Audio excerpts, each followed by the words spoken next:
Good morning, everybody. Welcome to Malawi and Rwanda and Ethiopia and everybody else that has joined us online. So I'm leading proceedings today from Jersey Island, the Royal Jersey Agricultural and Horticultural Society.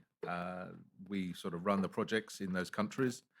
And this is the third African Jersey Forum, the first one being in Kigali in Rwanda in 2019, when it was launched as part of the World Jersey Cattle Bureau visit to the country at the time. 2 years ago, thanks to a pandemic that goes by the name of COVID-19, we went virtual, and we arranged with the help of a local team to set up a virtual conference. And that worked fantastically well. And over 2 mornings, we had over 1,000 people join us from around the world. And we had a small invited audience both here in Jersey Island, but also in Ethiopia, in Addis, because we should have been in Addis Ababa with our Project Mercy team there that year. So this year we're going global again. We're going to be very brave. We are being very brave. So fingers crossed this all works. So hope everything so far looks to be good. So say there's a small team of us here in Jersey leading proceedings. We have a live audience in Malawi, in Blantyre, with our project there with the Shire Highlands Milk Producers Association. And there is a small delegation from Jersey Island with those good people in Malawi, along with a number of others that have traveled across Africa and also from Nepal to be with us there. At a sort of more recent suggestion from our 2 sort of employees and staff that we have in Kigali, we decided to put on a live event in Rwanda too. So we have about 55 people attending both of those 2 events. And then say Project Mercy are leading a small delegation at a minor conference in Ethiopia. So the proceedings for today, each of you will have been given a timing. So obviously we in Jersey, we are now sort of about 8:30 in the morning.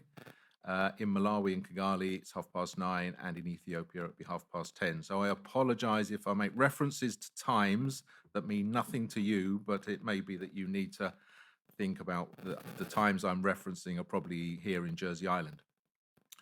So we're going to lead through. All of the presentations are going to be pre-recorded, apart from mine, which is later on today. So there will be a break between each recording for me to introduce.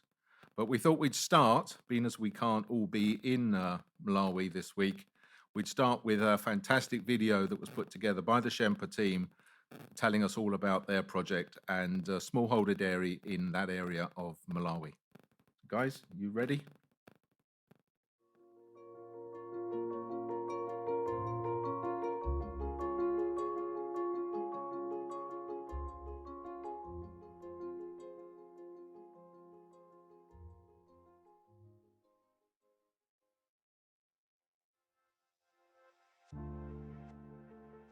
With a population of 20 million people, Malawi is an agri-based economy.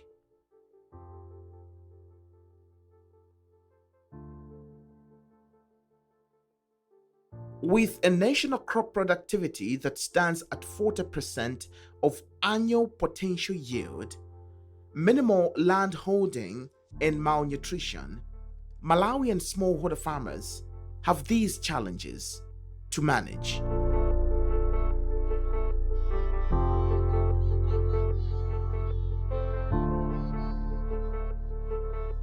What does it take to deal with these challenges?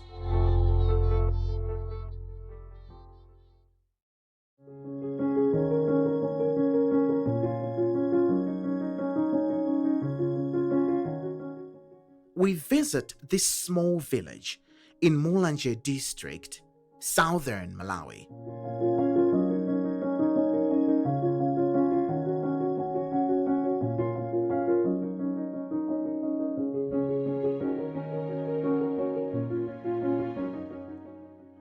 This is Brenda Johnny, a single mother of 2 and a smallholder farmer who diversified to dairy farming. Zinanga ndine Brenda John omuzi mwa Blantyre chikumbu kwa kamwendo kwa machinja.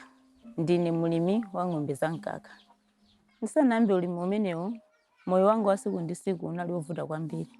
moti kuti ndipeze chokudya ndimagwira ganyu pena kumapika geni akanyinya kuti ndithandizike pakhomo ana azidya pena kuti ndipeze kupopera ku sukulu ndimachita kugwira ganyu ndikagule kope mwina fees imene ya ku sukulu inalibe yovuta ndipangebe ganyu ndirani ndikagule zinthu zondikamulipire mwana ku sukulu mpeze kabe kuti moyo wacho unali wovutika kwambiri ndikamakhala olo chokudya chimene chinali chovuta kuti ndichipeze zinthu zosayenda kukolola zosalongosoka bwinobwino.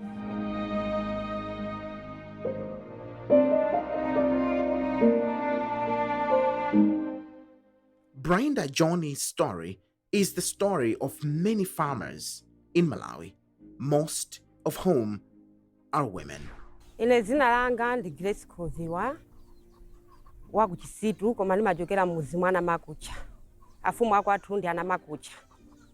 Ndine munthu mmodzi wa ng'ombe zankaka mulimi wa ng'ombe zankaka ndipaso ndikunena pano kunena zona ine ndimayandira ng'ombe nali munthu oti ochitisa manyazi kwambiri otiso ndekhamene nimazimvera chisoni komanso ndalandira zitozo mosiyanasiyana chifukwa kuti nyumba chani nyumba nali imene makhala nyumba ya malemu amayi anga.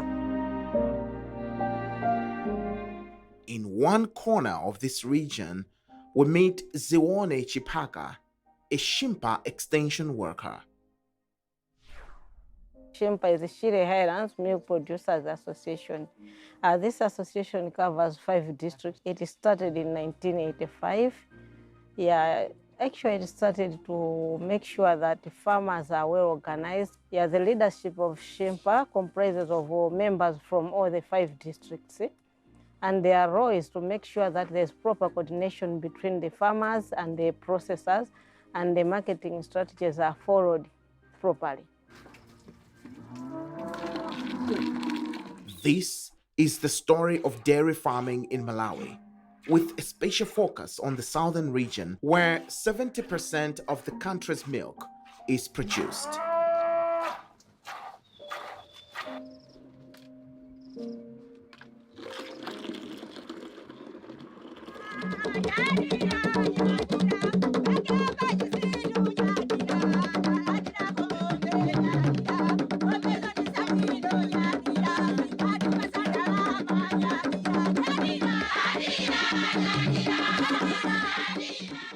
We meet a group of farmers at Chisitu.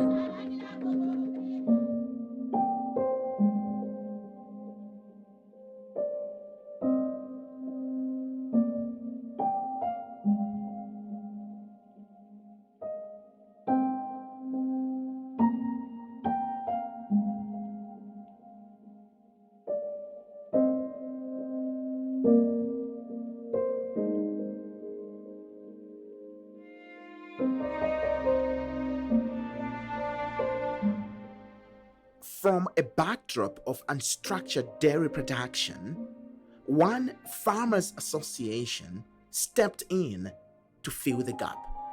Before Shimpa comes in, dairy farmers were coming across a lot of problems, mainly to access the extension services, because in government there's a shortfall of extension workers to take care of the farmers. Now Shimpa comes in to help on the extension part of it. And also there are some other challenges that farmers were experiencing in dairying, like having the inputs at the farm gate level. Now Shimpa comes in to make sure that they are taking care of farmers by making sure that all the farm inputs are at the backing group and farmers are accessing them properly. And also as Shimpa, there's a revolving fund package whereby they go around with the farm inputs and farmers access those farm inputs on loan, whereby they pay back after milk sales. Now it's like making the life of the smallholder farmer very easy. And all these things that Shimpa are doing have contributed a lot in dairying.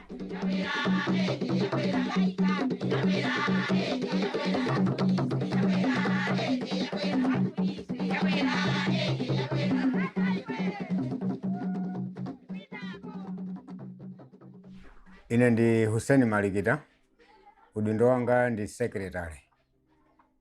Komanso ndine baya, amenenso ndimatha kulandira mkaka ochokera kwa alimi. kumabweresa pano pa dere. Alimi amene ali mu gulu la shimpa akapasidwa ng'ombe amayamba kukama chifukwa zimakhala kuti apasidwa zina za bere, ena zimabwera zoti nzokama kale zangobereka kumene ndikubwera kwa mulimi ngati wa shimpa, ndiye amabweresa kuno kudere ngati kunsika kumene mkaka uja timautolera kwa mulimi wina aliyese pomulembera malitazi yake pa chati komanso mu buku lake limene amapita nalo ku nyumba. Mwezi ukatha timatolera malitazi onse amene mulimi uja amabweresa kudere kuchokera m'mabuku komanso pa chati. Timanena nditu tizilumikizana bwinobwino ndi mulimi ndiwe amene ukugula mkaka. Ngati ali ndi vuto amakuwuzanso kuti apapo mwina munandilembera malita molakwika, ndiye timasata pa chati. Tikakapeza malita aja timamulemberanso mu buku mosata ndondomeko zake. Tikatero mwezi ukatha, process amene amatigula mkaka ngati pa dere umene timatolera kwa alimi, timamutumiziranso malitazi onse amene tatolera pa dere. Tikamutumizira malitazi, iye uja samakachita compare ndi malitazi yake amene amalembanso. Tikagwirizana amatitumizira ndrama kuzera mmacheki timakalandirira ku National Bank. Tikatero timakonza malipiro aja mwadongosolo. Pambuyo pake alimi aja timauza kuti atakonzeka bwerani muzalandire ndrama zanu. Ndi anthu aja amabwera ndikuwapasa ndrama zawo.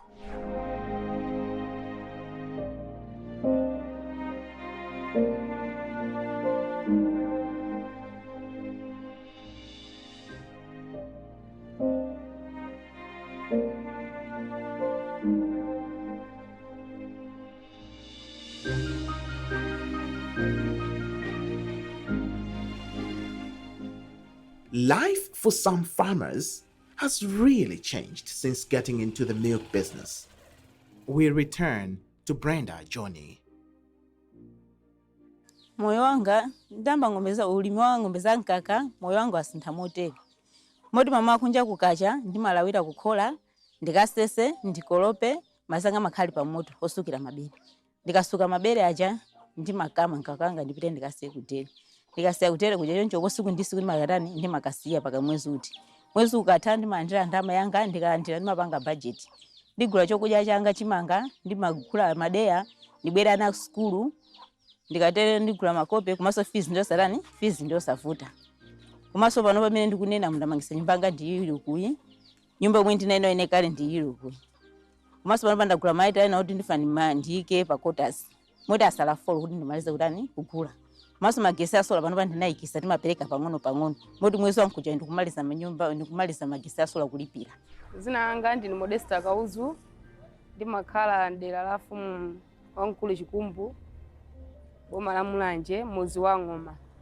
Ulimi wa ng'ombe za nkaka kupeza maphindu ochuluka kwambiri chifukwa chonazona kuti ine ndikuona kusintha.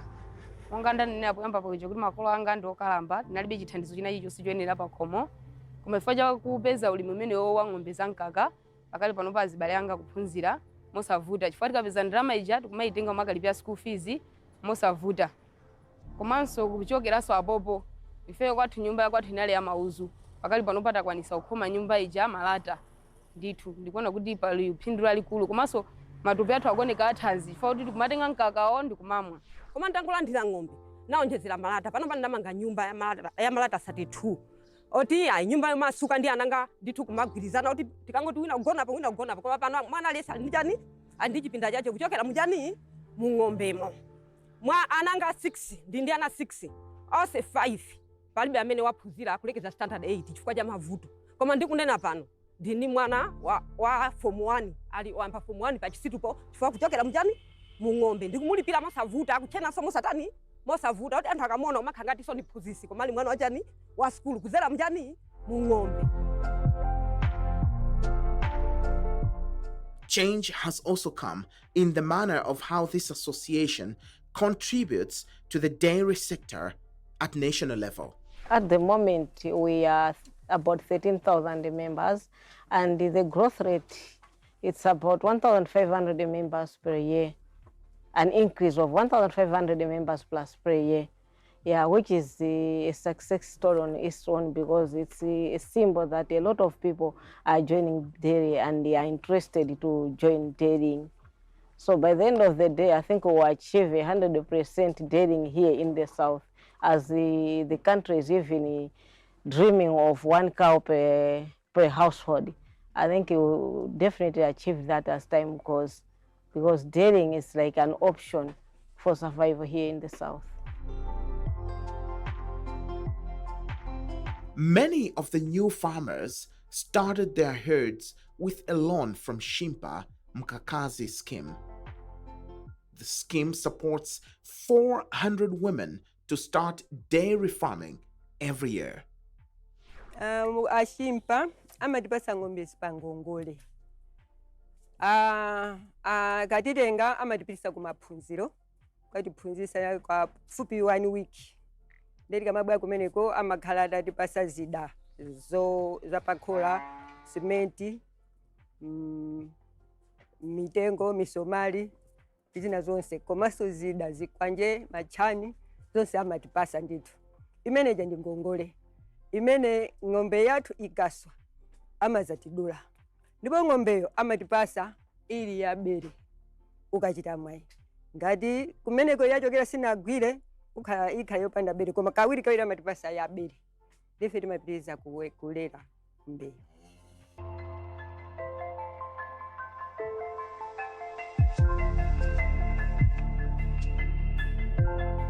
It is an opportunity that comes with special training.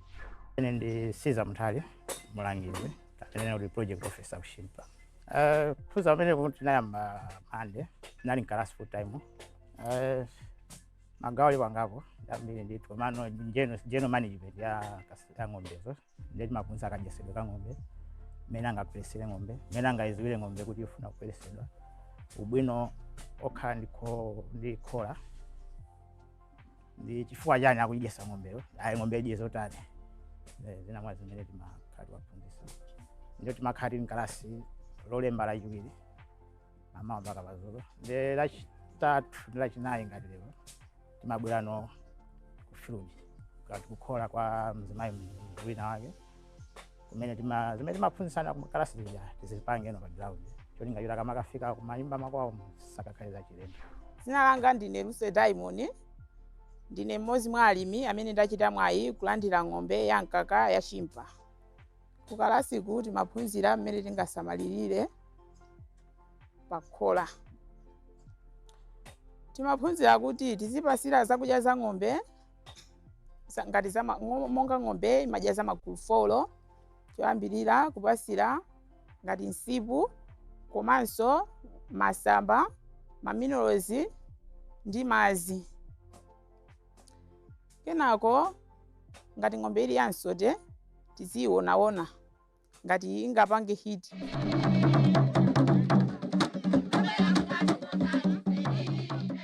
After farmers have done their training, built their cow sheds, it is time to welcome a new member to the family. It starts with a trip to the breeding farm to collect heifers for the eagerly waiting farmers.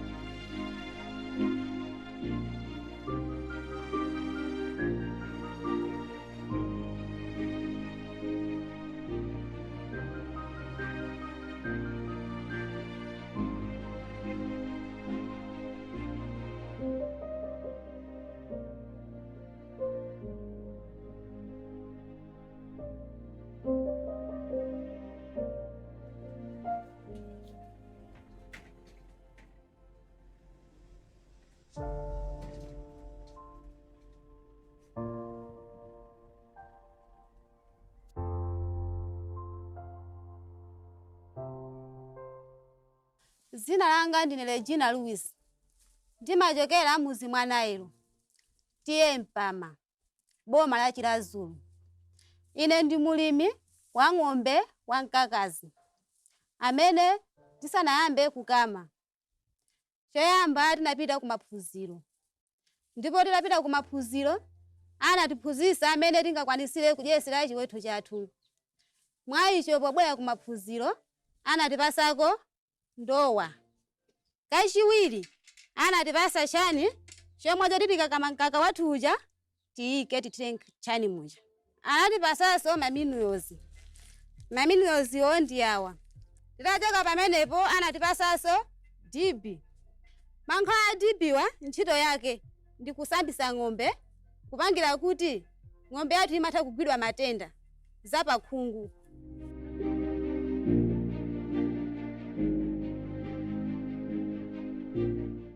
The arrival of the cow is just the start of the process of building a dairy farm. My name is Mukanena Zimba. I am the project officer for Shimpa, working in Chiradzulu district.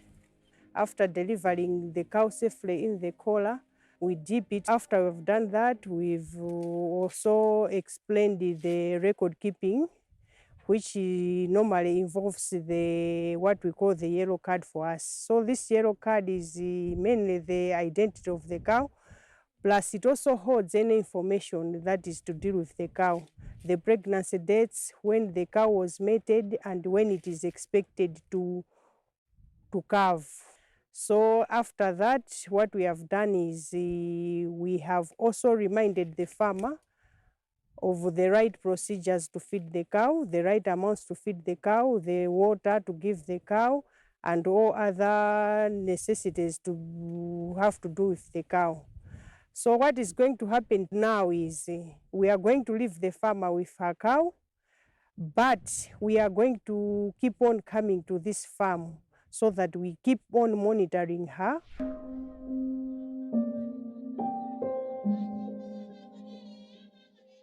Farmers tell the story of a new dairy cow breed. Ng'ombe ya jeze ndi ng'ombe imene imaoneka sitenga sinkhu kwambiri, imakhala ngati ng'ombe yaying'ono poyerekeza ndi ng'ombe zina. Jeze ameneyu amapereka mkaka wokwanira. Timatha kuyikama 15 liters, 14 liters ng'ombe ya jeze. Ng'ombe ya jeze sidya kwambiri, imadya koma sichedwa kukhuta kusiyana ndi ng'ombe zina. Ng'ombe ya jeze mkaka umene imapereka ng'ombe ya jeze umakhala wa mafuta okhathamira. Alimi akabwera nawo kuno kudere timathanso kuwuzidwa kuti uyu ndi jeze, uyu ndi Fresian jeze, uyu ndi Holstein. Timatha kuwuziwa chifukwa cha mmene umabwerera mkaka wa jeze. Umaoneka brown, suoneka white, koma umaoneka brown ndithu. Oti tea yache tikakha kuti tauphika kuti tifuna timwe tea, timamwa tea wabwino. Ngakhale pokama timachita kuona muzalamu kuti mkaka ndikuugwirawo ni mkaka wa jeze. Dzina langa ndine Modesta Kalulu, ndimachokera muzi mwa Lobeni tiye Chikumbu ku Chisitu Konkono. Ng'ombe ya jezi, ubwino wa ng'ombe ya jezi umakonza kudyesa, koma kudya kwa siko chuluka nkochepa. Komanso ubwino wake umatulusa mkaka ingadye maka simasiyanisa ndi anzake angakhale angadye makusiyana kwa kumasiyana mkaka katulukire kati. Ng'ombe ya jezi katulukire kati umapezeka mwina 15 20, pamene ya sawa waziri umapezeka mwina kumaseka musi naye ni 8 kumaseka musi.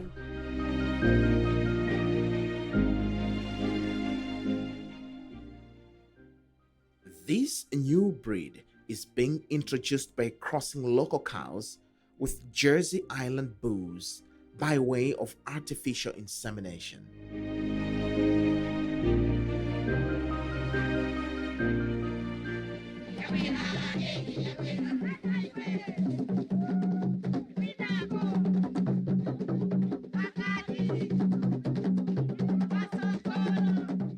A happy day.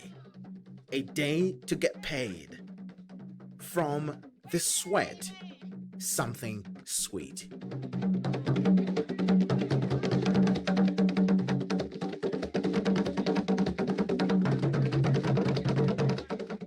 A story of hope With the coming in of Shimpa and the introduction of dairying, and a lot of people have joined dairy and are still flocking into dairying.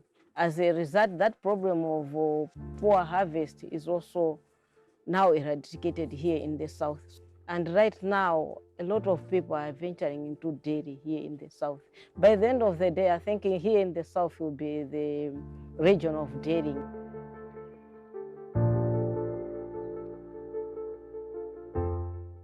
The day is gone, but the story of the dairy farmer in Malawi is rising.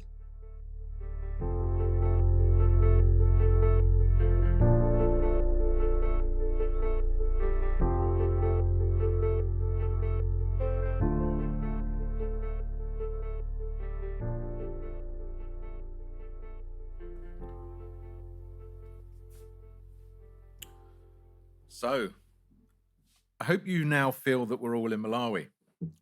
Some of us here wish we were in Malawi, but hey ho, some of us have to stay at home and control the technology, which is run by a local team called Delta. So thanks to the Delta team for doing such a fantastic job for us. I'm going to put that message in now, just in case I forget later on. Anyway, so the team of Malawi, led by now Brian Lewis in Malawi is going to be sitting there. If I give him the name, eccentric is not quite the word to describe Brian, but comes from a New Zealand dairy farming background, and he and his wife as well, Maggie, are totally committed to Malawi, and Brian is totally committed to Shempa and has been for many years.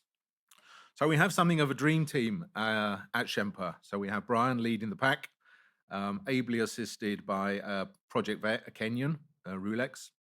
And you would have seen both of those step back from the presentation that you've just seen to make sure that the project officers, Zioni, Mukanena, Cesar, and others get the limelight, because they certainly deserve it for the fantastic job they've done.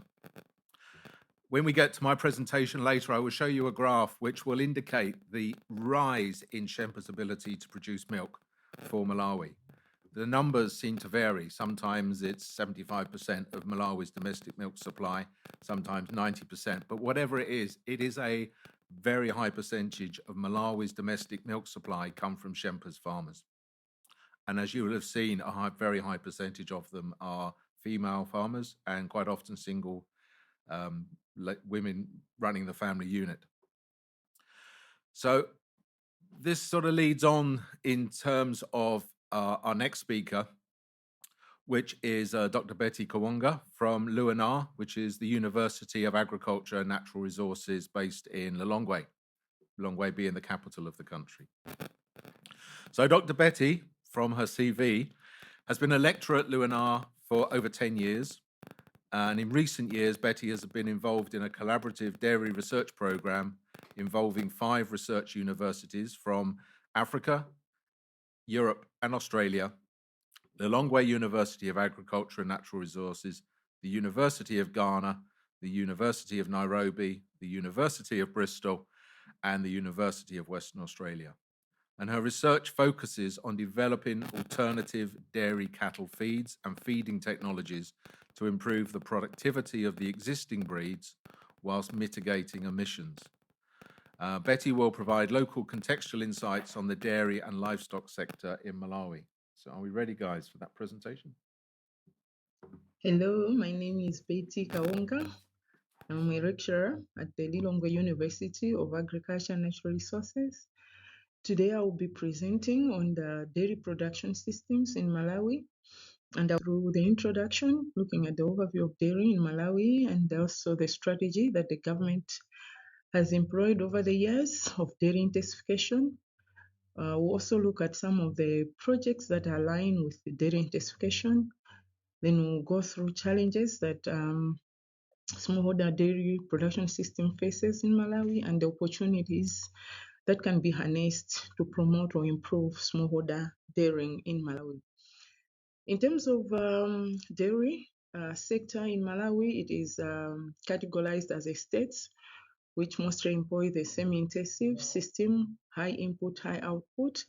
We have the commercial farms that keep close to 150 from 150 to 400 high producing dairy breeds such as Holstein Friesian and Jersey.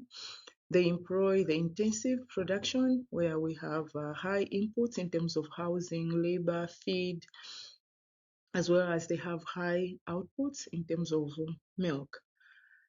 And then we have the last sector, which is the smallholder, and it is the largest because it accounts for over 80% of the milk that we have in Malawi. Most of the farmers keep 1 to 3 animals. Most of these animals, the exotic breeds, the Holstein Friesian, the Jersey, but they also keep a lot of crosses between Holstein Friesian and Malawi Zebu, Jersey and Malawi Zebu as well. In terms of their production, these are mostly employing semi-intensive production system where they have improved housing. They provide feeds, both the under zero grazing, where they cut and carry the feed to the animals, and they supplement that feed with concentrate. In the sector, we also have processors, currently the ones that are processing milk into various products in the range of 4 to 6. And most of the products that they are processing are mostly fresh milk, pasteurized milk, and then you have ultra high temperature milk, as well as fermented products such as yogurt and cheese. We also have within the sector various companies that distribute these products to supermarkets. And in terms of prices of the milk, farm gate price, it ranges from 0.424 to 0.49, depending on locality. So the region has an effect also on the prices in terms of the production in the north, production in the center, as well as in the south. The other factor also is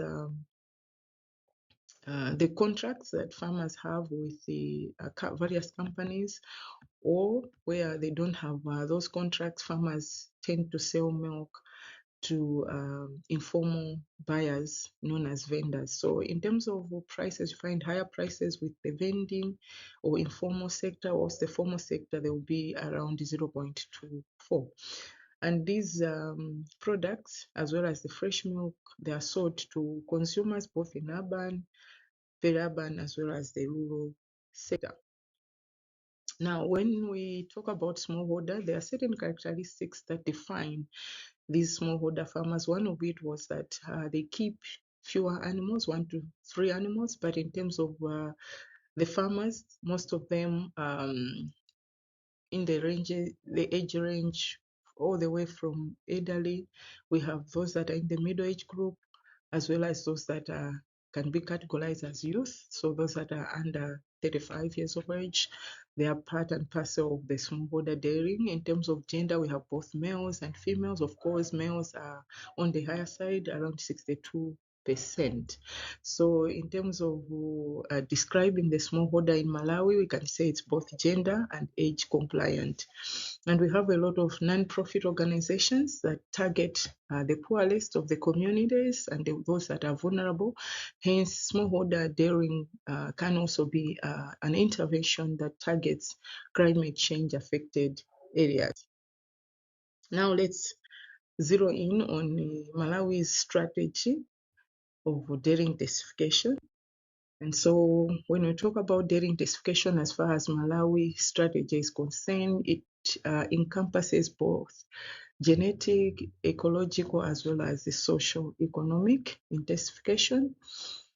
And in terms of genetic intensification, they're looking at employing modern breeding technologies such as artificial insemination, ecological intensification that looks at promotion of well-being, health, and production of dairy cattle through zero grazing, where animals are housed throughout their time on the farm. Feed and water is brought to them, and that helps to prevent transmission of diseases from maybe the indigenous herds to these animals that are under semi-intensive. In terms of socioeconomic, dairy has been used over many decades as a way of promoting women empowerment as well as capacity building of rural farmers so that they can create an enabling environment where dairy thrives. So Malawi government, in terms of the intensification, they established an artificial insemination center in the southern part of Malawi to produce semen, which farmers can access easily, farmers around that center. At the same time, they also promote crossbreeding between the temperate breeds and our indigenous breed, Malawi Zebo. The past 2 or 3 decades, we've seen a lot of non-state actors coming in, and most of these have been importing and distributing exotic breeds such as the Jersey as well as the Holstein Friesian to smallholder farmers across the nation. So in all the 3 regions, Malawi is divided into 3 regions. So both in the south, center, as well as in the north, farmers have accessed these breeds. And even more support from government and non-government organizations. With the distribution of animals, farmers are also trained on dairy husbandry, including housing, feeding, disease management, reproduction management. All those technologies are taught to farmers through organized trainings within their localities, or sometimes they are even taken to training residential centers that are available under the government system. The farmers also, they have been helped in terms of breeding, how they can breed the animals, how they can do community-based breeding. And with all these support that has been given by both government and the non-profit organization, we've seen an increase in the number of dairy cattle as well as the amount of milk. It has been increasing. Currently, we have a population of around 98,000 dairy animals. These are both Holsteins, Jerseys, as well as the crosses between these and the Malawi Zebo. The main goal of this intensification has been that farmers should increase their milk, which they can sell and gain an income for their livelihood. And these farmers are also encouraged to keep about 1 to 2 liters for home consumption, so targeting nutrition for children within those dairy families as well as elderly that require high nutrient-dense foods. The other goal has always been that farmers can get the manure from dairy and use it to fertilize their crops. And most of these farmers are crop livestock farmers, so they use the manure and reduce the cost that they may incur if they buy organic fertilizers. And also what we have seen is that dairy has been included in most of the climate resilient projects so that farmers can adapt to the changes in the climate. With all the inputs from government and non-profit organization, currently what we see is that there's a wide variation in productivity of the herds that we have. Milk per cow per day ranges from 10 all the way to 30, so there's a wide variation, which mostly shows the differences in terms of management by these farmers. And what we have concluded so far in Malawi is that all the breeds that we have, both the pure breeds and the crosses, they are all performing below their potential. So there has been a decline in milk productivity. So the amount of milk per cow per day has been declining over the years. Previously, from government farms, we could see after they could do the crossbreeding, animals could produce 12, 15 liters, but now the crossbreeds cannot produce more than 10 liters. So that shows us that there is a decline in terms of milk productivity. Even for the high grade or exotic breeds, the temperate breeds, productivity has been going down, and there is a wide variation in performance. And we have also seen a high calving interval. Animals are staying open for most parts of the year, as high as the 400 days intercalving interval, which is very high. And studies are showing that all these challenges that we are facing in terms of productivity are mostly due to a number of factors that can be grouped as technical, biological, as well as infrastructural challenges. And technical challenges and biological challenges include inadequate feed resources. So most parts of the year, Malawi is dry, so the rain lasts for about 4 to 5 months. Thereafter, we do not have rains, and because most of the farmers under zero grazing, they rely on the natural pastures. You find that for most part of the year, they do not have adequate feed resources. We have also seen a high prevalence and incidence of diseases, mostly mastitis, which affects animals mostly after they calve down. And also towards the end of their lactation, most of the animals have mastitis, and there is poor identification as well as the treatment of these animals. Hence, it seems that prevalence of this disease is disproportionately high compared to other diseases. We also have seen low fertility of our dairy herd, and also generally there's poor management by smallholder farmers in both housing and general feeding of these animals. In terms of infrastructure challenges, we've seen lack of cooling facilities, because most of these farmers, as I've said, they keep 1 to 3 animals, and after milking, they take the milk to a barking place, and most of these barking places do not have cooling facilities. Hence, most of the milk gets deteriorated before it can be collected by processors. There's also a general challenge in the nation in terms of electricity. So without electricity, farmers cannot cool their milk to the required temperatures before it can be picked by processors.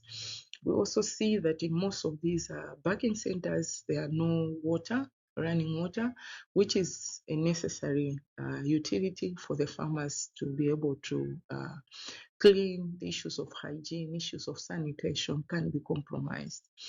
We also have seen a lack of labor-saving technologies, more especially in terms of feed processing. As I've said, most of our farmers employ zero grazing, which entails that they should go out, cut the grass, and bring it to the animals. So before feeding, they're supposed to chop it. Currently, they use rudimentary equipment where they just chop, and it's time consuming. It takes a longer time before they can provide that feed, which takes away some of the time that they could use for other activities on the farm. Hence, that becomes a big challenge. We also lack milk processing equipment for those farmers that want to go into dairy processing. We also have a challenge in terms of our farm structures, more especially when we look at housing. Most animals are not housed in appropriate barns. Most of the animals are just tied outside, but that, more especially during the rainy season, you find that most of those houses are full of mud and dirt. So most of the animals, that can create a conducive environment for breeding of different types of organisms that can affect the animals in the long run. But also, we've seen a lack of guaranteed markets, well-organized markets. As I said before, that most of the farmers have got contracts with the milk buyers. Most of them are also milk processors, but that contract usually is loose. It's not as guaranteed, And in most cases, it's one-sided. You find that farmers, in most cases, they complain of low milk prices, which means that in terms of negotiation, they might have not had that higher power to negotiate for better prices. Let's now look at some of the projects that we have conducted in Malawi, and some have also been conducted by government research institutions that are aimed at minimizing the effects of climate change and allowing farmers to adapt to the changing climate. And one of the projects look at integrated promotion of integrated crop dairy systems, where crop livestock farmers are encouraged to grow crops for their own food needs, as well as within their farms, within their gardens, they should also include leguminous pastures. So if you look at some of the pictures on the top left, we have an integrated maize and the legume pasture, and such systems would eventually help in terms of the manure coming from livestock would be used to improve the yields of the maize crop. At the same time, the crop residues plus the legume plants that were grown together with the cereal would then become feed for livestock. In that way, farmers are using their land resource very optimally, because they are getting both products for their own use as well as for livestock. Other projects are also looking at feed conservation. So as I said previously, that Malawi has a longer dry period than the rainy season period. So you have longer time when we don't have the green grasses. So during the rainy season, farmers are encouraged to conserve some of the grass by making hay bales.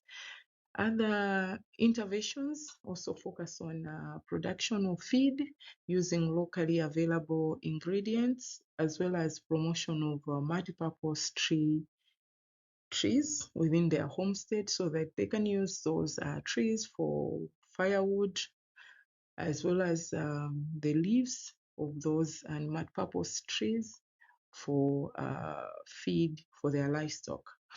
Other projects are also looking at feed profiling, so mapping out the different feed resources within Malawi based on ecological areas, so that then we can know what we have in those localities, and then encourage farmers to use what they have in formulating different rations for dairy animals. Lastly, within the feed profiling, we also include breed evaluation, where now we have different breeds that have been recommended in Malawi, and we evaluate them based on the different type of rations that we have and see which ones perform better. At the same time, we also evaluate in terms of potential of those feeds to reduce methane. For example, we did some studies a year ago with the smallholder farmers in the central region of Malawi called Magomero Milk Packing Group. And this figure is showing us the average dairy milk yield from different breeds that the farmers were keeping. So we tested those different breeds and different feeds. The other feeds were from the commercial sector. So these are purchased feeds that are available. We also compounded different feeds, which we called forage-based feed, with what farmers have, mostly Leucaena. And from that study, what we saw is that all the breeds, they showed an improvement after we changed the feed. So from the base feed that they were given, you can see on the slide that farmers were producing maybe from 5 to 12 thereabout in terms of milk yield from the time that we started. But once they started feeding on the commercial ration as well as the forage-based ration, which was made from Lukina, you see that in terms of milk yields, all the breeds showed an improvement in milk yield, all the way close to 16 liters for Jersey Holstein cross. So farmers are crossing the Jersey and the Holstein, and we saw that that was the one that performed much better than the Holstein alone or the Jersey alone. And the two types of feeds, what we are seeing is that there were not marked differences between commercial and the farm formulated feed, but the most difference that we saw was between the breeds. So the one that performed the least was the Jersey and commercial feed, but all the other like Jersey under the local feed, it performed almost close to the Holstein breed. So the message here is that with improved feed, all the breeds that farmers are keeping can perform much better. We also, because this is a climate resilient project, we also looked at how the different feeds that were formulated, both the commercial one as well as the one from the farmers themselves using Lukina, how they performed in terms of release of methane gas. And we used global livestock assessment model, GRAM. We collected different parameters and then we calculated how much each of the feed would have contributed in terms of greenhouse gases. From this figure 2, what we can see is that enteric methane per year reduced from the time that we started the study. So it was above 7,000 to all the way to 3,000. And there was no significant difference between the commercial and the locally formulated feed, showing us that there is high potential that if we use locally available feed resources, we can both increase the milk yield from the previous slide, as well as we can reduce the methane emission. I also talked about different local feeds that we are providing. So we are mapping in different localities. So based on ecological zones, we collected a number of feed resources that we interacted. These are the feeds that farmers chose and the farmers are using to feed their livestock, especially during the time when it's dry season, when they do not have readily available feed resources like hay.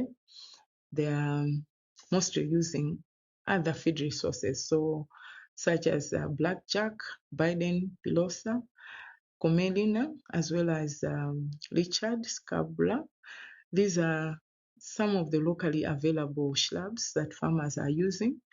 And from these, what we can see in terms of their protein content or crude protein content, there are some that are similar to the ones that we have recommended, such as Sesbania sespan.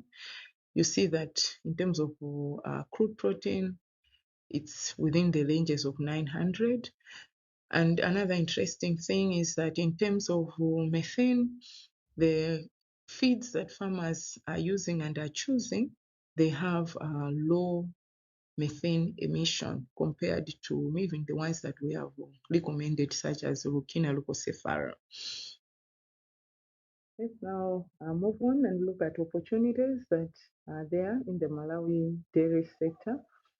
One of the opportunities is the existence of dairy breeds that have been recommended for use in Malawi. So these breeds, we have Jersey breed, Holstein breed, but we also have crosses between the Jersey and Malawi Zebu, as well as Holstein and Malawi Zebu. So we have the genetic material that farmers can access for improved performance of dairy in Malawi. We also have an opportunity that we have a high demand for breeding stock of all the breeds that I've mentioned. So we see an interest from young entrepreneurs, those that are youth, those that are under the age of 35, as well as a high demand for breeding stock for those people that are about to retire from different workplaces. We've seen such a wide variation in the entrepreneurs that are looking to go into dairying. We also have government policy that allows for the dairy to be promoted within the government system. So within the Department of Animal Health and Livestock Development, they have put dairy as a flag carrier, showing that government has an interest in promoting dairy. We also have seen of recent a number of private sector coming into dairy, more especially the veterinary services. Previously, we mostly had government providing vet services, but now we have seen a number of private sectors providing that because of the conducive policy that the government is promoting of demand-driven holistic extension service. And lastly, we have an opportunity in terms of training institutions in Malawi that are offering livestock training. The main one is the Lilongwe University of Agriculture and Natural Resources, both at Bunda campus and Natural Resources campus, as well as even on open and distance learning centers. They are offering livestock training. But we also have seen other institutions that are run by government, such as Nikolongwe. We also have institutions such as the private-owned university, the faith-based institutions of higher learning that are offering livestock-related courses. And this has allowed for Malawi to have high numbers of technical personnel that can help farmers in their localities. Let's look at the recommendations that we have to promote dairying in Malawi. One of it is in terms of breeds. So the recommendation is that appropriate breed should be promoted, that which matches with smallholder management practices as well as the changing climate. Such breeds could include the Jersey breed, which is a small framed animal, but also that which thrives well under our subtropical environment and also our feed resources. Or we can also promote crosses. These are crosses between Holstein and Malawi Zebu or Jersey and Malawi Zebu. The other recommendation is to bridge the gap that we have in terms of breeding stock, where now farmers can be trained and institutions so that there can be community-based breeding programs to improve on the number of stock that are available in our nation. Lastly, we recommend continued investment by the private sector. And this time we are recommending investment in labor-saving technologies such as those that can be used to chop grass as well as to process feed, such as concentrate, so that we have readily available feed that can be provided to livestock. Thank you.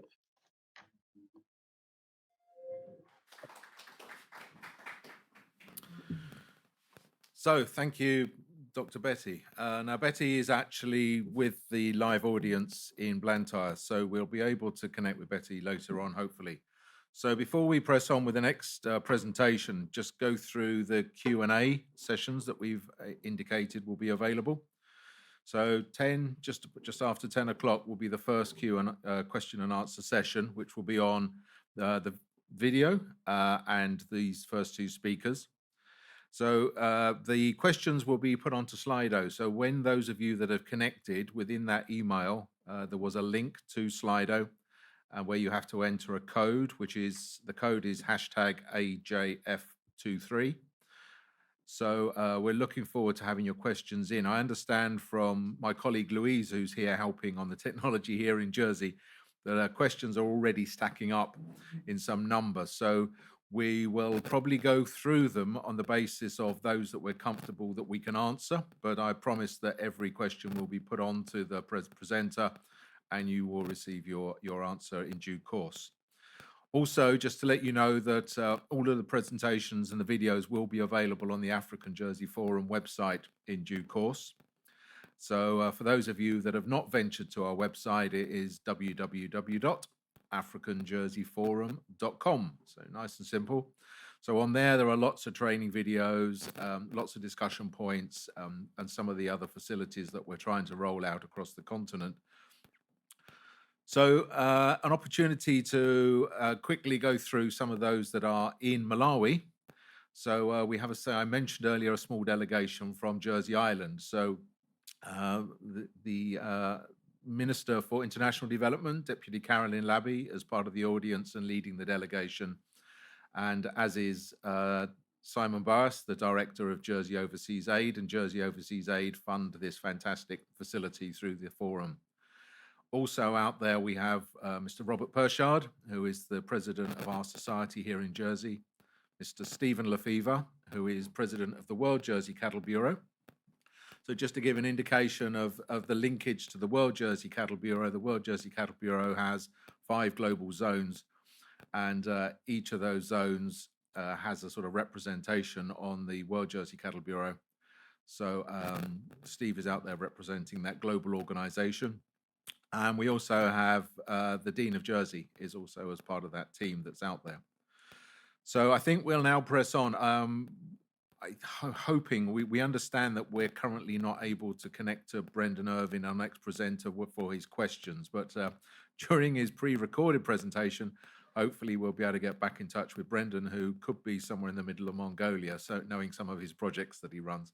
Actually, I think I have it's okay, we've connected at the back. So Louise indicates that Brendan is available, so it'd be great that he'll be able to watch his own presentation from wherever he is in the world. So onwards with the next presentation. So Brendan works for the Adventist Development and Relief Agency. He is Asia's Regional Programs and Planning Director and comes from a background in dairying and livestock genetics and breeding in Australia and Asia. Brendan will present on his previous experience of developing a stabilized Jersey Cross Bos Indicus breed suitable for tropical and subtropical conditions, and the potential for revival of this concept. He will further elaborate on how dairy development initiatives in Africa and Asia could lead the way in this, availing themselves of recent scientific advances to do so. So Brendan, over to you. Hello, my name is Brendan Irvine and I work with the Adventist Development and Relief Agency based in the Asia Regional Office in Thailand. And we've had some good linkages with the Royal Jersey Agricultural and Horticultural Society in relation to a dairy for development project in Nepal over the last couple of years. What I'd like to share with you is about the potential development of a stabilized Jersey Bos Indicus cross for tropical and subtropical conditions. Possibly we could term that the Jersey Whale. There are several issues of pure Jerseys in tropical and subtropical conditions. Despite the significant advantages of introducing pure Jerseys in tropical and subtropical countries for milk production improvement, there are still several drawbacks. Although the Jersey breed is the most heat tolerant of all the Bos Taurus or European origin dairy breeds, it still suffers heat stress in hot and humid conditions that depresses appetite and hence milk production.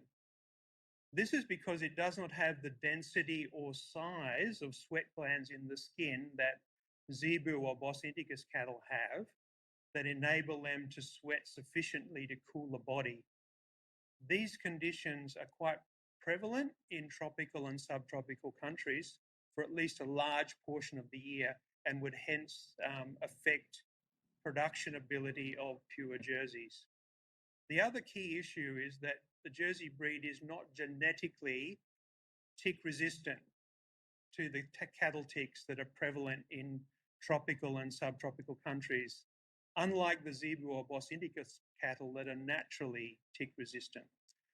These tick infestations also cause stress and has the potential to introduce parasite-borne diseases, both which depress milk production and lead to animal health and management issues, particularly for the smallholder dairy farmer.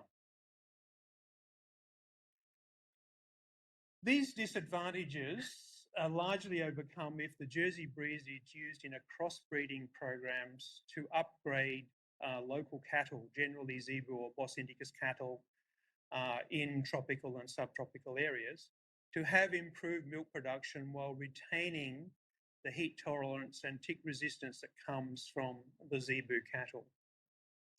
However, in order to retain the heat tolerance and tick resistance characteristics of the zebu cattle, it's important not to go over 5/8 Jersey genetics in the crossbred animals. This limitation was established by research conducted by the Australian Commonwealth Scientific and Industrial Research Organisation, or CSIRO, in extensive crossbreeding research and testing from the mid-1950s to the early 1980s in tropical and subtropical areas of Australia, using Jersey and Sahiwal and Red Sydney crosses. The Sahiwal and Red Sydney are both Bos indicus dairy breeds from Pakistan and India. This eventually produced a stabilised Jersey Sahiwal crossbred that was called by CSIRO the Australian Milking Zebu, or AMZ. And there's a link below that shows a video of the history of the development of the Australian Milking Zebu, or AMZ. The challenges with progressive crossbreeding or upgrading with Jersey bulls used continuously in a crossbreeding program is that the first cross, which is Jersey by local zebu, 50% Jersey, 50% zebu, has good heat tolerance and tick resistance and improved milk production over the zebu cattle alone. The second cross, Jersey times the first cross, would give 75% Jersey, 25% zebu genetics. It further improves milk production, but there's less tick resistance and heat tolerance. So it's no longer a fully easy care animal.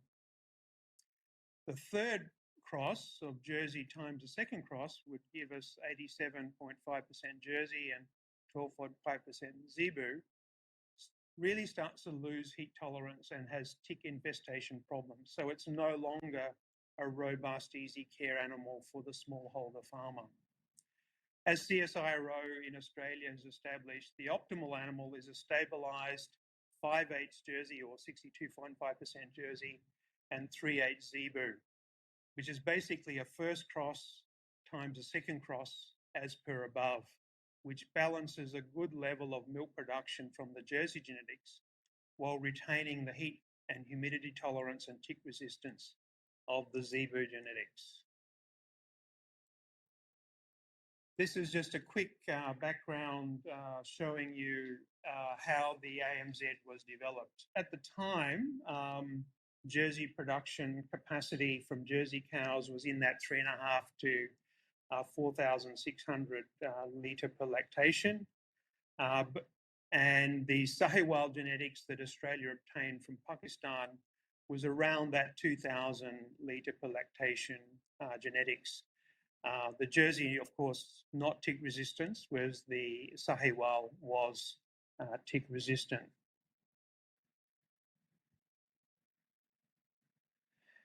The AMZ breed development was conducted from about 1955 through to the early 1980s, and so it was Sahiwal and Sindhi males crossed with Jersey females, and the F1 or the first cross, then the females were milked for at least one lactation, and then the best were selected, and they were crossed again with a Jersey to get a 3/4 Jersey, and then in F3 they were crossed back to the 50% Jersey, 50% Sahiwal, which then was stabilised. So that was the approach that was taken.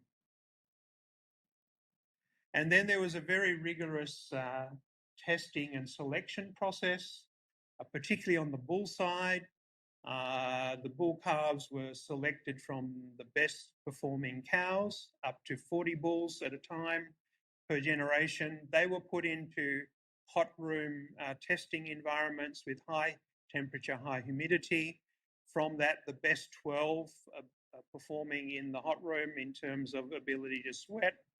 They were selected and then put into tick resistant tests where 20,000 tick larvae were put on the animals, and the ones with the best tick resistance were selected. That was 7 out of the 12.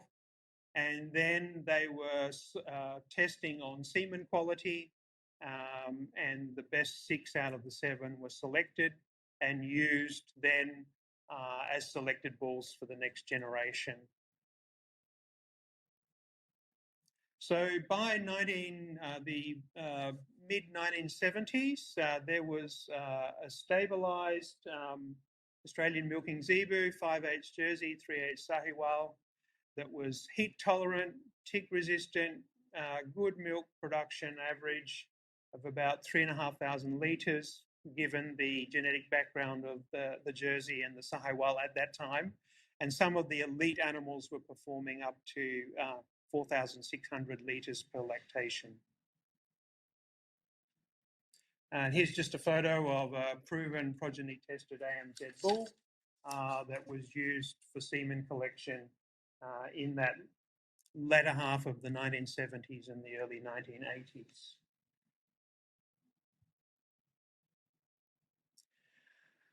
Unfortunately, the AMZ had a difficult history once it was released to commercial industry. It was released to the commercial dairy industry in the tropical and subtropical areas in Australia in the 1970s, from the early 1970s through to the early 1990s, and it was used extensively.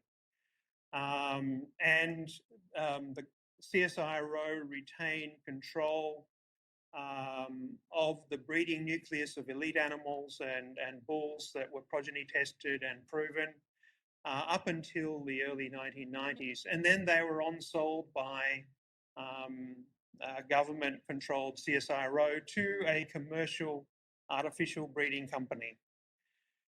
That breeding company, of course, took all the elite animals, the elite females, the elite bulls, and any semen and embryos that had been collected at that stage. And in the early 1990s, they exported everything to Mexico, and there was nothing retained in Australia. They did that for commercial reasons. Unfortunately, in Mexico, it wasn't well managed, and it basically dissipated there, and there's no systematic breeding or maintenance. It basically died out in Australia and in Mexico, and unfortunately was lost globally. There's an opportunity to recreate a suitable stabilised Jersey Bos Indicus cross for tropical and subtropical conditions. Both Jersey genetics and the genetics of Bos Indicus dairy breeds have improved very significantly since the 1950s to 1970s, when the AMZ was first developed. In addition, artificial breeding technology has also very significantly progressed since the 1970s. We're very routinely using superovulation and embryo transfer, embryo freezing for being able to export embryos. And there's also cattle in vitro oocyte maturation, fertilization and embryo production. And more recently has been developed juvenile female calf oocyte collection and in vitro embryo production from those oocytes to really shorten generation on the female side.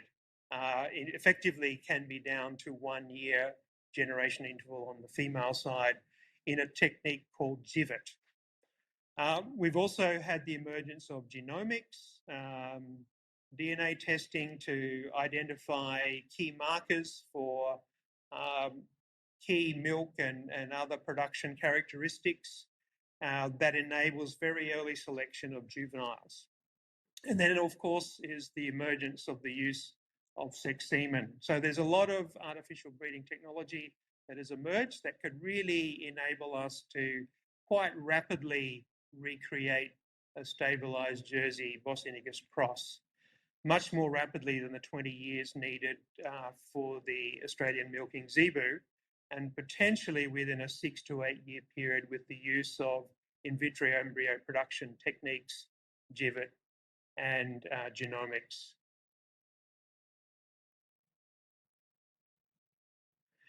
So here's just some photos of some quality Jersey cows, good conformation, good production, Jersey bull, proven sires, and just the key characteristics of Jersey cattle that really make them suitable for this process. They're a temperate Bos Taurus dairy breed. They are the best heat tolerant of all the European or Bos Taurus breeds, but they're not tick resistant. The other advantage is they are a medium size animal, adult cows typically in the 400 to 450 kilogram range, which makes it suitable for crossing in the medium to smaller size Bos Indicus population, cattle population.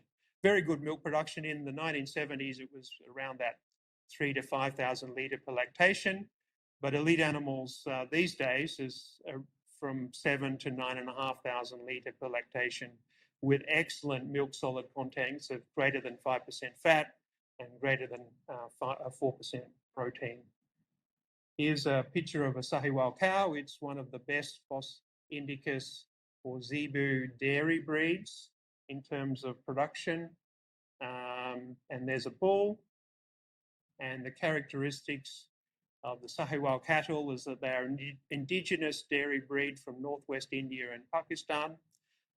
They have natural genetic heat tolerance characteristics and also genetically tick resistant.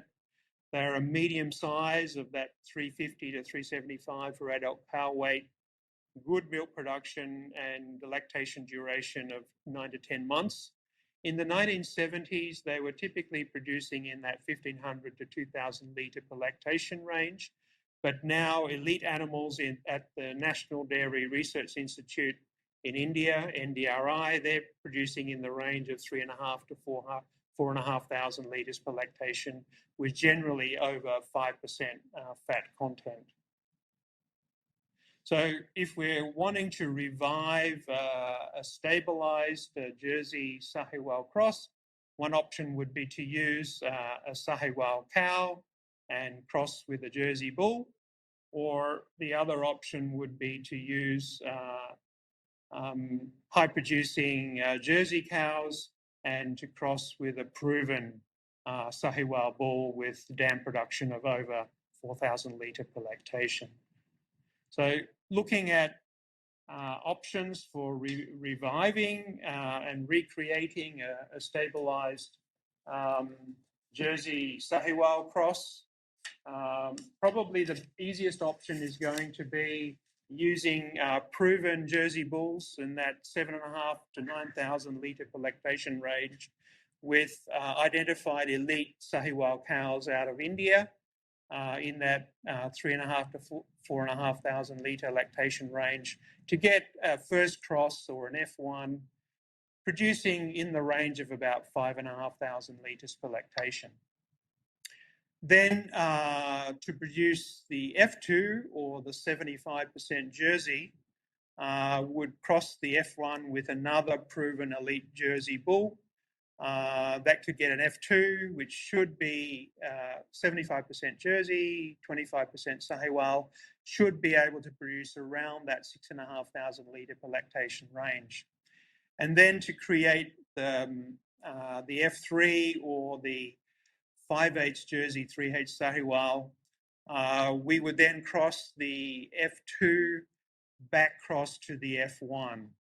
And then we test for tick resistance and heat tolerance and select the best F3 animals for on-breeding.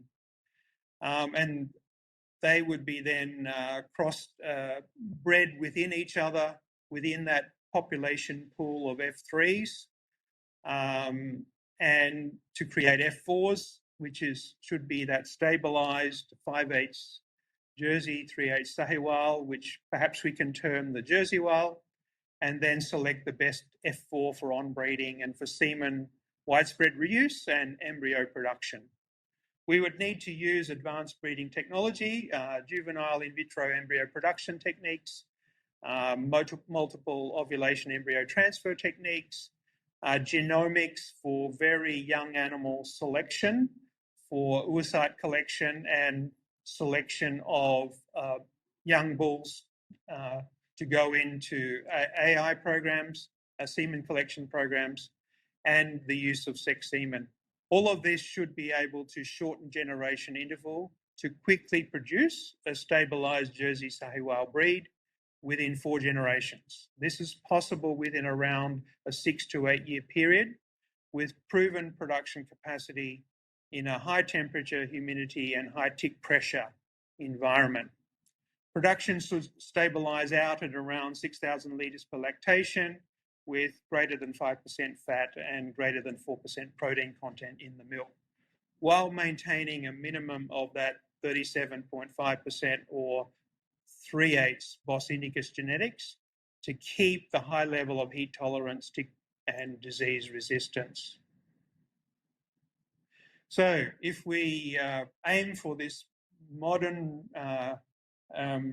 revived modern Jersey Whale, this is what we should be looking at in terms of production characteristics. And as I shared earlier, the key tools to speed up this creation of a stabilized Jersey Sahiwal breed is to shorten generation interval by using juvenile in vitro embryo production and transfer, or JIVET techniques. And this means that we collect immature oocytes from the ovaries of 1 to 3 month old female calves. This can be done either through ultrasound guided needle aspiration of oocyte follicles on ovaries that have been stimulated with hormones, or through mini surgery techniques to identify and find the ovary and then suck out the oocytes from the ovarian follicles. These oocytes can then be put into in vitro maturation culture and to create the equivalent of an ovulated oocyte, and then put into in vitro fertilization. And post in vitro fertilization, embryo culture to day 6 blastocyst embryo stage, which can then be transferred into adult female surrogate cows to then carry the embryo to term. The female side generation interval can be shortened to as short as 12 months, 3 months of age for the female calf that is providing the oocytes as oocyte donors, plus then the 9 month of pregnancy for the embryo that is produced. And that's much shorter than the 24 to 36 months in a natural breeding cycle on the female side. So there's potential to get 4 generations in 4 years rather than 8 to 10 years, as would be with natural breeding. Here's a schematic just to show a generation interval in cattle for JIVET if oocytes were collected at 6 months of age. But we know from research and proven technology that we can collect as young as 1 month and generally at 3 months of age. So instead of having a 15 month generation interval as in this schematic, we can go as low as 12 months. Genomics is also really important to use in assessment of key production genetic markers for animals at a very young age by DNA testing, so that we can select the elite animals to enter into the JIVET program for the female calves, and then also in selecting young age bulls to enter into the semen collection stage. This intensifies selection to narrow down the number of males going into the AI progeny testing program, and intensifies selection of females for MOAT or JIVET programs. For cattle, there's really good genomic markers for milk production characteristics, and other production characteristics. So if we look at the rates of genetic gain, if we use the blue line, which is artificial insemination, natural breeding, plus multiple ovulation embryo transfer, plus GIVET, which is juvenile in vitro embryo production techniques, you can see that the rate of genetic gain is much higher. If you look at the vertical axis on the graph, especially as we move forward compared to just AI natural mating, etc. So using GIVET, using genomic selection, etc., gives us the fastest rate of genetic gain. But we have to be careful not to go too far in the inbreeding, and that requires ensuring that the genetic material used in the GIVET program is of a very diverse variety background. So potential site for initial Jersey whale development. The best Jersey whale, Sahiwal genetics for one side of the breed, parental material for the breed, are available in India. India has the best Sahiwal genetics. And the Blantyre Agro Industry Foundation, or BAIF, which is based near Pune in India, also has very strong experience in dairy cattle artificial breeding. They have a large AI centre and bull mother farm, and their AI centre produces 12 million doses of semen a year, including sex semen technology. And they have AI technicians that work with over 3.7 million smallholder cattle farmers for doing AI.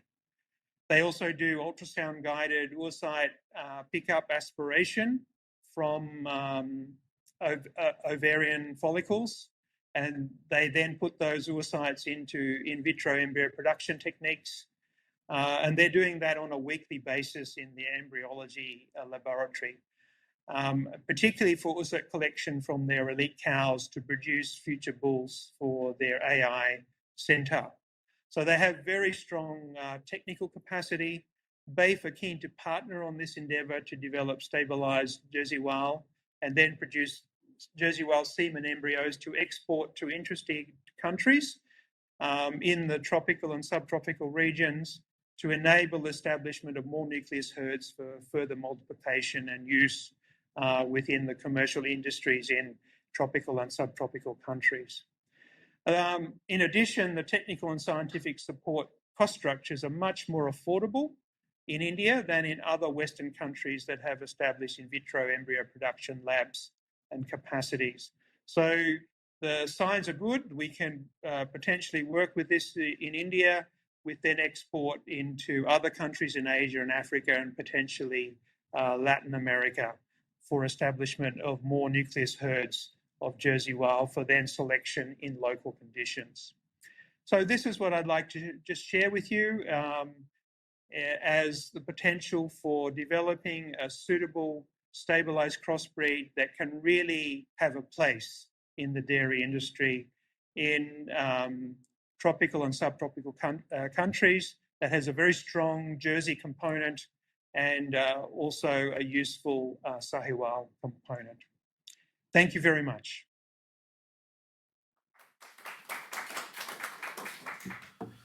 Thank you, Brendan.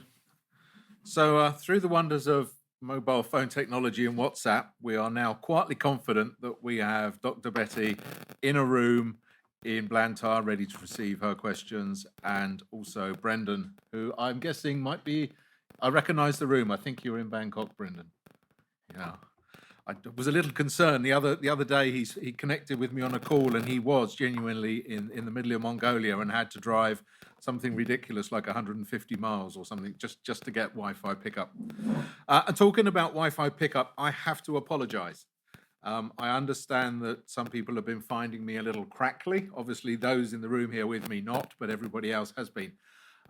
Just to let you know, I suffered a cardiac incident in January, and I now have a little implant. And Delta and I have now determined I have nothing in my pocket, so it looks as if it's me that's actually causing a crackly sound across the planet.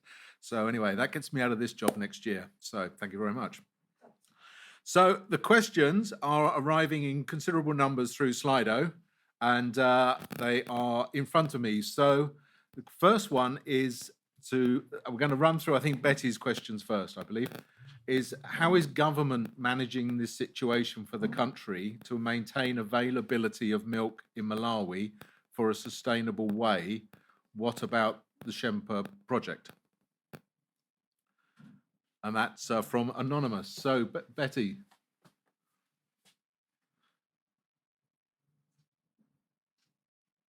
Oh, we have no sound. So we have...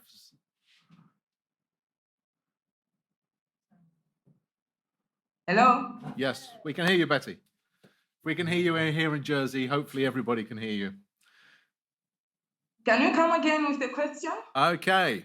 It says, how is government managing this situation for the country to maintain availability of milk in Malawi in a sustainable way?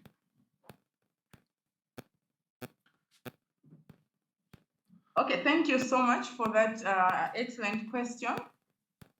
There are a number of initiatives that the government is enrolling in Malawi. The first thing is to have a conducive environment for dairy to thrive, so support in terms of the policy. So the Department of Animal Health and Livestock Development has a policy that seeks to promote production and productivity of our dairy animals in terms of support technically. So we have veterinary officers that are present in all the 24 districts in Malawi that are providing the technical backup in terms of supporting the vet issues or health issues. On the other side, government also has support in terms of extension system to support the smallholder farmers in terms of production aspects. So issues of feed and feeding are being tackled by these extension officers in various districts of the nation. And lastly, the government is also through collaborations with the associations, with the also donor-funded projects such as the Heifer International, Shempa, other projects that are rolled out through the north and the center under AGCOM, which is Agriculture Commercialization Program. They are encouraging local breeding of animals, so the community-based breeding programs. At the same time, through these collaborations, they are also encouraging proper management of the various livestock breeds that we have, both the jerseys, the Holstein, and even their crosses. Thank you. Thank you, Betty. So the next question, it seems milk marketing companies are collecting milk, but you mentioned a lack of guaranteed milk market. What exactly do you mean by that? And that question is from Anil. Dr. Anil is actually one of a small delegation from Nepal who is actually with you in Blantyre. And Anil is actually managing the ADRA's Nepal dairy project that we are helping with as well. Thank you for that excellent observation and question. What we mean is that for dairy to thrive in Malawi, which has got 3 regions, we have the southern region, the central region, and the northern region of Malawi. For dairy to thrive, we need markets in all the 3 regions. Currently, the market that is working for smallholder farmers is the one that is in the south. We have a processor who collects milk. The processor is located in the center, in the central region in Lilongwe, but they go over 400 kilometers away to collect milk in the southern region to process in the center. However, for the central region, as well as the northern region, at the moment, we do not have processors or marketers. These are the off-takers, the ones that would take the milk and process it from the farms. we do not have this. So as a nation, that statement goes to the whole nation. We do not have guaranteed markets for milk from farmers that are in the center and in the north. For the southern region at the moment, we are covered, but we want a situation where all the farmers in Malawi, smallholder dairy farmers, have got a proper market. We do not want informal milk marketing because then farmers will not have the desired output in terms of the income from milk. Thank you. Thank you, Betty. Very comprehensive response. So the next question from an anonymous person, and having been to Malawi and seen the complete admix of genetics that are out there with the smallholder farmers. But the question is, what do you think is the most numerous breed of dairy cow in Malawi, or are we just looking at admixture genetics in most animals?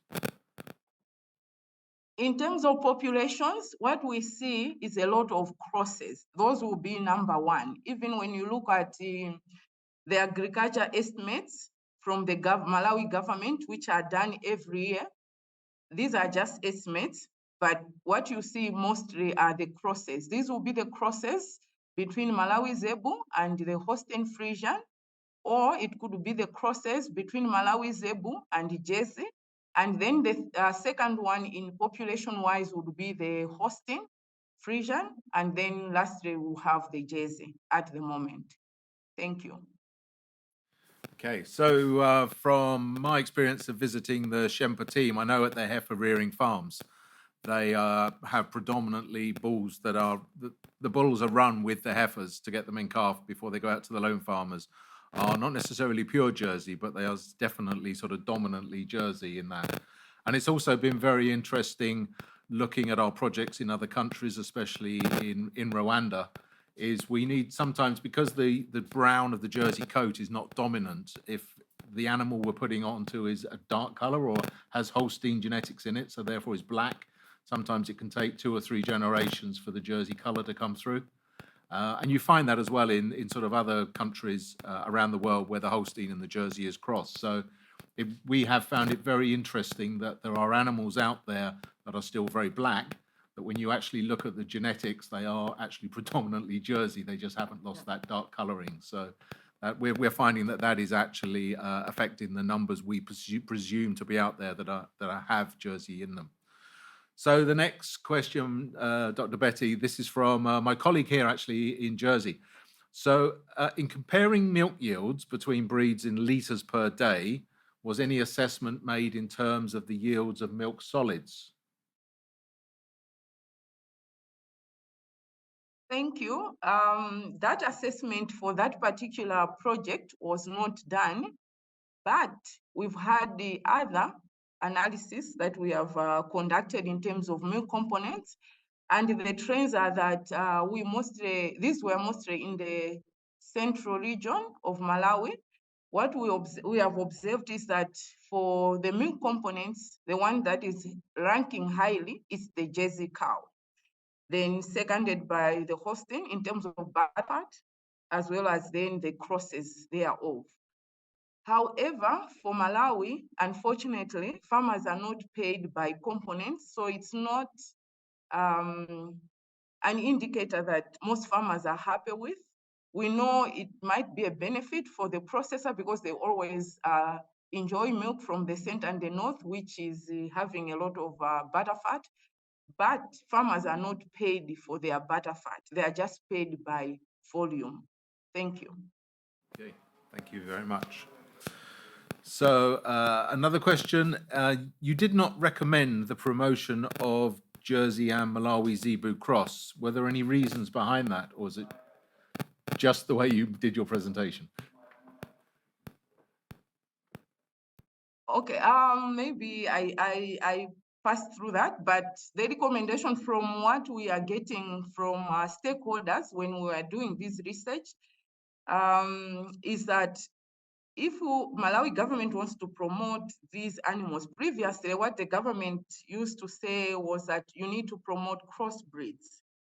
But now what feedback we are getting from stakeholders is that the government should encourage farmers to keep either pure breed jerseys or the crosses between Malawi Zebu and the jersey, or Malawi Zebu and the Holstein.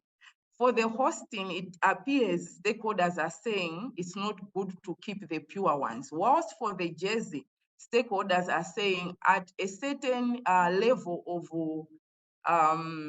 farm where we have smallholder, but they are upcoming farmers that are moving away from being smallholders and are becoming semi-smallholder or towards the commercial farm.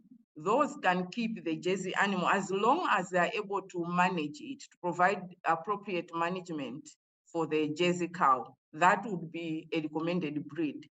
For the smallholders, let them have the crosses. As the previous presenter has alluded to, there is that recommendation that let them keep the crosses between Malawi Zebu and the jersey at the level which is the best according to science. And at the same time, they can also keep the Holstein and the Malawi Zebu as a cross, not a pure. For jersey, yes, a pure can be kept under certain management conditions. Thank you. Okay, so keeping on the subject matter of milk, then the next question is from Tessa from Jersey, South Africa, Jersey SA, who also congratulated me on my Jersey SA tie. So the question from Tessa is a lack of milk guaranteed milk markets. Does the Malawi government have legislation that keeps local farmers from selling their own product? Yes, thank you for that excellent question. Yes, as a Malawi government, in terms of we have Milk and Milk Product Act passed by the government of Malawi, which states that milk farmers are just producing milk, but they cannot sell raw milk in their location. That's why government promotes that milk has to be processed, pasteurized, then sold. So all the milk produced on farm has to be picked by a processor, get pasteurized, then sold as pasteurized milk. Thank you. Okay, so two final questions, but we will pass the remaining questions on to you, Betty, if you could respond to them in due course. So next is, you mentioned there are only 37.5% women farmers in Malawi, but through the video, we saw almost 100% are collecting milk. So can you elaborate the difference? Thank you for that question. So in most cases, this is a national figure that we are providing. What we have seen mostly is only as a southern part of Malawi, where most farmers that we visited and farmers that we have seen in videos are women. The other caveat that we should know is that when a farmer has to receive an animal, there are criteria for receipt of such an animal, whether through the government or through the association. And in most cases, the name of the woman is the one that is written. But when you think of that animal, it goes to the family. So it becomes a male-headed household that we record. But the 37% is most strictly the female-headed households.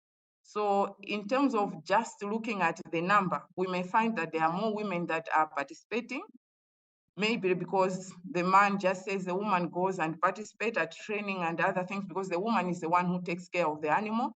But in legislation, in Malawi as a whole, we have more male-headed households in the registers compared to the female-headed households. I hope I've not confused you. Thank you. No, I think we're with you, even if the rest of the world isn't, we understand. So one last question then, this is on about policy. So Betty, what is the policy and the mechanism to transform dairy product marketing in Malawi, if there is one? Okay, thank you for that question as well. There used to be a policy that was spearheading milk marketing. That was before the 1980s with the structural adjustment. Before the structural adjustment of 1980, Malawi had an organized structure for milk marketing, which was under the Milk Marketing Board of Malawi then. So the milk will come through the milk backing groups from the farmstead to the milk backing center. Then from the backing center, the milk marketing will collect it to 3 milk processing centers, which were in the Blantyre, in Blantyre here. They had one in Lilongwe. They had another one in the north, Malawi Milk Marketing Centers, under the government structure. So Malawi had a well-organized milk marketing under the Milk Marketing Act of Malawi, and all the milk was processed, collected from farms and processed. But after 1980, when the government undertook International Monetary Fund structural adjustment, all those milk marketing centers were privatized. And so the one that thrived were the one in the south, which was bought by Dairy Board Zimbabwe, the center, which was bought by a local Malawian, and the north, which was also bought by the local Malawian. The center one and the north one currently are not functioning. Even the one that was bought by Zimbabwe Dairy Board also ceased. Now all the milk marketing is done by, milk marketing or buying from farmers is done by private entrepreneurs. And currently we only have one major buyer of milk. That's why we are saying, as a policy, currently we are using what is called holistic demand-driven extension policy of Malawi, where the market is liberalized and anyone can come in and act as a buyer or a marketer. So at the moment, that's the policy of the government. It's holistic. Anyone can come in, register, and buy milk from farmers. And what we have seen with that policy is that we only now have one major milk buyer. We have several other smaller milk buyers in Blantyre, in Lilongwe, and the north, but they may not collect all the milk that we have in the nation. So the center and north, most people are informally milking, sending their milk out from the farms or from the milk backing groups. Thank you. Thank you very much, Betty. So we're going to move on to Brendan now, but say thanks very much for your contribution, and please don't feel that you have to sit there. Betty is in a side room because she cannot actually be in the main room where the presentation is on. Otherwise, we have technical issues. So, Betty, if you wish to disappear and go back to the main room in order to hear Brendan's answers, please feel free to do so. So we move on now to the questions for Brendan, and the first of which is from a colleague of ours who works for the Rwandan Agricultural and Animal Resources Development Board, or RAB, as we all know, RAB, Dr. Felician Shumbusho, who is, amongst other things, the national geneticist. So, question for Brendan. The idea of developing a stabilized Jersey wile is fantastic. Are there discussions, initial agreements with policymakers and potential funders? Yeah, thanks, Dr. Felician, for that question. Definitely, there has been some discussions in a couple of countries. We've raised this potential issue with key government entities in Nepal. We've also had discussions with various government entities in India. And I understand, Dr. Felician, obviously you and your program in Rwanda are also having those sorts of discussions with your government and relevant authorities in terms of policy. There's a couple of recommendations. Actually, in India, the recommendation for Jersey crosses is not to go above 5/8 Jersey. That's a policy in a number of states within India in order to try and retain that heat tolerance and tick resistance that the local Bos Indicus breeds bring. So in a couple of states, there's actually a policy level not to go above a 5/8 Jersey in terms of crossbreed development. In terms of interest for re-establishing a high genetic merit Jersey Wal, 5/8 Jersey and a 3/8 Sahiwal using the best genetics available globally. There has been some discussion with Jersey Overseas Aid on this. We have also had other discussions with various other potential donors. And there is some initial interest, but we need to work out some of the technical aspects and where best to actually position the initial development of such a breed. Personally, my feeling is working in India and with BAIF because of the scientific capacity and also because of the access to high quality Sahiwal genetics makes a lot of sense. Okay, so following on a similar theme then, this is from Robert Pershard, president of the RJA, who is currently in Blantyre in Malawi. So Brendan, a fascinating talk. Once a 5/8 cross is achieved, can it be maintained as a breed, or must farmers occasionally breed their animals back to either Jersey or Zebu?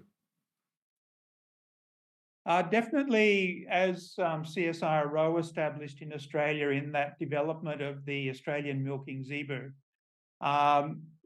after around the 4th generation, the breed stabilised in terms of its characteristics. So it is possible to do that once you get beyond the 4th generation or the F4, as I shared in the presentation.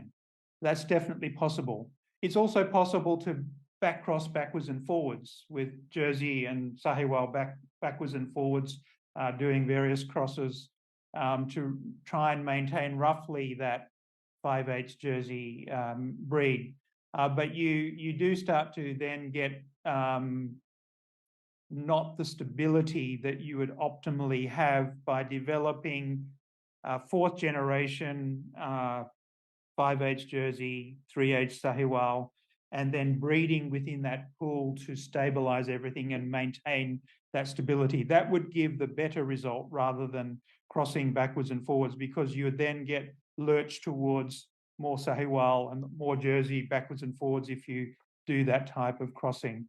So optimally, it's developing that stabilized new breed, as it were, and maintaining that stability would be the better way forward.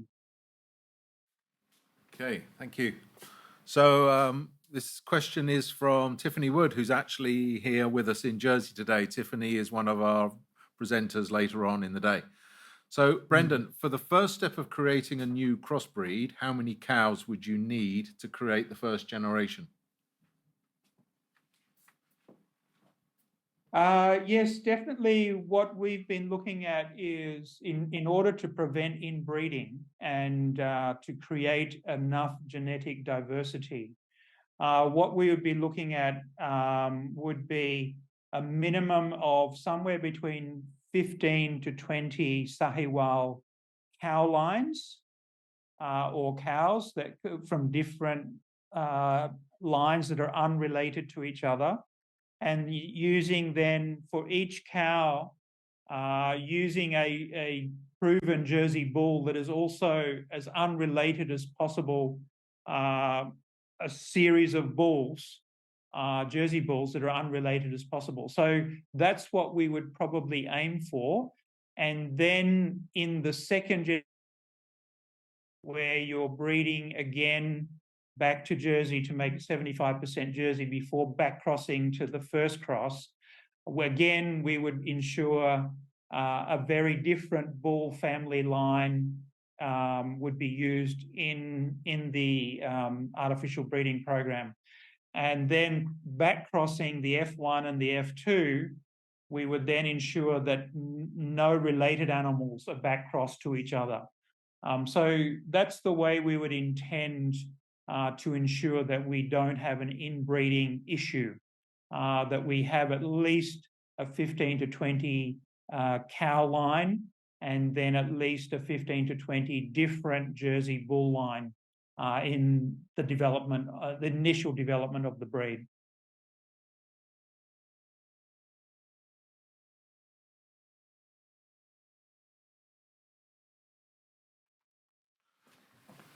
Sorry about that.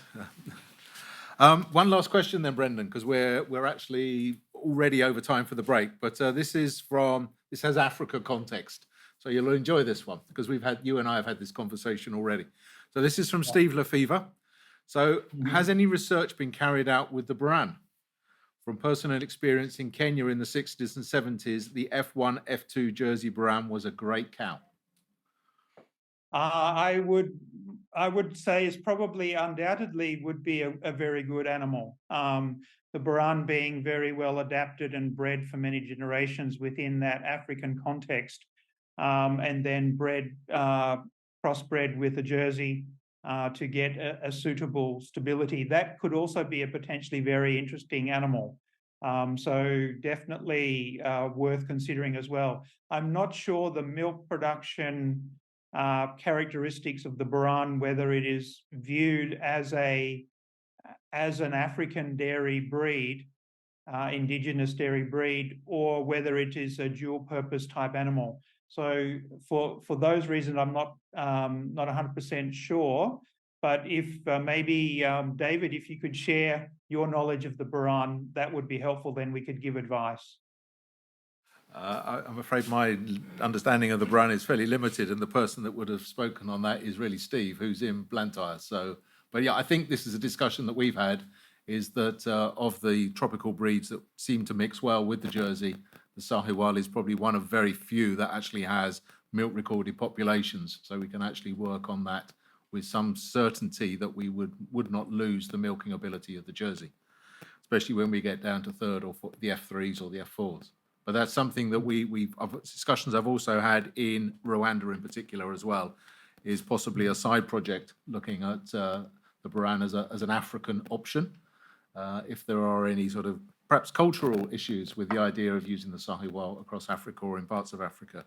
But anyway, Brendan, there are 1, 2, 3, 4. There are 4 outstanding questions, my friend, that we will pass on to you and leave for you to respond to. And thank you very much for joining us. And I hope you'll be in the background for the rest of the day, until it gets time to go to bed in Bangkok, because I know you're a good few hours ahead of us.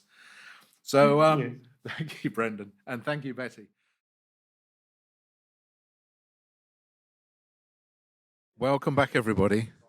If I can call the room to order here in Jersey, if only it's unpolite, I'm going global. So apologies for the slight delay. Believe it or not, the hotel and venue we're using in Blantyre in Malawi had its weekly fire test drill. So we had to wait for that to finish first before we reconnected.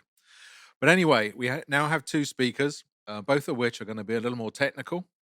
Our first is Dr. Tiffany Wood, and Tiffany is the co-founder and CEO of Dynaval Limited. And through their patented technology, Dynaval have developed innovative technology that can provide precise automated measurements of semen quality using portable equipment. It is the first semen analyzer capable of measuring the lifetime for which motility is sustained in quasi-in vivo conditions. Tiffany will present on the Dynaval system and how this evolving technology could assist nations and companies working in more challenging environments to efficiently evaluate semen quality before making breeding decisions. So thank you very much.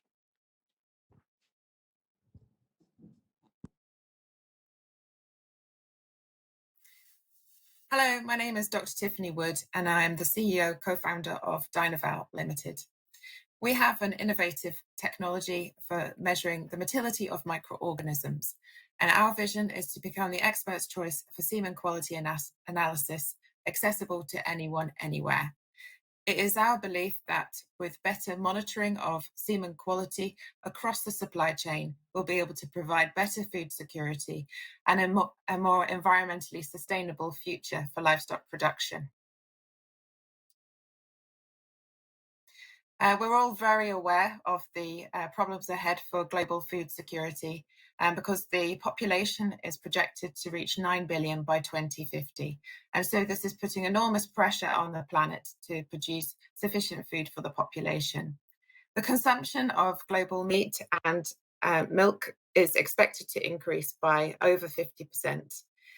And so we really need to bring technology into livestock production to really enable us to be more efficient and provide more sustainable food.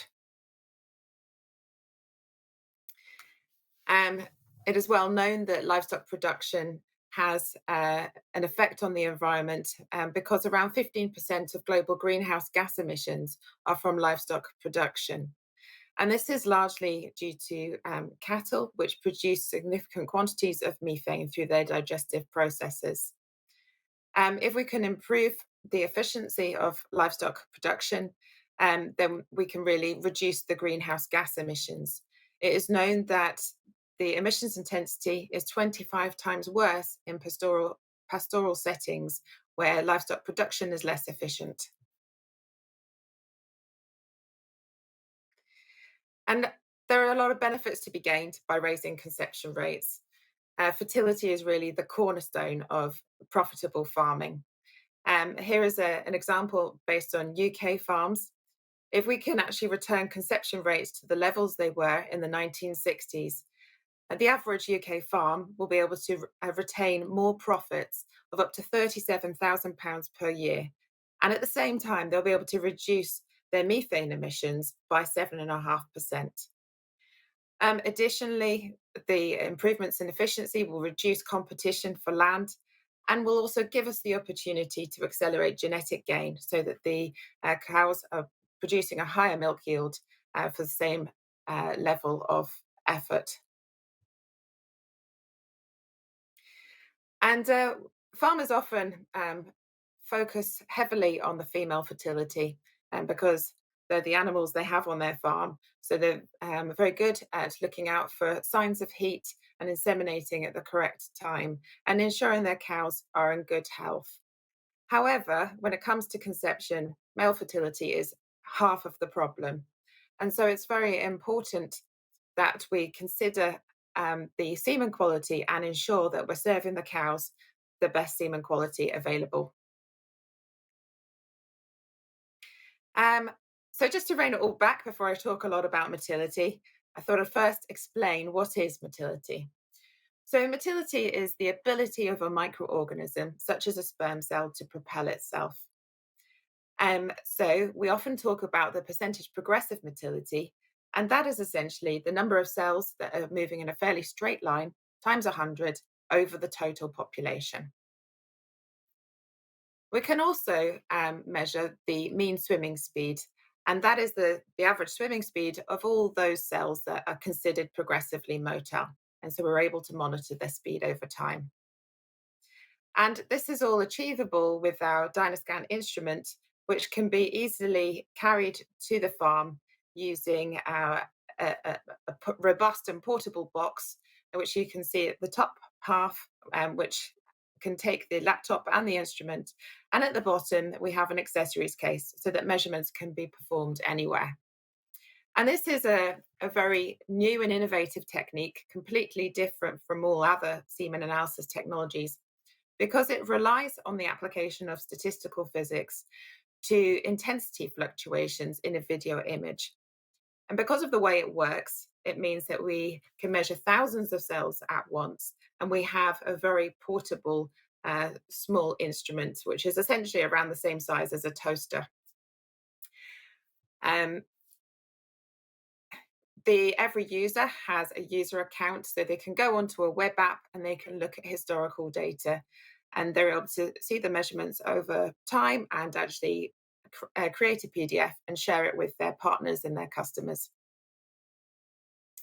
So traditionally, vets were usually taking a microscope to the farm to look at semen quality, and it is known that the results can vary by around 40% across the range. So it's not a very accurate technique. There are computer-aided semen analyzers, otherwise known as CASA machines, that are generally used in semen production.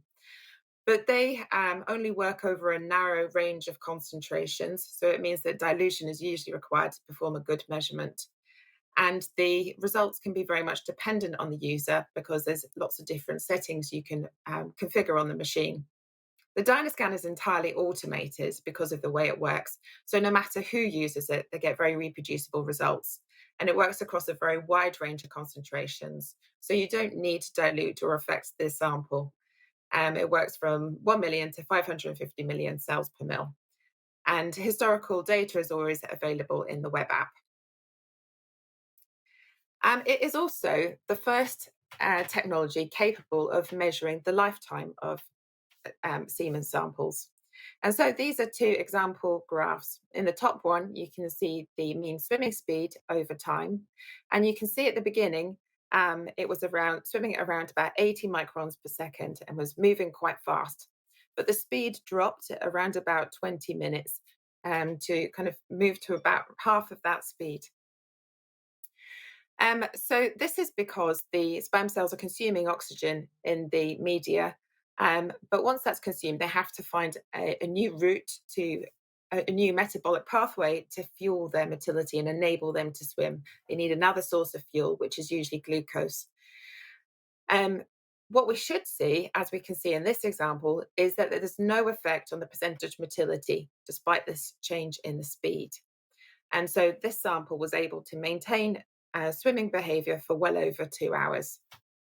And this sort of new insights from this data can be really helpful for helping the industry understand the metabolic health of sperm cells in a sample and to explore genetic factors that are associated with good flagellum structure and function, which are really important to ensure the sperm cells are motile at the point of fertilization, and also to look at improving extenders.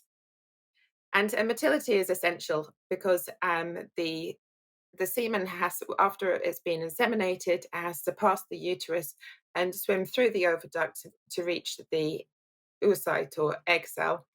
And then it has to actually be able to swim into the outer layers of the egg cell. So it's really important it's able to maintain motility over time.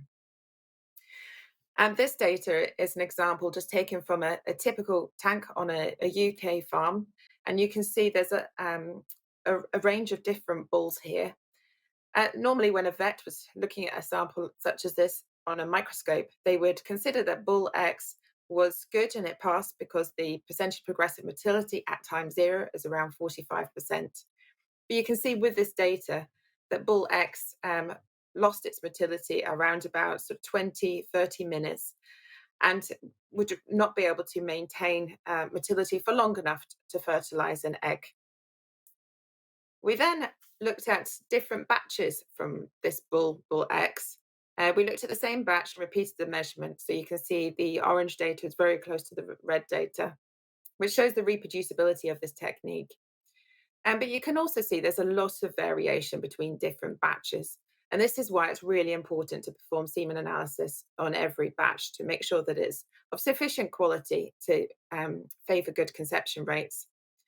What is also really interesting about this data is that for all the samples from bull X, you can see the percentage progressive motility declines over time.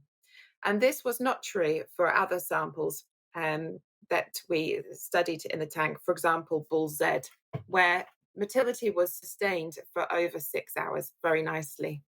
And so we believe that this is probably due to some genetic factors and will be very interesting for researchers to study in more detail.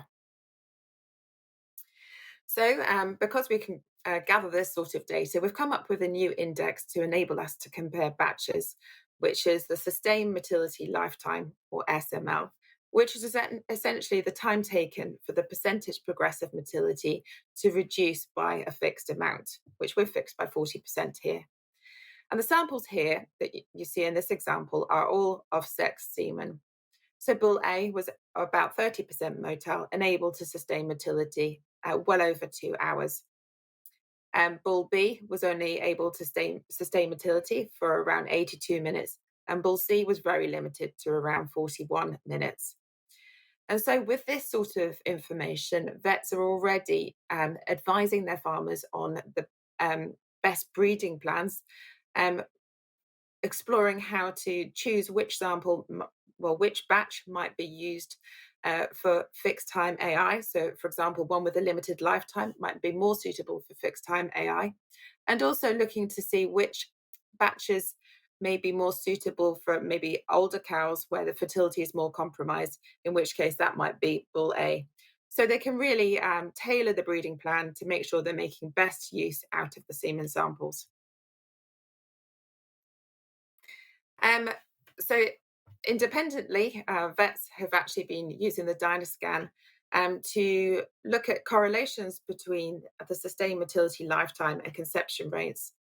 And what we're finding is there's quite a difference between the average conception rate of samples that can sustain motility for longer than 2 hours, which is 47%, compared with those that couldn't sustain motility for 2 hours, where we saw a conception rate average of 39%. And this leads to a 7.8% difference in the conception rate. And if a UK dairy farmer was, with all year round calving pattern, was able to recover that conception rate so that their average was 47%, they would then gain around £45,000 per year for a herd of 1,000 cows. So there's really significant gains to be had. We can also see here that the red samples were those that were sexed. So there is a good proportion that could maintain motility for more than 2 hours. But we can see that 8 out of the 9 samples that were not able to sustain motility were were the sexed semen. And so this indicates that when we're dealing with sex semen, we need to be very careful that we are inseminating at the right time and we're ensuring that the quality is robust and we're managing it properly and using it on cows that are in good health and with good fertility. So as you can see, the DynaScan provides very reproducible measurements, and we're able to see that the data over time should be reproducible within 5%.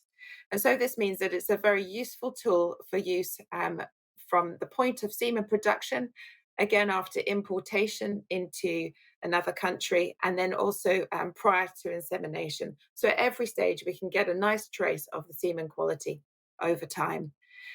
And this will help us flag up any errors that have maybe led to deterioration of the semen quality to make sure that the cows are being served with the best quality semen. So we brought the product to market last year in 2022, and we're already finding that DynaScan's used by customers on 4 different continents, and the spread of it is growing very nicely. It is being independently validated and used by semen production companies, but it's also being used quite a lot by vets who are able to provide new services to their farms. And we're hearing really good reports from customers and people who have used the technology, who are finding that they can help farmers improve their productivity and profit margins. So if anyone would like to get in touch with me to find out more, please do give me a call or send me an email, and I'd love to tell you more. Thank you.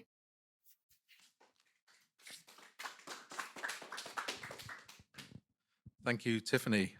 It's a little bit bizarre because Tiffany's on the screen, but Tiffany's also sat here, so it's a little strange to. And the technology that's going on today has been quite amazing. So, just to give you a bit of background for us here in Jersey, and also for our Dairy for Development work in Africa. So, we have over the last 5 years shipped teams of young bulls to a private semen collection centre in the UK. And we have a great relationship with that team over there, but there's always been an understanding that semen goes through a process called the post-thaw stress test. So that is actually freezing the semen, then you test a straw of semen motility after thaw, and then also the stress test traditionally was a 2-hour stress test. So you would actually leave that sample in an ambient temperature and then retest it 2 hours later. And that would give you a very rough idea as to the life expectancy of that particular batch of semen. We've all known that there are bulls that have better fertility than others, but I think as technology advances, what is becoming very, very clear is that this is not bull specific, this is batch specific. And across all of the bulls that we've collected over the last 5-6 years, of which there must be nearly 30 of them, we do, even for the very best bulls, occasionally get batches of semen that on the 2-hour stress test, the semen is complete, to all intents and purposes, dead. It is completely inactive. And I've had concern for some time that if there's 800, 900, even 1,000 straws of semen in that batch, for us to send it out to the project countries in Africa where the semen and the AI technician and the cow are all exposed to even greater levels of uncertainty in terms of getting the cow and calf, that morally, if no other reason than morally, we should not be sending that semen out. So that is a very basic system, and the industry globally for number of years now has been using the CASA system, the computer-assisted semen analysis, which has been a great advancement, but we're quietly confident that the Dynascan kit is going to take us one step further. So we're actually working with our colleagues in Rwanda. So we're going to send out one of these pieces of kit out there soon. So the Rwanda is the recipient of the majority of semen that we're sending out from the UK. So we want to test the semen once it's landed in Africa, once it's been stored in Africa, and then even when it gets out to the AI technician, so we can actually monitor it from the point of collection right through to the time of insemination, and to help Tiffany and her team build greater rigidity and rigor into their suggestions as to what the equipment can be used for. So that this is really interesting, and we're also using it locally for our local dairy industry, and we are also finding here locally that the ability of cattle to get in calf to sex semen, there is a very much smaller window to comfortably use sex semen product to ensure a pregnancy. And it's, as Tiffany indicated, it's not about just the semen, there's also the cow comes into it, use sex semen on younger cows. And I have genuine concerns that sex semen is seen as the solution to all the problems for the Jersey breed in Africa by being able to produce female, female, female. I think there are as many concerns with using sex semen in terms of actually not getting cows in calf. So this is a pathway we're on. So there's a bit more background to Tiffany's presentation. Our next presenter is Dr. Tim Byrne from Abacus Bio. Abacus Bio, like Dynaval, are based up in Edinburgh. Tim is an experienced and solution-focused applied scientist, and over the last 20 years, he has developed, delivered, and reviewed agri-technology improvement programs around the globe. His strengths are in the economic evaluation of technologies in the red meat and dairy supply chains, especially in data information programs and genetic improvement technologies in farmed livestock. A broad and in-depth knowledge of agriculture and food production globally is underpinned by his practical farming experience and a PhD in animal genetics from Otago University in New Zealand. So we now hand over to Tim, and then after Tim, we'll have a Q&A session for these two speakers. Thank you. Hi, everybody, and thank you for the invite to speak at the African Jersey Forum. Today, I'm going to talk to you about dairy genetic improvement program design with a national approach lens on the talk. Next slide, please. So going away from this talk today, I'd like you to go away with an understanding of why it is essential to have a genetic improvement program strategy. And I want to give you an example of what good looks like using an Irish industry example from the dairy industry. Next slide, please. Going into a little bit more detail, I want to share with you some concepts around the power of genetics, help you understand what a genetic improvement program strategy, improvement strategy is for, talk you through the importance of building a foundation, share with you what genomics can offer, and then the sort of value that can be created from having a national genetic improvement program in place. Next slide, please. So on the right-hand side here, you'll see a picture of 56-day-old chickens. In 1957, a 56-day-old chicken weighed about 905 grams. Fast forward 50 years or so, and that same chicken at the same age weighed about 4.2 kilos. And this really demonstrates the power of genetics. If you just push next slide, you should get some text up. So the reason genetics is powerful is that it leverages population performance and variation and combines that with selection to target multiple economic and environmental traits at the same time. Genomic technology has increased the speed of genetic change and also the value created, and I'll share with you an example of the sort of value created from genomics later in this talk. And genetics in the world we live in provides a very powerful tool to deliver food production, profit, and support progress towards net zero. Next slide, please. So this little diagram is a demonstration of why genetics is so powerful. So on the left-hand side there, we've got a picture of the cumulative and permanent nature of genetic improvement. So one of those little boxes is effectively 1 year of genetic change. So if we make genetic change for 10 years, you can see that they accumulate up. And because genetics is permanent, we get continual expression of those benefits over time. When you look on the right-hand side, you'll see fertilizer, where in a given year you might get some benefit, but then over the subsequent years, that benefit is utilized, and you have to reapply to get benefits again. And it's really this cumulative and permanent nature of genetic improvement that allows it to be so powerful. Next slide, please. So to harvest the potential of genetics, to capture some of that cumulative and permanent benefit, we need a genetic improvement program strategy. So what do you need a strategy for? Next slide, please. You need a strategy to set the long-term direction of the industry and of the genetic improvement program. So the strategy includes aspects related to database and data infrastructure, and I'll share with you some examples from Ireland of how they transition from a certain database set up to something much more integrated and at a national level. Strategy covers stakeholder engagement, including involvement of stakeholders in the governance of the genetic improvement program, what traits have value, what, when, and how to record them. The key part that relates to the genetic and genomic evaluation, how to identify elite sires and the breeding schemes to do that, and that's where genomics comes in. And then, of course, in any strategy, you need to do some planning and understand how to roll it out, what it might cost, and also the context in which this program is supposed to function. Next slide, please.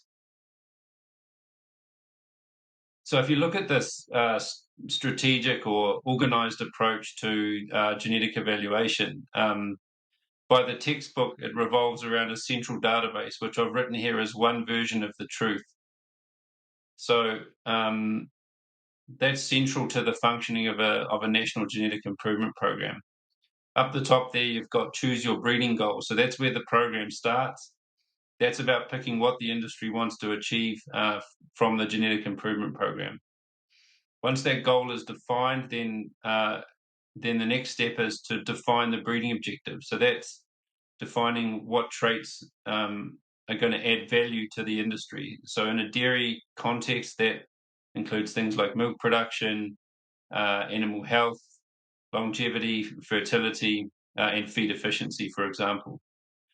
So once you've defined the value of the traits, then it's about recording information in animals, and that's the selection criteria. Once the recording is organized, it's about analyzing that data and identifying the elite animals. So that's your genetic evaluation system and the breeding scheme, and that's where genomics comes in. After you've identified the elite animals, then comes deployment of that elite genetic merit out into the industry so the benefits can be captured by farmers. And that's where we start thinking about technology like artificial insemination so that we can spread the genetics far and wide. And then the normal process is to do an economic analysis of the impact of the breeding program. And then on the basis of that economic analysis, revisit the breeding goal and decide whether the industry is going in the right direction.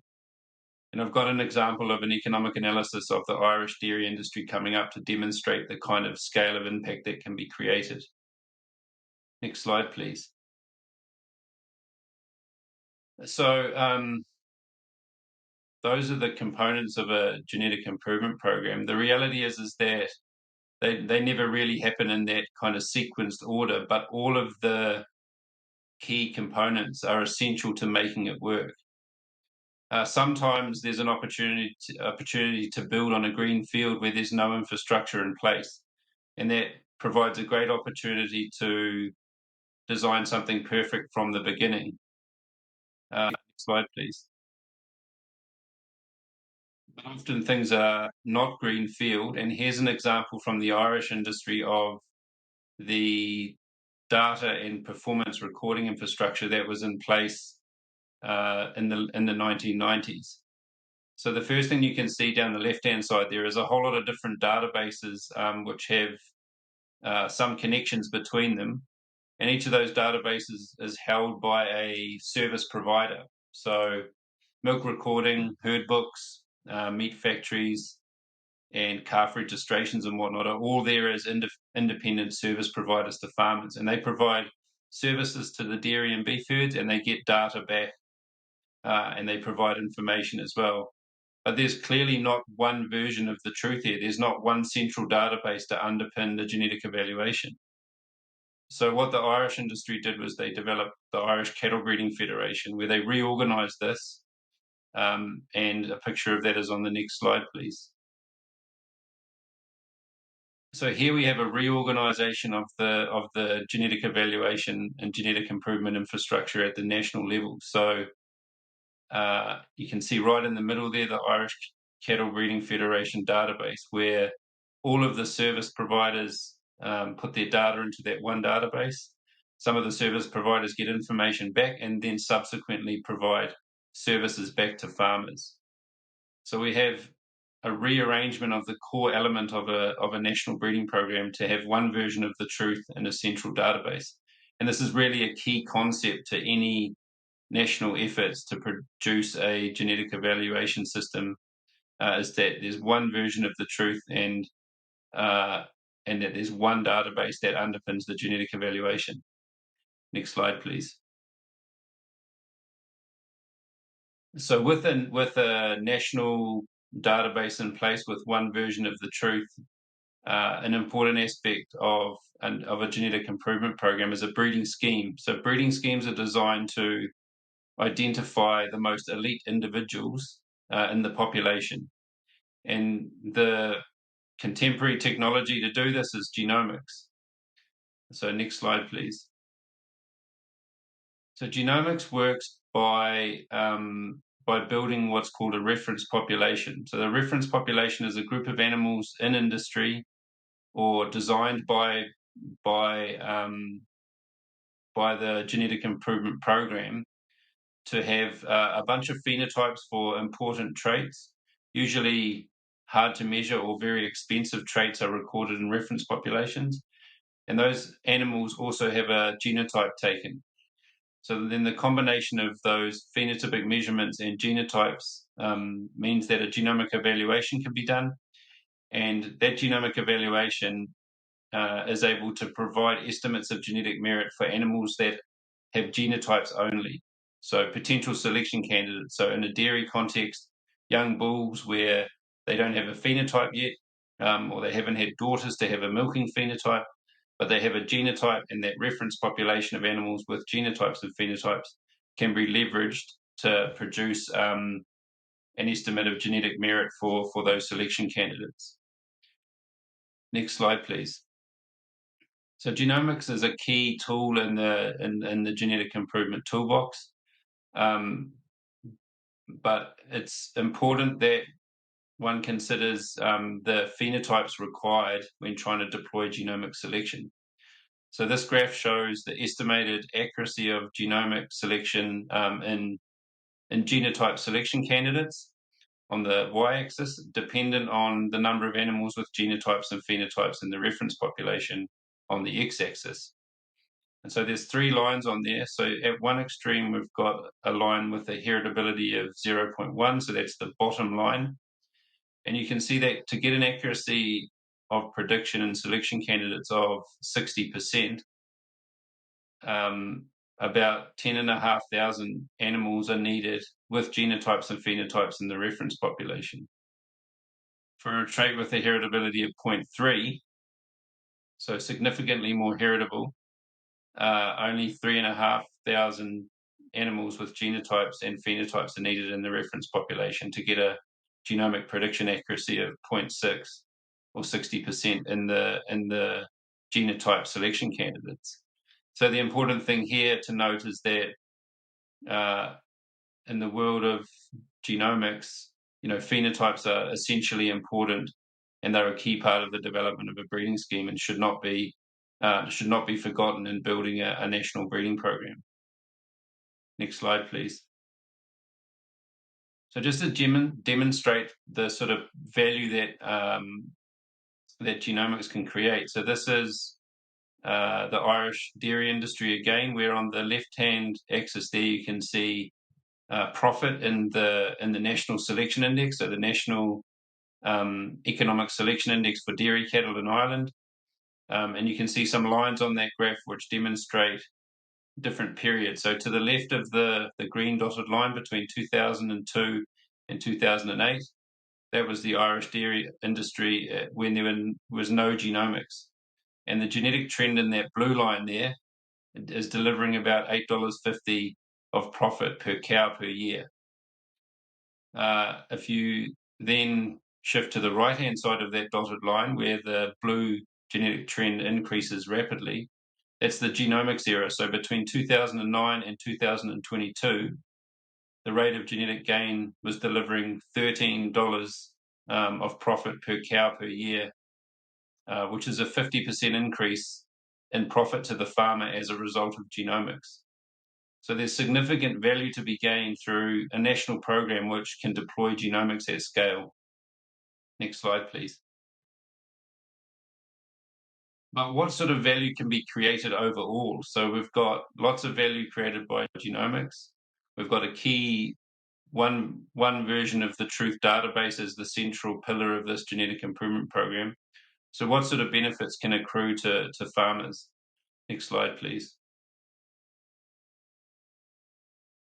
So I showed you earlier on a diagram which demonstrated that genetics is cumulative and permanent. So what we do is we say historically how much benefit has been gained from genetic improvement, in this case in the Irish dairy industry. So you can see between 2003 and 2017, there's kind of an accumulation of genetic merit over that time. And if we apply that methodology of accumulating the benefits over that period, the benefits accumulate to about $1.65 billion US. That's a very big number. The industry in Ireland is about 1.2 million dairy cows. And so when you boil that down to an annual value per dairy cow, the historic benefits of genetic improvement at the national level have delivered about $90 US per dairy cow per year over the 2003 to 2017 period. So that's a big amount of money. If you go to the next slide, I'll demonstrate the permanent benefits that accrue because of that. So you can see there on that chart, the $1.65 billion US that genetic improvement created between 2003 and 2017. So we've accumulated that. If we then apply the fact that that improvement is permanent, if you go next slide, you'll see that the permanent nature of that historic genetic improvement means that there's another $4.4 billion US on the table from 2018 to 2040 over the next sort of 20 years as a result of historic genetic improvement. If we then go next slide, please, you'll see that if we sustain the current rate of genetic improvement for 10 more years and assume that we get permanent benefits for another 10 years, then that adds an additional $3.63 billion to the Irish economy as a result of a national genetic improvement program. So very big numbers there and very big value from an organised structure at the national level to deliver a database which has got one version of the truth and some very good breeding schemes around that to identify the high merit individuals using genomics to the benefit of Irish dairy farmers. Next slide, please. Of course, I've been talking to you about the Irish dairy industry, and that's very different from the African dairy industry or dairy industries in African nations. So context is very important. So we've seen some really big numbers there in Ireland, but the scale of production obviously impacts the scale of value. So that needs to be taken into account when considering what might be available in terms of benefits to dairy farmers in Africa. Something else to consider is how to engage so many producer stakeholders so that the genetic improvement program delivers value to them. Of course, you saw the picture of the database there and all the data flowing into that national database in Ireland. There are some logistics challenges in generating lots of data in small-scale producer industries, and so that needs to be taken into account when designing a national breeding scheme. There's also the cost of genomics relative to the value of the animal. So genomics requires some spending to generate that genotype. And depending on the value of the animal based on its milk production or its intrinsic value to the farmer, that genomics cost can be quite high. So we would need to, in a national breeding program, we would need to consider the cost of genomics relative to the value of the animal. And then, of course, there's the infrastructure required to disseminate the genetic merit. So if any country is going to invest in building a scheme or a national genetic improvement program to deliver benefits, then the infrastructure needs to be in place to make sure that those benefits are realised by farmers. And that requires genetic merit to be spread using things like routine artificial insemination. Next slide, please. So I hope I've given you a flavour of the power of genetics, what it takes to build a national infrastructure for genetic improvement. The take-home messages from this talk are that there are formal processes to build, collective and national genetic improvement programs. It can't be done in an ad hoc way. A strategy is required to deliver that. Things don't usually happen by the textbook, and that's okay, but it's important to note that all of the building blocks are essential. So for it to function and deliver maximum value, all of those components need to be in place. A central data infrastructure and one version of the truth will underpin success. So without data, genetics doesn't work. And so having one source of the truth and some central infrastructure to manage the data is really important. All stakeholders must be involved for something like this to work. And I've put there including in governance. So if there's going to be some sort of national infrastructure put together, then all members of the supply chain or representatives from all members of the supply chain should be included in the governance of that organisation, because ultimately it should be for the benefit of everybody. Genomics offers big value, but only if you truly understand the value of phenotype and the relationship between phenotype and genotype in building that breeding scheme.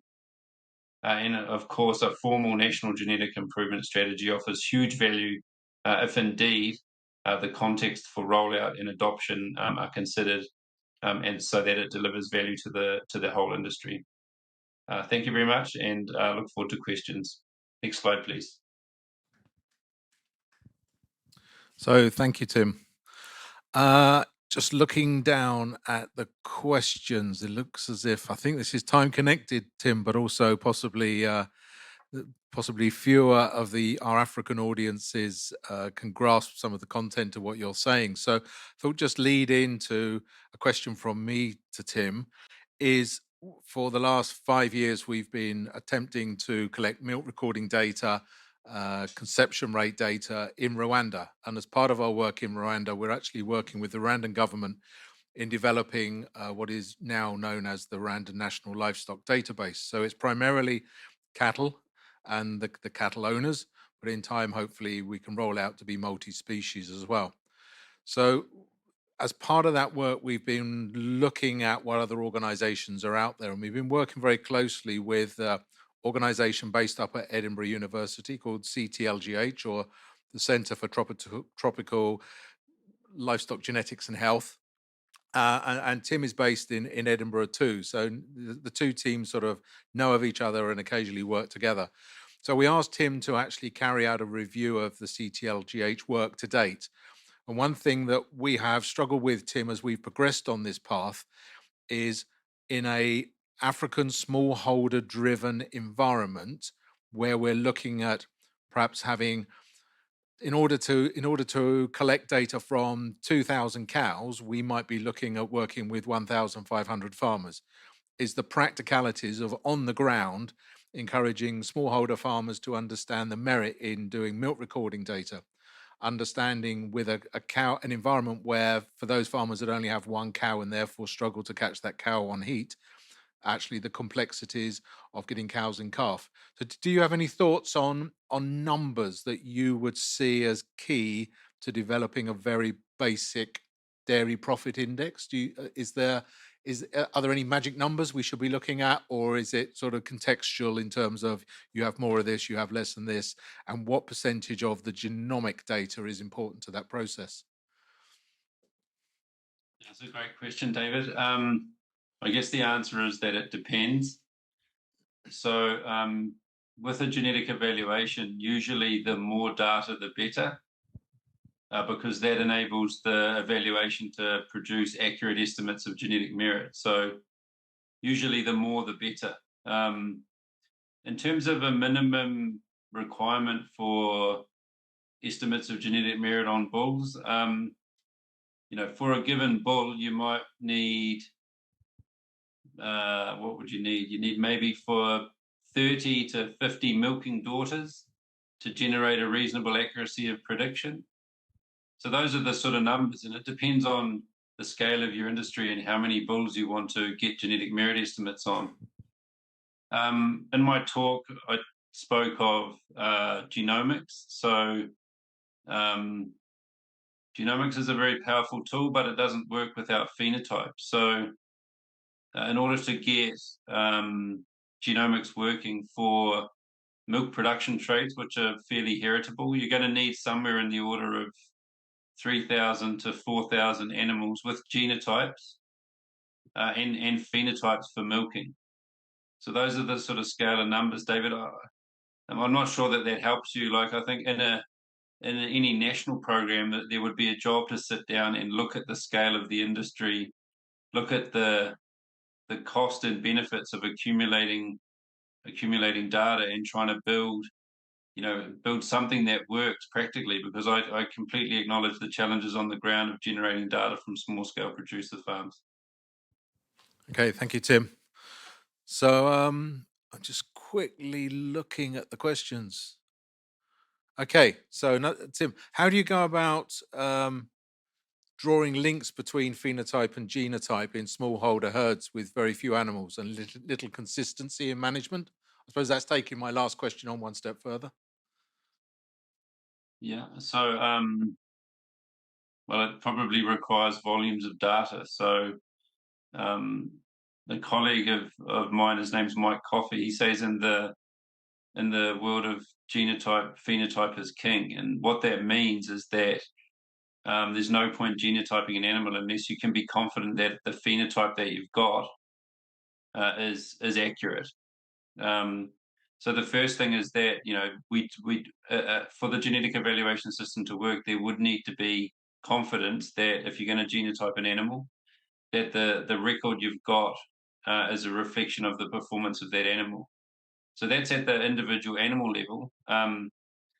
Regarding variation in management, actually having animals with genotypes and phenotypes that come from farms that have variation in management is actually a good thing, because that will give you information on which animals perform well regardless of the environment, and it might even give you information on how different animals perform in different environments. So I don't see the differences in management being a negative. That's actually a positive, but in order for the reference population and for genomics to work, you do need accurately recorded phenotypes that do represent what the cow is doing for milk production, for example. Okay, thank you. So at the moment, Tim, the rest of the questions on my board down here are all for Tiffany. So with Tiffany in the room, I think the plan is I'm going to ask the question. I am then going to hand the microphone to Tiffany and let Tiffany respond to you out there live, okay? So the Tarai project, which is the ADRA's project in Nepal, is planning to do quality analysis of Nepalese government-produced semen throughout its supply chain. Would you be happy to collaborate on a testing program? That sounds very interesting, and I think the answer is very simple. Yes. So let's connect up after. So, Anil, that'll be making you smile. I know you're in Blantyre with us today, so that's great. So, where is there a large where there is a large variation in semen batch quality from an individual bull, has there been any research into causation? So not as far as we know yet. We're still at an early stage because the product was brought onto the market last year. And we've still, over the last 9 months, we've really been learning that this lifetime analysis is really important. However, there are some instruments and semen production companies, and they may be doing such studies at the moment as we speak. Okay, so one more question before we break for lunch. So having a look at what's on the magic board to give you a bit of a challenge. Okay, so semen quality is key in AI technology. Under smallholder farming, who is responsible for semen quality according to your experience? Well, I think it's an industry problem all the way from the point at which semen is produced, because until now it hasn't been possible to look at the sustained motility lifetime. So it's really important that we know that we're providing farms with semen with good longevity, but then that it's looked after all the way through the supply chain. So we need to also make sure that it's also very important that we make sure that the liquid nitrogen supply chain has good integrity, and that the samples are well cared for until the point of insemination. Thank you, Tiffany.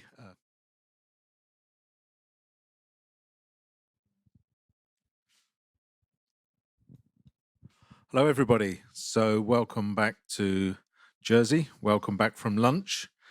I've been given the heads up that the delegation that's watching in Blantyre in Malawi are back in the room, having been called back to their seats by Steve Lefevre. So thank you very much, Steve. And hopefully our Rwandan colleagues will very shortly everybody be down and ready as well. So we start with a video from Jersey, South Africa. And the narrator for this is Tessa, who will introduce herself as the video goes on. I do have one message actually that I picked up that I missed from one of our Q&A sessions this morning, where I was asked about my understanding of the milk productivity of Buran. So Steve Lefevre has messaged through from his experience in the 60s and 70s when he was spending his formative years in Kenya, was that there is a sort of strain of the Buran which is referred to as the dairy Buran. And Steve was indicating that on sort of second cross to a Jersey, the Buran Jersey crosses were doing up to 25 litres per cow per day. So an extremely productive cross. I think the challenge there will be trying to identify the milking strains to work through. But not only that, as Brendan and I have discussed that this technology is only available in very few countries in the world. And as far as we're aware, we would struggle to get the right genetics in place to develop an African cross, which is another element to Brendan's sort of presentation and the path that Brendan is on as far as ADRA is concerned, that we will certainly keep looking towards trying to come up with an African solution as well. So yeah, hopefully those extra couple of minutes will have given our colleagues in Kigali time to take their seats. So we will now progress with the Jersey SA video. Thank you. The history of the Jersey population in South Africa is more than 100 years old, with the first animal arriving in the country from Jersey Island in 1881. It was in 1920 that Jersey SA, then called the Jersey Cattle Breeders Society of South Africa, was established, and the history of stud breeding in South Africa started. The main objective was, and still is, to encourage Jersey breeding in South Africa and to maintain the purity of the breed, an aspect that we will see later is being challenged, and a situation to which the society needs to adapt and incorporate to its advantage. The latest figures we have of animals in South Africa is 39,000 registered animals and 23,000 commercial animals on milk recording. There are many breeders who do not make use of these two official channels in their management system, and to which we do not have the official numbers.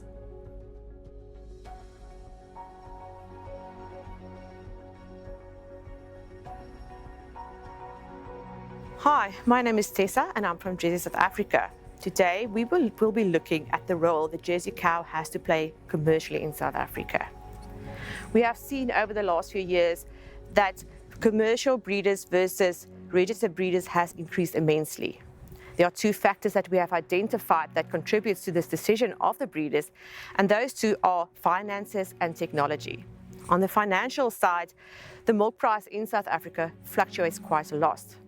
Farmers are experiencing that the cost that they are putting into their dairy versus what they get out for their product does not add up.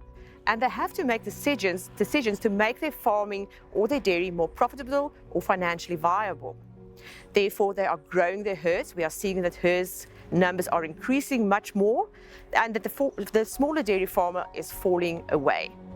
Along with that, they are deciding that the services of your society, as well as the two official milk producing or the milk recording entities in South Africa, is no longer needed. And that comes to the technology side of it all. There are quite a few mating programs and dairy management programs available to our breeders, and these programs offer them quite a lot of data that they feel that they can use to manage their dairy. The commercial breeder has found that the data which is offered by these systems is enough to suit their needs and to address their needs rather than using the official channels available. This does not mean that the commercial herd is in any way a lesser quality herd than that of his registered counterparts.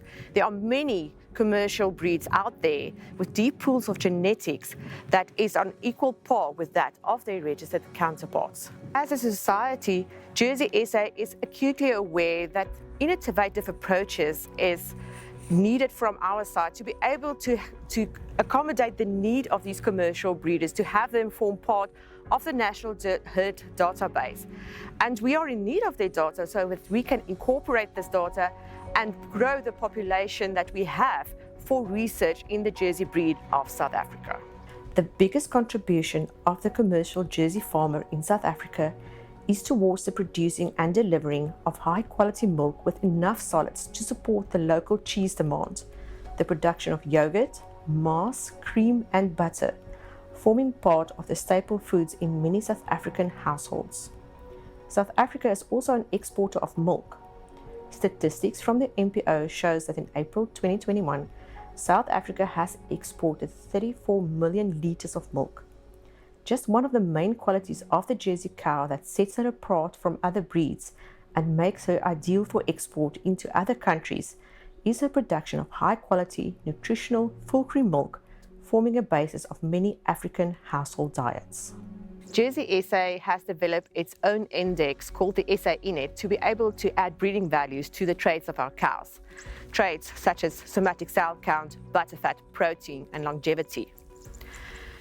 This analysis is being done 3 times a year, and the database that's being used for this analysis consists of registered as well as commercial animals.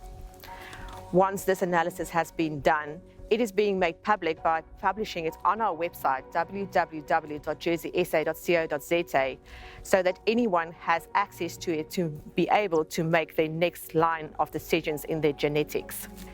Your registered breeder has the added value of adding classifications to these breeding values when making use of the various mating programs in South Africa when choosing their next line of genetics. It is important to note that even though classifications is part of the membership package of Jersey SA, it is also a service available to any commercial breeder who wishes to make use of it.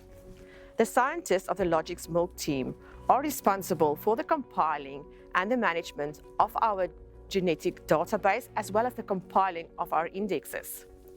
Dr. Bobby van der Westhuizen, who is part of this team, will be giving us a bit more information on the matter. Jersey SA is privileged to have a database that currently consists of 5.4 million test day records of South African Jersey cows measured in official milk recording since 1989, with added lactation yield records since 1970. The test day records consist out of milk production data as well as milk analytical data like protein, butterfat and lactose percentage, as well as somatic cell counts and milk urea nitrogen values. All data recorded on the South African Jersey population database are recorded via the International Committee of Animal Recording, or in short ICAR, certified recording programs. The performance data of the Jersey breed also includes reproduction and productive herd life information of more than 680,000 cows performed under the South African production conditions. It is also important to note that the performance recording is not limited only to Jersey stud breeders, but performance data from commercial jerseys are also included on the database to ensure that all the Jersey genetics that flow from the stud to the commercial herds are also recorded and are monitored to be able to see if these genetics that flows from the stud to commercial herds are also beneficial to the Southern African Jersey commercial farmers as well. All of these performance data is also supported by a total pedigree file of more than 1.1 million pedigree animals that is currently recorded on the Jersey South African herd book. These pedigrees are recorded from the 1930s and in some family lines stretching over 17 generations that is recorded. Although Jersey bulls are important from the US, Denmark, Canada, New Zealand, Australia and Great Britain, more than 60% of the bulls used in the active South African Jersey population are South African-born sires that are bred and selected to fit the South African production landscape. The data makes it possible to run a successful national South African genetic evaluation for the Jersey SA and commercial Jersey cows that participate in milk recording. The first South Africa Jersey genetic evaluation was published in the late 1980s with participation in interbull genetic evaluation commencing in 1998. Currently, the South African Jersey genetic evaluation is done by the South African Stud Book and Animal Improvement Association. The trait groups include in the South African Jersey genetic evaluation are production, other health, fertility, longevity, and conformation traits. All linear classification data or conformation data is recorded by the South African Jersey Society since 1984. Production, other health, fertility, and longevity traits are recorded through the recording programs for example, the Logix Milk Registering and Recording Program, which are all ICAR certified systems. Since 2020, genomic information has also been added in breeding value predictions with the establishment of a single-step G-blood genetic evaluations for all recorded traits for dairy breeds in South Africa, based on a South African genomic reference population. The genomic enhanced breeding values predicted from the single-step Jersey genomic evaluations are therefore based on a Jersey cattle that were measured and recorded under South African dairy production and economic conditions. Genotyping also allows for Jersey breeders now to select for and against specific single gene traits in their breeding objectives. These information on these traits are, for instance, the beta and kappa casein content of milk, the DGAT1 gene, as well as the deleterious genes, for example, the Jersey haplotype 1, are now available for all animals that participating in the South African Genomic Selection Services.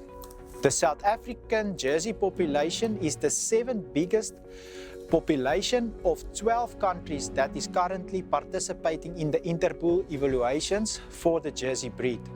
According to results from the interpool evaluations, the South African Jersey genetic pool outperformed most of these international populations with regards to especially fertility, longevity, udder, and feet and leg traits. The total merit index of the South African Jersey breed is called the SINET. The SINET combines all traits of economic importance with 35% weight put on production, 20% on other health, 15% on fertility, 25% on conformation traits, and 5% on longevity.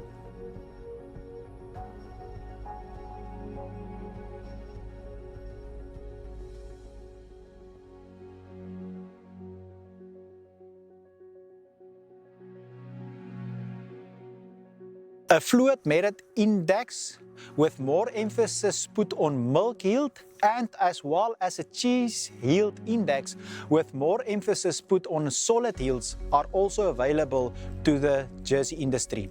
These indices have been developed by Jersey SA over many years to reflect the breeding of the ideal profitable Jersey cows suitable for the different South African dairy production environments and conditions. A web-based platform, saDairyBulls.com, among others, are available to the South African Jersey farmers, where all international AI bulls can be accessed on the South African scale for fair comparison across countries. saDairyBulls.com take all pedigree information into account for far as recorded on both the sire and dam side of the pedigree, to present the South African Jersey farmer with accurate inbreeding information. It is therefore an efficient tool in the hands of the South African Jersey breeders and farmers to ensure to maintain their genetic diversity within their herd and on the end of the day for the breed in South Africa. With climatic change being an evident reality, the smaller frame size of the Jersey breed gives them a clear advantage above the bigger frame-sized dairy cows under South African production environments. They are less susceptible to high temperatures and more efficient with regards to solid percentages in their milk, ensuring their sustainability in Africa. The South African Jersey population is genetically a sound population and led itself as a solid breeding ground for superior genetics for the rest of Africa continent and eventually to the rest of the world. We have exported quite a few animals over the years to various African countries, such as Angola, Malawi, Kenya, and Tanzania, just to name a few. We love the Jersey and we know why, but there are quite a few aspects of it that I'd like to to show to you why she is more adaptable to Africa than any other breed. With the different ecosystems and weather patterns in Africa, most animals find it difficult to adjust. That is not the thing with the Jersey. We know she adapts to various climate changes quite well. And then also, because of the major differences in ecosystem and weather patterns, planting, grazing for many of the farmers is not possible. They have to rely on dry feed.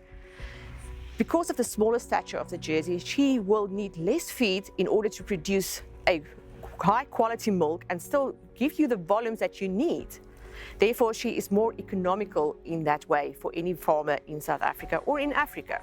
Another aspect of the Jersey that suits Africa much better is her calving ease that she has. Because there is less complication with calving, she is suitable for Africa, especially for your commercial as well as your rural farmer. On a commercial side, nobody wants to spend all their time on problem solving, especially in a large herd. Where on a rural area, not everybody has access to veterinarian services, and therefore an animal that calves easily without any complications is what they are looking for.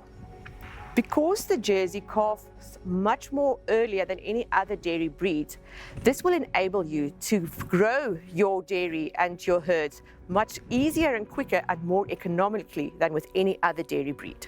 There has been an increase of farmers looking towards implementing the New Zealand method of crossbreeding. Most of the breeders that veers towards the three-way crossbreeding are situated in the Eastern Cape area of South Africa. This is an area that is closest to New Zealand environmentally. There are different reasons for breeders opting to crossbreed rather than continuing on a purebred path. Those who choose to crossbreed their Jerseys tend to keep their herd on a 50-50 scale with purebred and crossbred animals.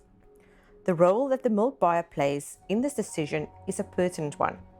Many opt to go with this route to increase their milk volume by crossbreeding with a New Zealand Friesian genetic, as their stature is not as big as a Holstein cow. Some feel that crossbreeding will improve their fertility rate. Some crossbreed to improve their feet and legs of animals for the area that they are farming in, and for others it is to obtain their own breeding goals. As mentioned before, we have exported quite a few animals up into Africa to our fellow African countrymen, and we are so glad to be able to share our Jerseys with them. But we have found that sourcing heifers for future export is becoming more difficult due to the vast numbers that has already left the country. Another aspect that we found that contributes to the heifers being much harder to source is that some of our breeders has experienced that the input cost or the raising costs to the animals versus that which they are offered for the animals once again does not add up.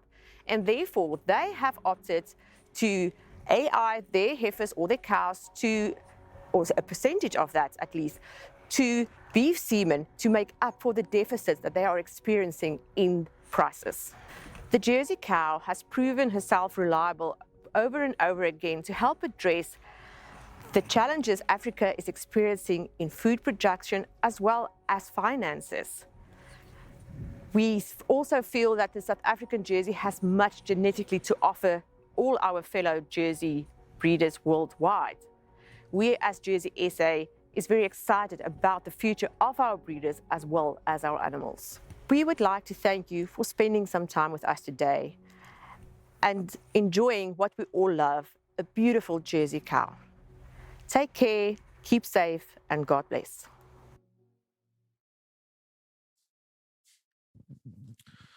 So, thank you very much, Tessa.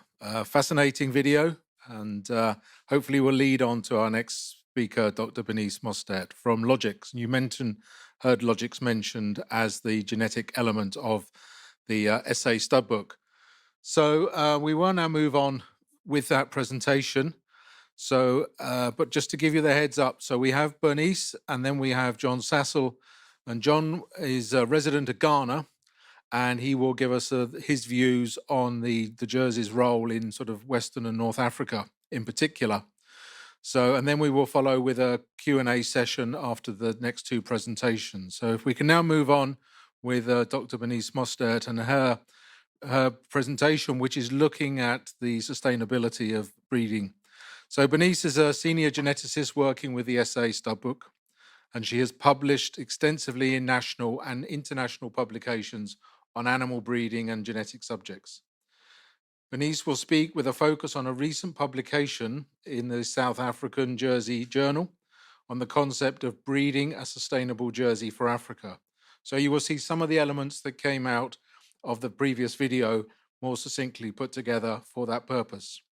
So coming from an African context with dairy and system comparable to those in the Northern Hemisphere, Bernice will demonstrate how data is key to ensuring the Jersey plays a key role in South African dairying. Thank you.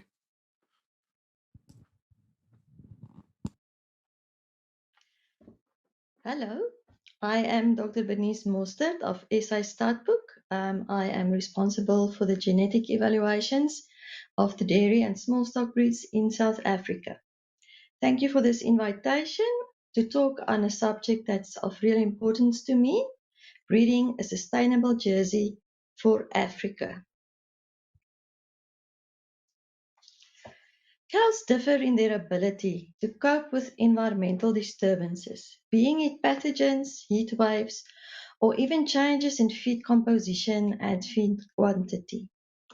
Resilience of cows can be defined as the capacity of cows to respond and overcome these disturbances, safeguarding their ability to contribute genes to the next generation and thereby rendering sustainability to the breed for long time survival.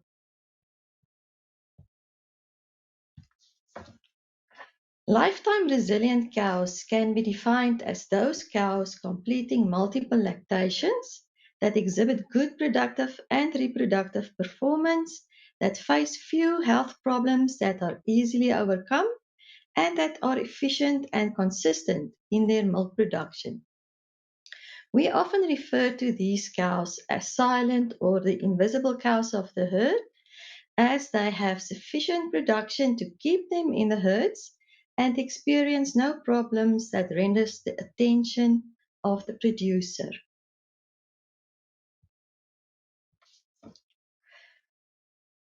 Resilience of cows, improvement of resilience can have benefits on different levels. It will improve on-farm productivity. It will improve the animal health and the welfare of the cows. It will reduce the impact that the cows have on the environment. It will also reduce the need for the use of antibiotic and medicinal intervention, leading or resulting then into easy to manage and healthy herds, and therefore also have a positive impact on labor and labor costs.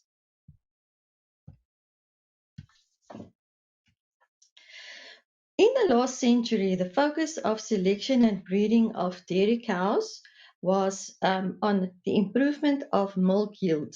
And because milk yield have a moderate heritability, we saw tremendous increases in the genetic potential of dairy cows. However, that came at a cost because we saw also deterioration in butterfat and proteins percentages and in the health and fertility of the cow, with a real deterioration observed in udder and feet and leg traits, and the longevity of the cows declined.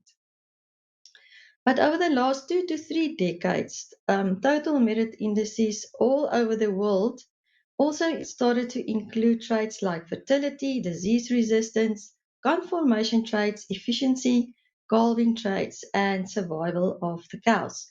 We therefore have much more balanced breeding over the last few decades.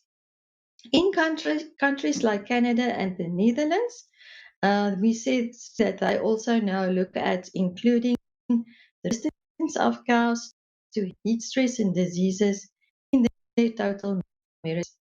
There's also research focusing on the adaptation of cows to variation and feed and forage that affects the product and the fertility.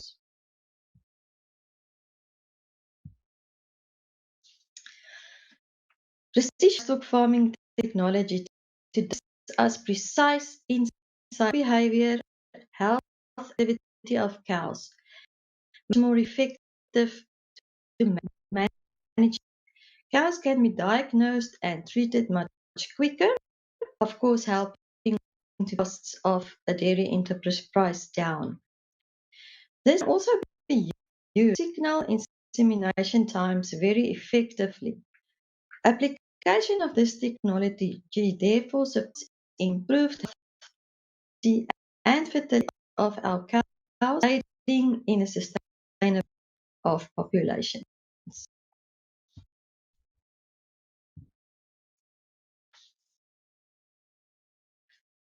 Impaired resilience impacts reproductive performance of a cow to reap, therefore a valid of the cow's resilience.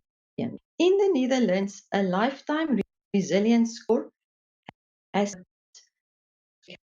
cows based on all the calving events of the cow, the cow's age at first intercalving period in comparison to the herd average, as well as the number of the insemination of a cow's last lactation, with pins built in for all the curated treatments that the cow received, and when she's also option for each day culled before the days in milk.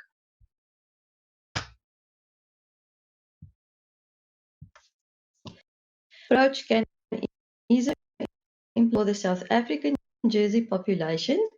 Calving events, age at first calving and intercalving period information can be obtained from birth notifications of all the Jersey cows that has been registered on Logix, which is SA Statboek's official database. Furthermore, information on fertility, medical and culling events are currently being captured from farm software and pipelined into Logix in a chronological manner.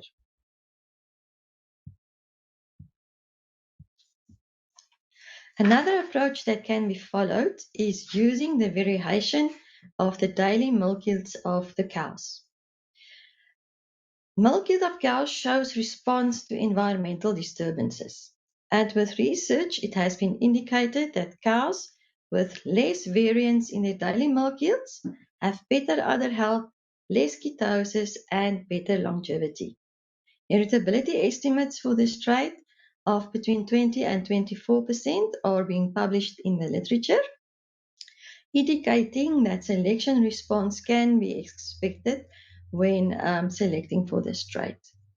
Also, favorable genetic correlations has been observed between cows showing less variation in their daily milk yields and functional traits.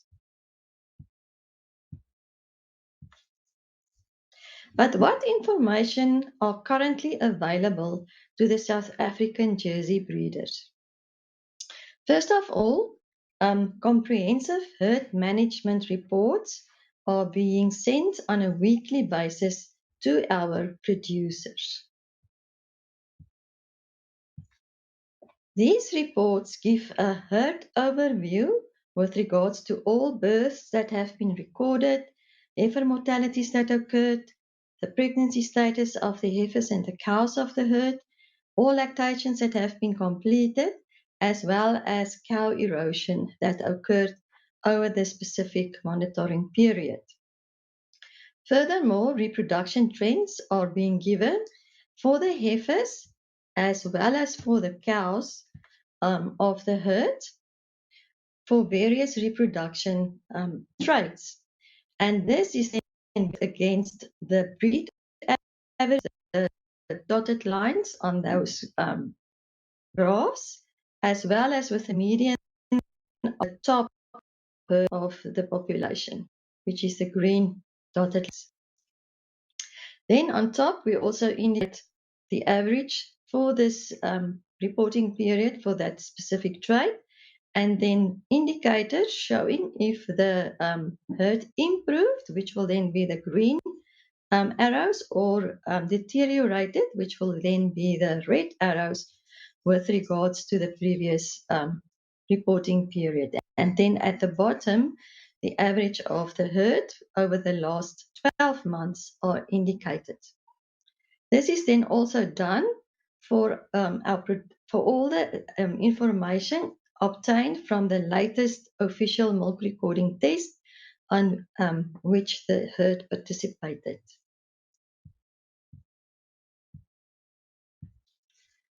Also then supplied to the breeder or to the producer is timeline trends. For example, this graph indicates the milk production of every cow that's currently in lactation in the herd.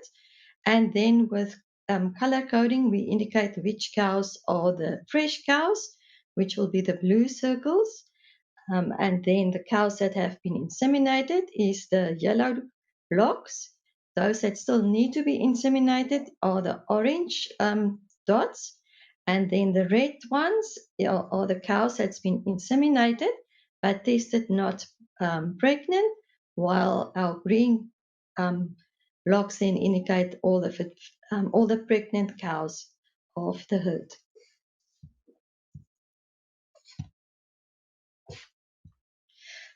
We also give information on the average cow weight across the lactation within parity groups, as well as the average weight changes that occurred over the lactation.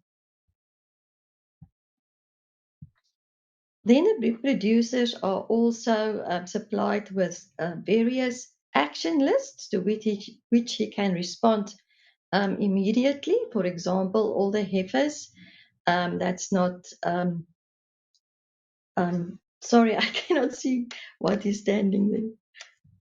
For all the heifers that's older than 2 years old, indicating her pregnant status there, as well as the action list with regards to all the cows and heifers that's ready for PDs.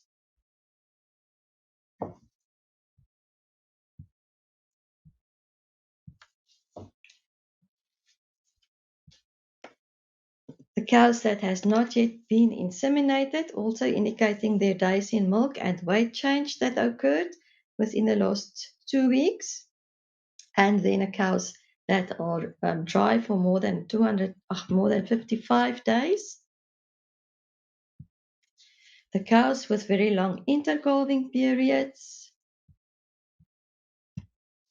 Cows under pressure due to too high somatic cell scores or too low lactose percentages, indicating that cows are under stress.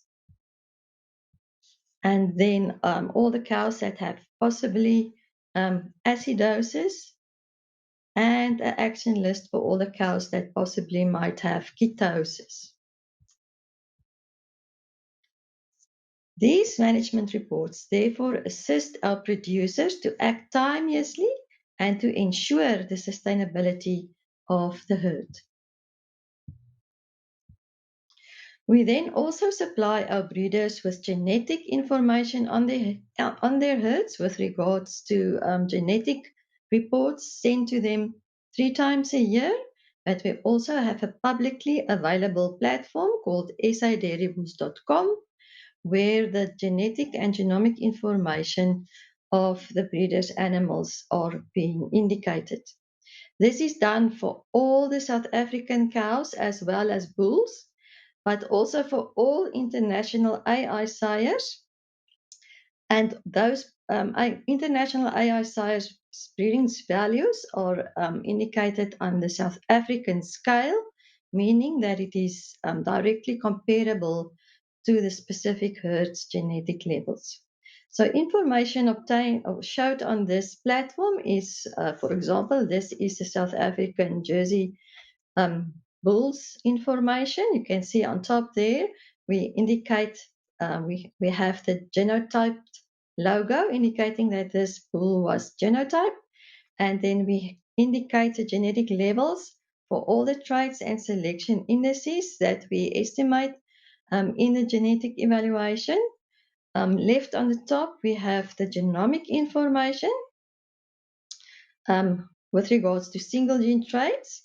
And then at the bottom left are the pedigree information for this animal, and the breeder can request up to 10 generations information to see on this specific animal. South Africa has an established genomic reference population for the Jersey breed, and this allowed us to develop and implement a single-step GBLUB genomic evaluation, which have been running since 2020. This means that we can supply our breeders with genomically enhanced breeding values and indices, which mean that they can do more accurate selection on especially their young animals. Having genomic information also enable us to supply our breeders with genomic information on the genetic constitution of the animals with regards to specific single gene traits, for example, the constitution for beta and kappa casein. We can identify the carriers of DGAT1 and ABCG2, and we can also indicate the genetic constitution with regards to the horned or polled stateness of the cows. Then also for several unwanted and lethal genetic disorders, we can identify the carriers for mulefoot, Reuter syndrome, and the Jersey haplotype 1 infertility mutation. We can also do, of course, genome-wide association studies because we have a representative database to identify genes that have associations with specific traits, specifically with regards to our Jersey population. Our latest development for our Jersey breed is the Genetic Efficiency Index. This is an indicator of the adaptability and the resilience of our South African Jersey population. We use this to give an accurate ranking of the cows with regards to their production of dense milk versus their body size. And the data we need for this is official milk recording information because we need milk, butter, fat, and protein yields, as well as linear scores. We use the linear scores to construct a body weight composite index. Now, linear classification is done by the Breed Society, and that information is also captured onto Logix. Currently, we also obtained cow weights from farm software, and as soon as we have enough weights available across herds and across generations, we will also include cow weight into our genomic evaluation, and we will then replace the body weight composite with the actual cow weight breeding values in the efficiency index.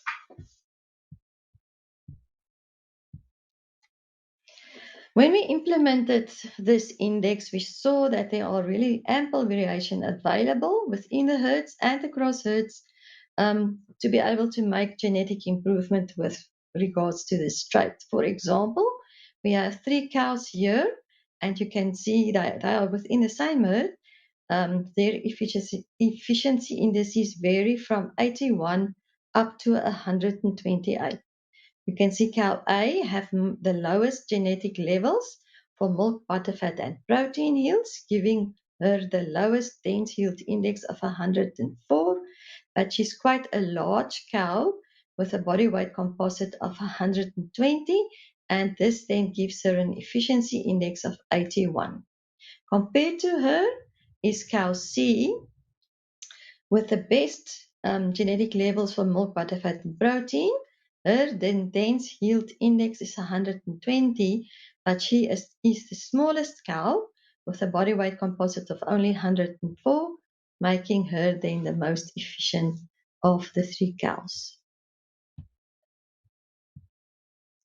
Then, of course, of immense importance to us to ensure the sustainability of our Jersey population is the management of the level and the rate of inbreeding in our Jersey herds. For this, we developed a mating module that's also available on SA Statboek. On this platform, the breeder can indicate what the level of inbreeding is that he will allow in his herd. And then he can select bulls according to his herd's specific breeding objective. And this mating module will then allocate these bulls to the cows of the herd in such a way that the most genetic improvement will be obtained, but with the least increase in inbreeding. So you can see here at the bottom are one of the herds that are using this mating module. This herd really ran into very high levels with regards to inbreeding, with a rate much higher than that of the breed. And then in 2010, he started to use this module, and you can see he managed to decrease his inbreeding by more than 2% since 2010. And then since then, he managed to keep the rate of inbreeding of his herd below that of the breed.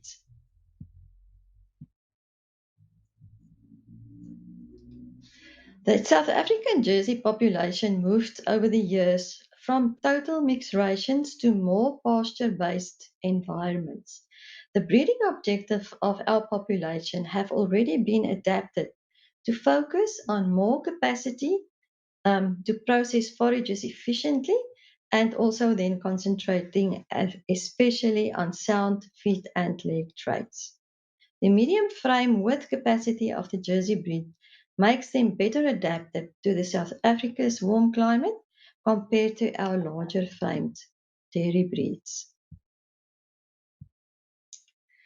The sustainability of our South African Jersey breed are therefore assisted by faster genetic gain through the use of genomically enhanced breeding values and selection indices, by including efficiency in breeding objectives, by allowing of farmers to do precision breeding for milk quality traits based on genomic information, by eradicating unwanted and lethal genes from our population, and by managing the rate and level of inbreeding in our herds.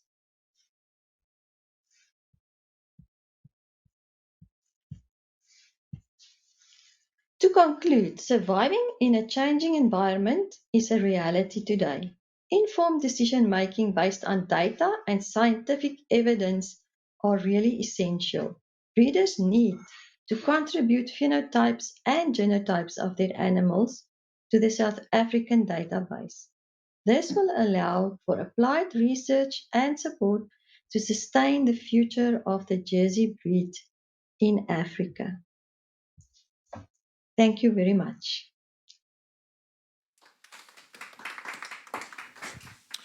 So thank you, Bernice, and we'll no doubt get to speak to you soon. So I'm very conscious that today's event started off with very much an humanitarian perspective on our work, not just of our work in Africa, but of a number of NGOs and scientific study groups. It's becoming very apparent the more time I spend in Africa and developing and looking at where our projects are heading, is that we need to tap into this science that's out there. Even in the commercial environment of dairy globally, they are now starting to really understand that these extremely high-powered cattle of any breed are most definitely not the cattle for Africa, where there are a number of challenges. And I often, and for those who have heard this before and again, I will not apologize. But if you're offered a Ferrari or a Toyota Corolla family saloon, you're immediately wanting the fast car until you're challenged on how you will keep it, how you will cover the cost of the fuel, how you will maintain it, the standard of the roads on which you drive it. And then reality starts to kick in and you understand that the car you really want is that second-hand family saloon that you see so much across Africa. And it's the same, I believe, for cattle genetics.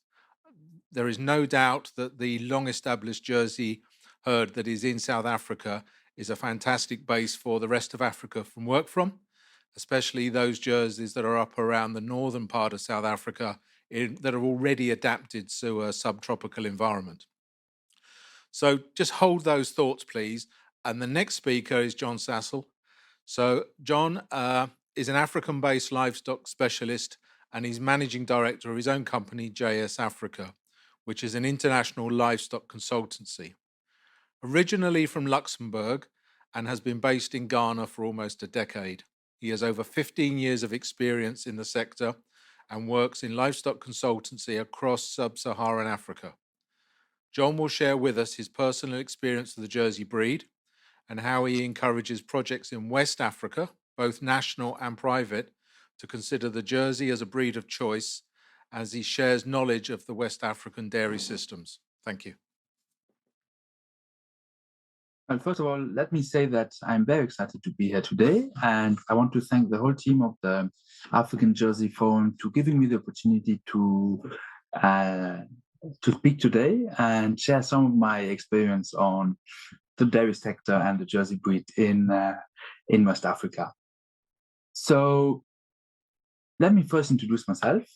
My name is John Sassel. I'm originally from a very small place called Luxembourg. I was raised on a farm both in Luxembourg and in France, even though I've been living now for the last almost 10 years in Ghana, West Africa. And I'm passionate about cattle, especially Jerseys. I am a proud owner of about 30 Jerseys that are sitting on the family farm in Normandy. The picture that you can see on that slide is one of my Jerseys that is beautifully pictured there in apple trees that are blossoming. And I got that passion from the family, coming from a family that has been farming for a very long time. I've been able to use that passion on a daily basis today with the work I do. So today I'm the general manager of a small company called JS Africa. You can go to the next slide. JS Africa is a small but international consultancy firm that is specialized in cattle. So we have both commercial and consultancy activities throughout sub-Saharan Africa. We are also venturing right now into some production activities in Ghana to produce milk and meat for the local markets.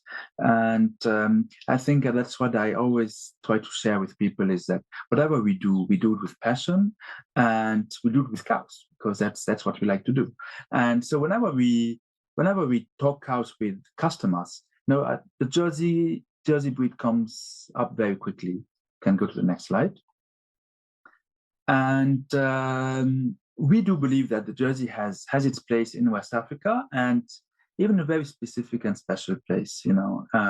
It's really very interesting to see the links that the Jersey has to West Africa and how it can be very, very well utilized within the West African sector and how it is already being utilized today. And that's really what we're going to be discussing today, the Jersey in West Africa. So I want to start with the origin of the Jersey. So we can go to the next slide to discuss that. And to start about the origin of Jersey, I want to talk about some of the original breeds that have been present in West Africa, especially in the tropical areas, in the rainforest areas, what I call today, which are all the areas where you can see cocoa being grown very well.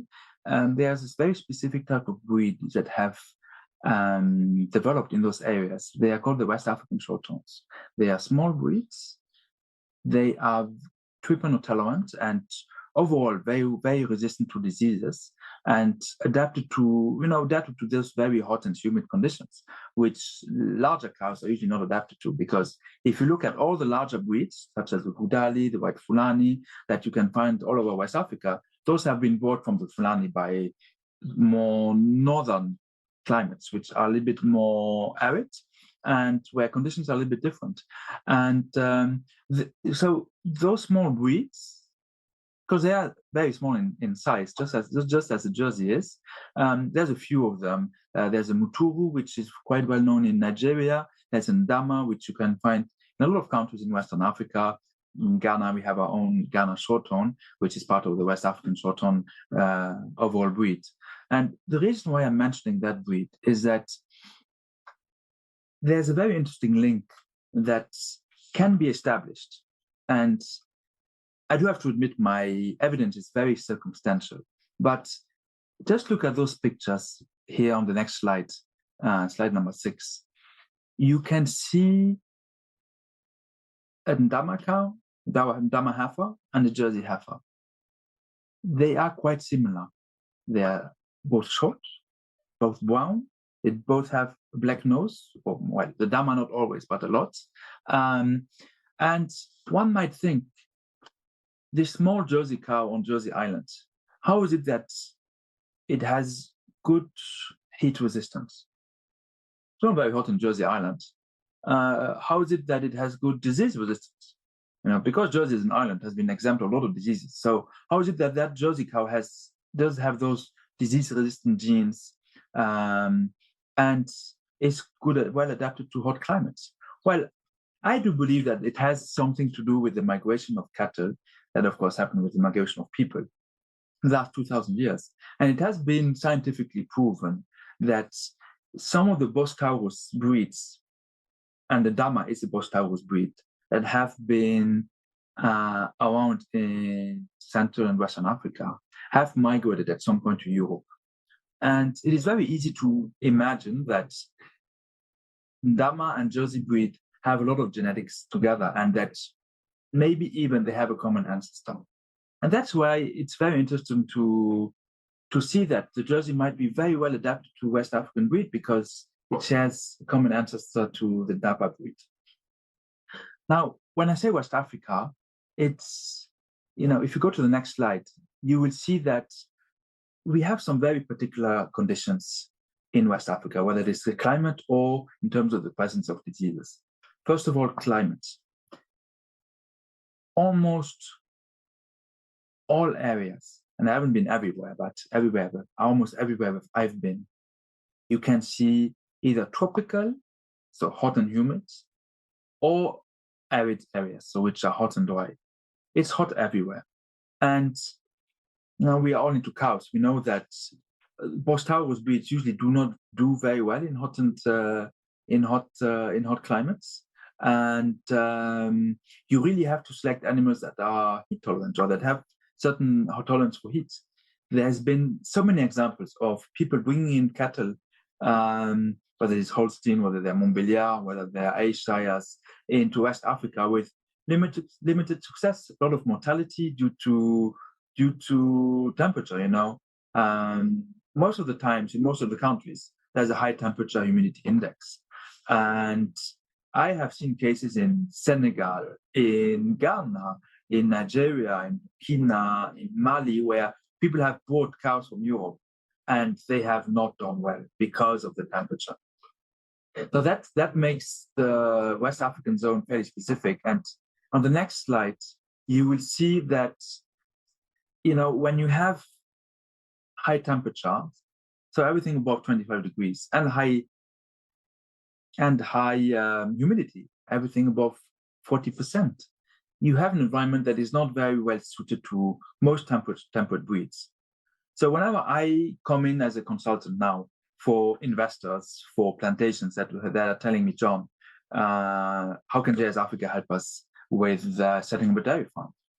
Well, one of the first things I tell them is that you have two choices, two strategies.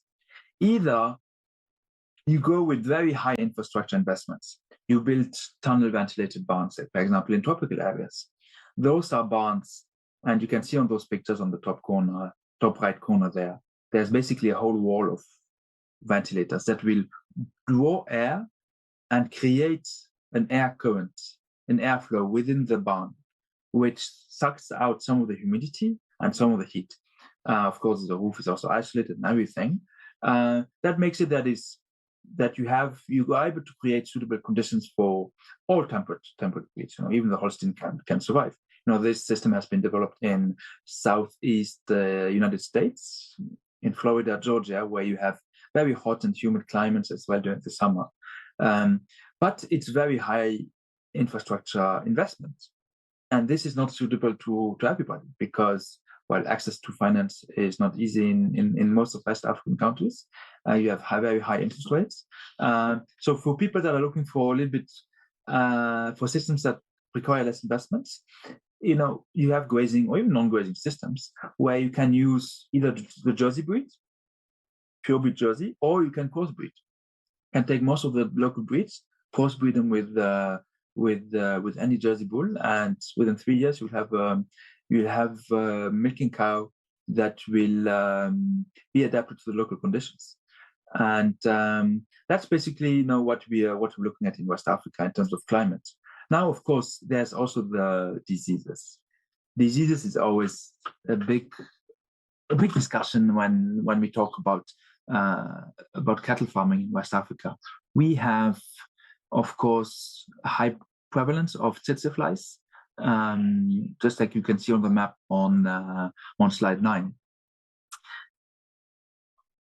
It's not exclusive to West Africa, but within West Africa, we have a lot of issues with trypanosomiasis, and that induces a lot of mortality. We also have a lot of tick-borne diseases, so it can create a challenge, especially when you are looking at doing grazing farms, whether they're dairy, either for dairy or meat.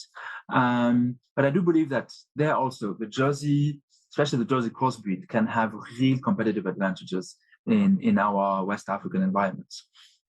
And if you go to the next slide, this is just the introduction of, again, why are people getting interested in dairy in West Africa? And I want to give you a few examples of more people that have successfully brought in the Jersey, or projects that we are working on and trying to get in the Jersey breed to produce milk. So if we go to the next slide, I just want to show you a little bit, or to give you a picture about the dairy industry in West Africa. We have in our area very little milk production. Of course, I told you, very hot climates, not very well adapted to temperate breeds. Temperate breeds are the ones that have been selected for milk production. So we basically have mainly original Bostaurus or Bos-Indicus breeds, which are not milking breeds. And the only culture that is around milk will be within the Fulani communities, because they are natural herders. It's part of their culture, and they do produce a little bit of milk, but with very low producing animals. And I believe that one of the reasons outside the sanitary and temperature conditions is also that in the last 50 years, a lot of governments, and not everywhere, but a lot of governments, they did fail in their dairy development policy, or a lot of times they just lacked ambition to develop the dairy industry. Now, if you go on to the next slides, you will see why people are interested in investing in dairy in West Africa. There is, especially in the coastal areas, a lot of dairy imports. So if you look at the dairy imports, it makes, because of logistics, because of taxes, access to milk is very expensive, and you have very good milk prices. And today, the only milk that is being produced in all the countries, even if you look at Chad, where there's not a lot of milk imports, or Mali, where there's not a lot of milk imports, but somewhat of local milk production, this milk only comes from Fulani and other nomadic communities that have very low producing animals. And even though there's been a lot of attempts to trying to work with those communities, improving the breeds, it's often very challenging. So you have private investors that often are not linked to livestock production today, that are going into livestock production, that are going into cattle, because they want to produce milk, and they do see it as a profitable venture. So if you go to the next slide, you can see some pictures and some projects that I've come across in West Africa, where people have invested in dairy, and where they've used the Jersey. So whether it is in Nigeria, whether it is in Ghana, or many other countries, the Jersey has been one of the prevalent breeds used for dairy production, whether it is in a grazing system or an indoor system. Again, this is just to prove something that we already know. The Jersey is well adapted to African condition, and there's also West African condition, even though we have high heat, often high humidity, or very extreme heats in the north. The Jersey is a breed that is very well adapted to produce milk in the area. And if you go to the next slide, you can see, and this is something I really believe, is that the Jersey is also adapted to grazing systems. Whether it is for beef or milk production, it's something I promote a lot. You can see all over the world, grazing systems are very competitive in terms of milk production costs. It is usually always cheaper to graze grass than having to have to make hay, to make silage, bring it to the animals. And a few systems I've worked on which are very interesting is what I call, and what the industry calls, but it's not very well known, silvopastoralism. Basically, it's grazing animals on the trees. And one of the examples I want to give you is a work I've done with a cashew plantation in central western Ghana. This is a place they have about 300 hectares of cashew. Cashew is a very interesting production because they only have 100 trees per hectare. And on this particular farm, you had almost pure stand bracharia growing under the trees, not being utilized. And so now you have 300 hectares of grass, basically, because you have very similar growth rates of grass, of shade-tolerant bracharia grasses than if they were out on the field. You have shades, which gives you very good protection from the sun to the animals. So if you can manage the thick-bone diseases and the tsetse flies, you have now perfect conditions to raise animals. Again, whether for meat or for dairy. But if you want to go for dairy, Jersey is really the way to go. We all know that they are perfectly adapted to grazing. They are very feed efficient.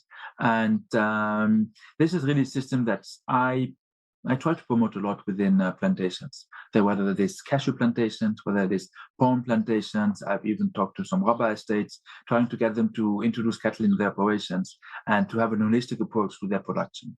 And this is really a venue where I see development in the future for the West African dairy industries, developing grazing systems, and not only in plantations, but also on other private smallholder farms.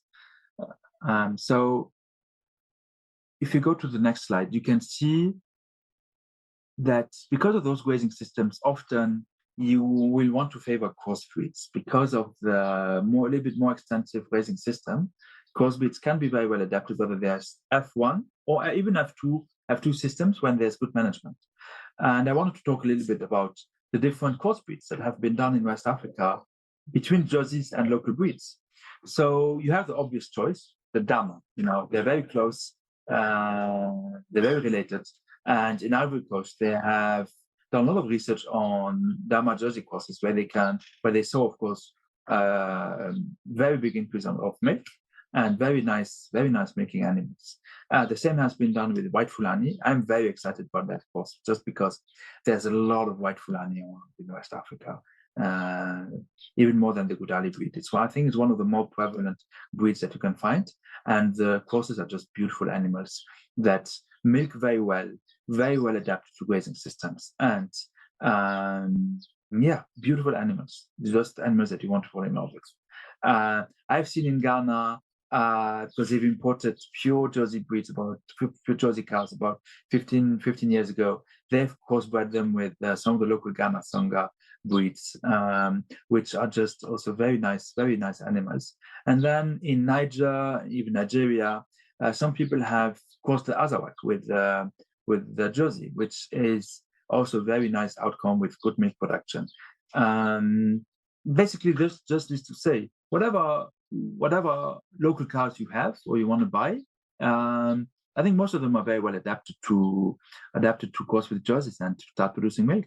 And this is something you can see on the next slide, the number 16, is that depending on the outcome that you want to have, all options are out there in terms of possibilities for crossbreeding. So again, when I talk to people that want to set up a dairy farm and they want to buy local animals or they already have local animals, they want to crossbreed for dairy production, this is kind of the chart I show them in terms of, the organization that you can have between the different local breeds. You have breeds such as the Red Bororo. They have a lot of different names, like Hahaji. They are very tall animals, a little bit aggressive, not very good milk producers. Usually, I don't like to recommend them for milk production. The most prevalent breed that has been used as a support for crossbreeding of dairy animals is the Sokoto Kudali breed. They are hornless. They are fairly good milkers, very corn animals, and fairly large. So very easy to crossbreed, or even also with Jerseys. And then, of course, all other options are also out there. All depends on what animals you have, what you want to get at the end of the day. But this is really a chart that is to keep in mind, to be kept in mind when you want to do crossbreeding in West Africa with local breeds. It's really a subject that we are very passionate about at JS Africa. Myself, very passionate about it. And if you go to the next slide, just a nice picture of Jersey grazing under trees. And we really believe that the Jersey is a perfect breed for producing milk in West Africa. We really want to promote it. And the last slide, is just our contact details. If you have any questions or just want to talk, we are passionate. If you just want to come and talk about Jerseys and how we can set up something about Jersey cows in West Africa, I'll be more than happy to talk to any of you. Unfortunately, I could not make it to Malawi to talk to you directly and share that passion for our Jersey cows. But please don't hesitate to contact us, and we will discuss Jerseys day and night. Thank you very much for listening to me. I'm very eager to look at the other presentations as well and connect with our fellow Jersey passionate people. All right, thank you very much. Thank you, John. Hopefully, John, you're hearing us, and hopefully, Bernice, you're also hearing us. So at the tail end of Bernice's presentation, it seems as if the Wi-Fi connectivity fell over in Malawi. So Malawi are currently watching John's presentation on the USB backup that they took out there with them, and they're about 5 minutes behind, I believe. So I think what we'd like to do is I will just go through a few things live here and to the Rwandan audience and online, whilst the team in Malawi catch up with us, and then hopefully we can reconnect during the Q&A. So some of the things that John was talking about, John and I had sort of been connected over the years. John had sort of visited Rwanda, I know for certain, and was working with the Rwandan government more on the genetics and the supply of AI technology.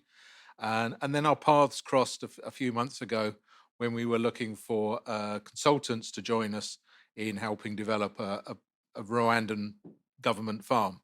And I think that was really when the penny dropped that John brought an awful lot to the table in terms of his understanding of Jerseys and Jerseys here in the Northern Hemisphere.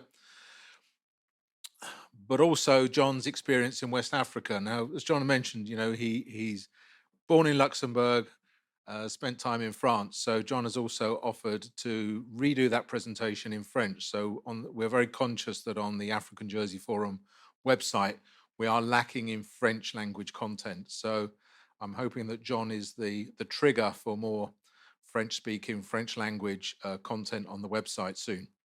So thank you very much for that, for John.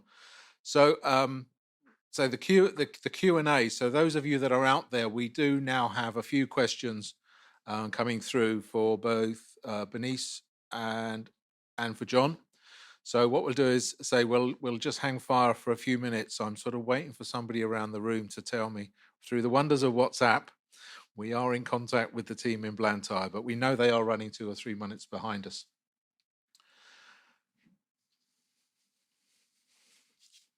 So okay, so this is where the piece of paper with the notes on will be brought into use. So some of the key factors, and this follows on from both of the previous 2 presentations, and this was something I put together for Rwanda about 5 years ago when we were having discussions about the suitability of a large dairy animal for resource-poor smallholder farming. And some of the factors that became apparent in a paper that was put together in the USA over 10 years ago really still hold true. And some of these are the real core elements as to why we believe the Jersey is suitable for smallholder farming in particular. So compared to the average glass of milk, Jersey milk has a greater nutritional value. So smallholder farm is the poorest of the poor. If we're going to give them some milk, then let's give them nutrient-dense milk.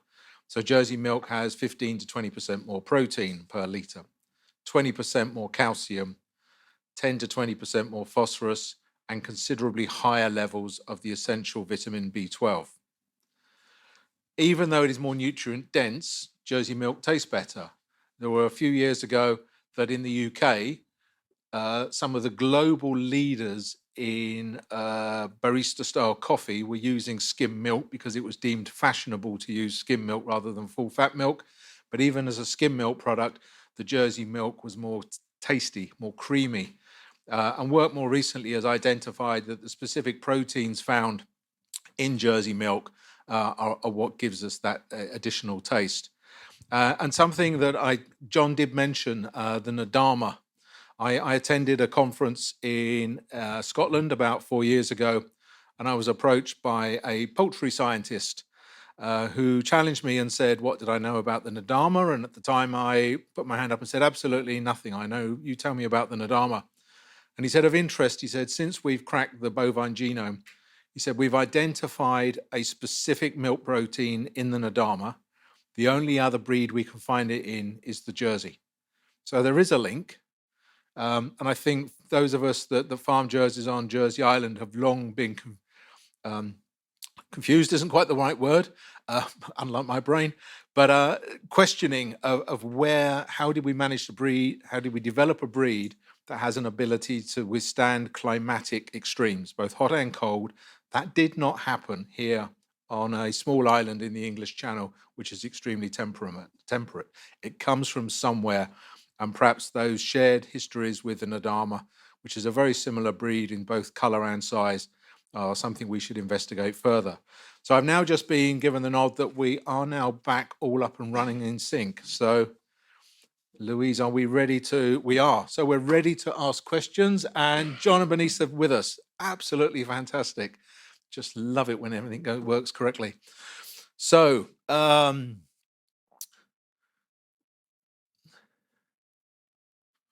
okay, so question initially for Bernice. How does the SA Stub Book receive data from your participating farms?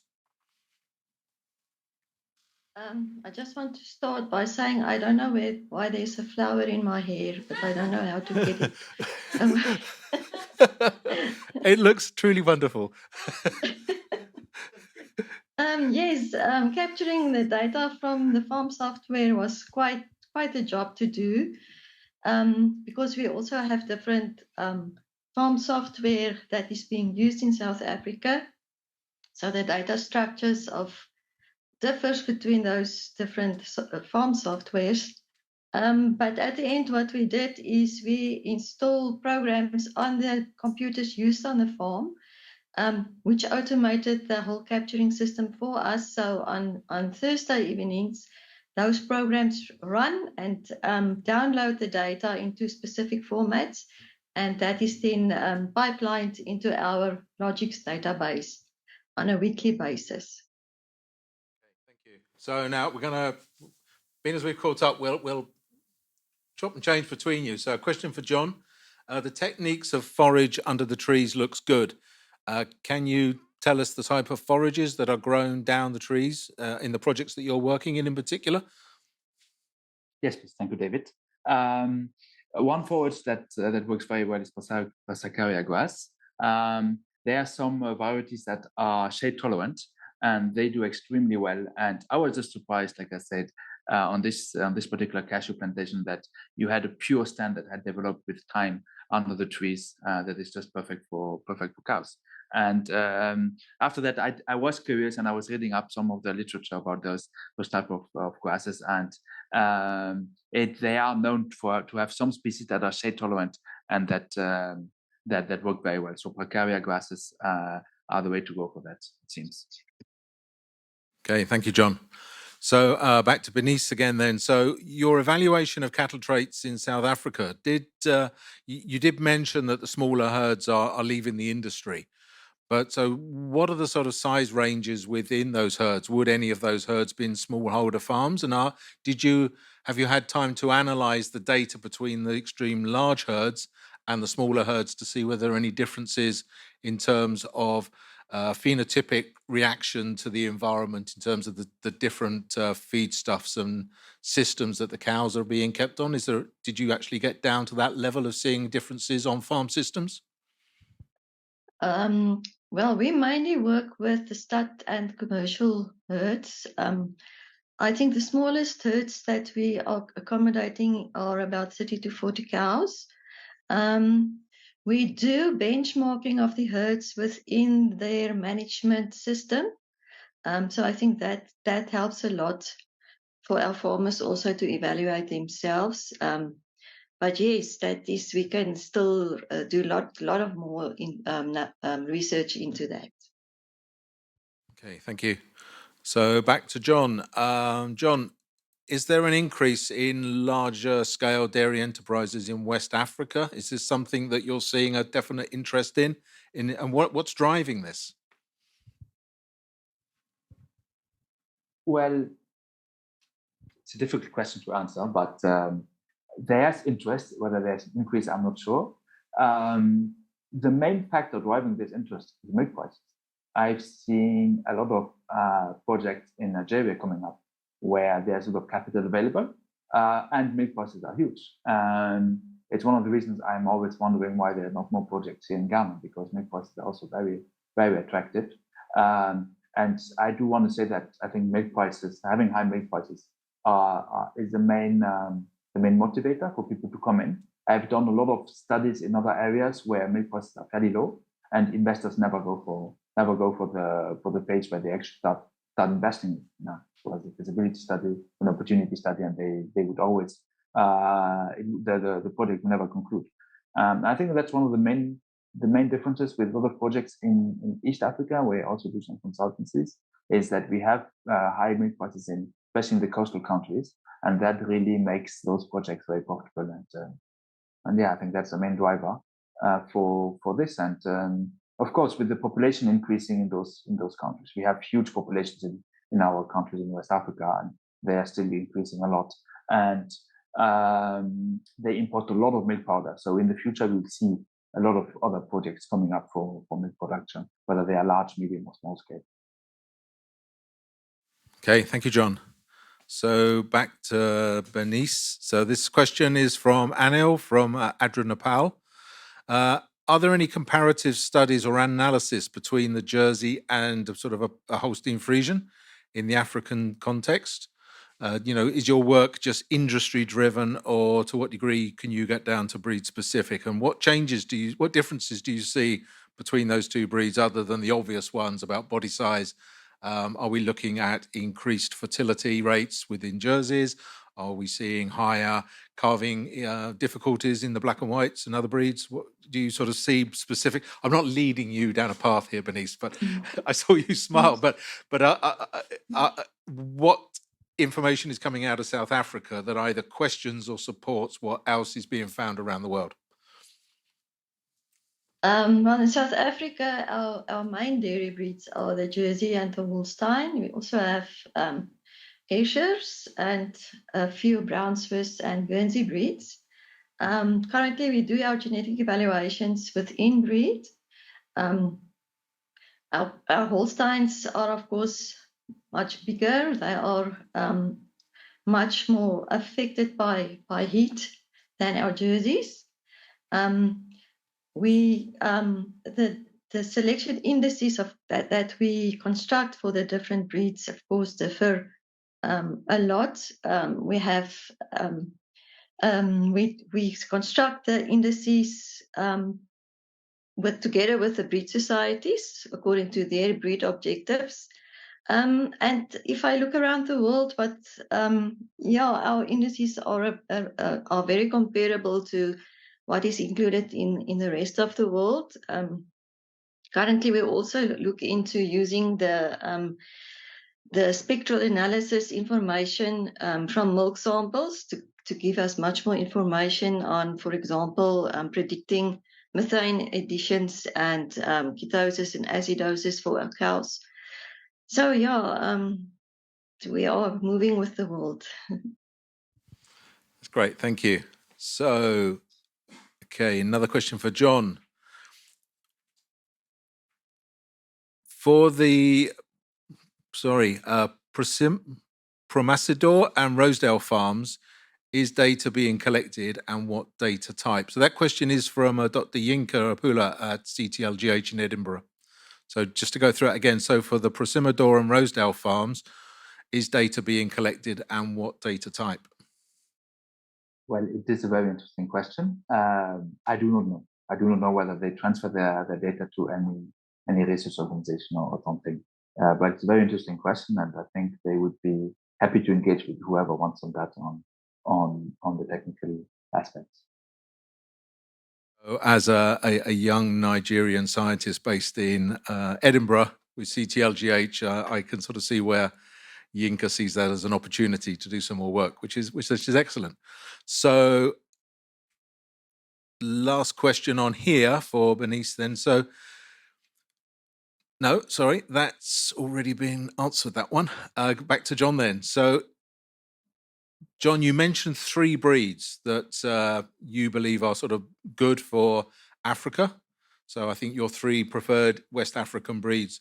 Do you think they're of equal importance, like the Jersey breed, or you would understand the term horses for courses, I suspect. So as something that I've had to come to terms with, that just because there are 2 neighboring countries in Africa, because of the size of the continent and the country, you can have extremely different climatic and feed conditions within very close to each other in neighboring countries. So with the 3, your Fulani, I think, was one of the preferred options. Do you rate them similarly, or are they very different breeds for that particular environment that you find them in? It's a very interesting question. Let me try to answer to it. When I look at the White Fulani, the Budali, even the Sangha and the Haji, those breeds have all survived in very similar conditions, which is pastoralist conditions with Fulani breeders. So animals that are moving around a lot, that are very resistant to diseases, very resistant to lack of forages, and are very hardy breeds. They all have their own characteristics in terms of size, in terms of production and behavior, and that's how I select them as my favorite breed for candidates for crossbreeding. I know that one of the main popular breeds for crossbreeding dairy animals is the Sokoto Gudali, because it has a little bit higher milk production than other breeds. Plus, myself, I really like it because of the hornless, or the small horns that they have on the head. So it's much easier to manipulate those animals and have them go through a crush or through whatever you need to manipulate them. Yes, I do hope that answers the question somehow. I'm sure it does, John. Thank you very much. So they are all the questions I have in front of me. So we are nearly to schedule. So I'm just going to quickly glance around the room and just check there's no questions here from the people sat in my room here. So just like to thank you very much, John and Bernice. And I hope you managed to lose your daisy. Yeah. John, we expect to see you with a daisy next time you're on live to us. Even 2 days is or small jersey. So thank you very much, both of you. So this is my presentation, really, which is a review of a number of our projects and just some key take-homes from what we're doing in 4 of the 5 African countries that JOA supports, and very light touch also in Nepal. But also I wanted to look about how we've moved the African Jersey Forum on from its inception in 2019. So the concept was really launched in 2019 when we were looking at trying to understand how we could bring key people together across Africa. So there would, for a number of years, about a decade, there have been a European Jersey Forum, and more recently there's a South American, Latin American Forum. And the European Forum really was sort of joining Jersey breed societies across the European area. Within Africa, we decided to take a slightly different path and actually look at the people that we wanted to bring together across a huge continent to actually look at everything from the humanitarian work right through to the commercial Jersey spectrum at the other end. And I'm hoping that the speakers we've had today have covered all of those bases for us. So the Kigali event really was hung off the back of the World Jersey Cattle Bureau holding their annual meetings in Rwanda that year. And we had the launch, and then COVID arrived and actually slowed down things a little bit for us. 2021, we had JOA, Jersey Overseas Aid Support, to hold an event in Ethiopia, another of JOA's supported countries, but it became very apparent as we went through the year that that was never going to happen. So we started connecting with our people in Ethiopia. So that's our project implementing partner, Project Mercy, and also ILRI in Addis Ababa. And we discussed the idea of having a virtual event. So we went global. We had an invited audience here on Jersey Island and an invited audience at the ILRI offices in Addis over 2 mornings. And we were absolutely astounded that excuse me, over those 2 mornings, we secured nearly 1,000 hits globally, predominantly across Africa. So the map there on that slide, you can see, so the gold countries are those that we connected with.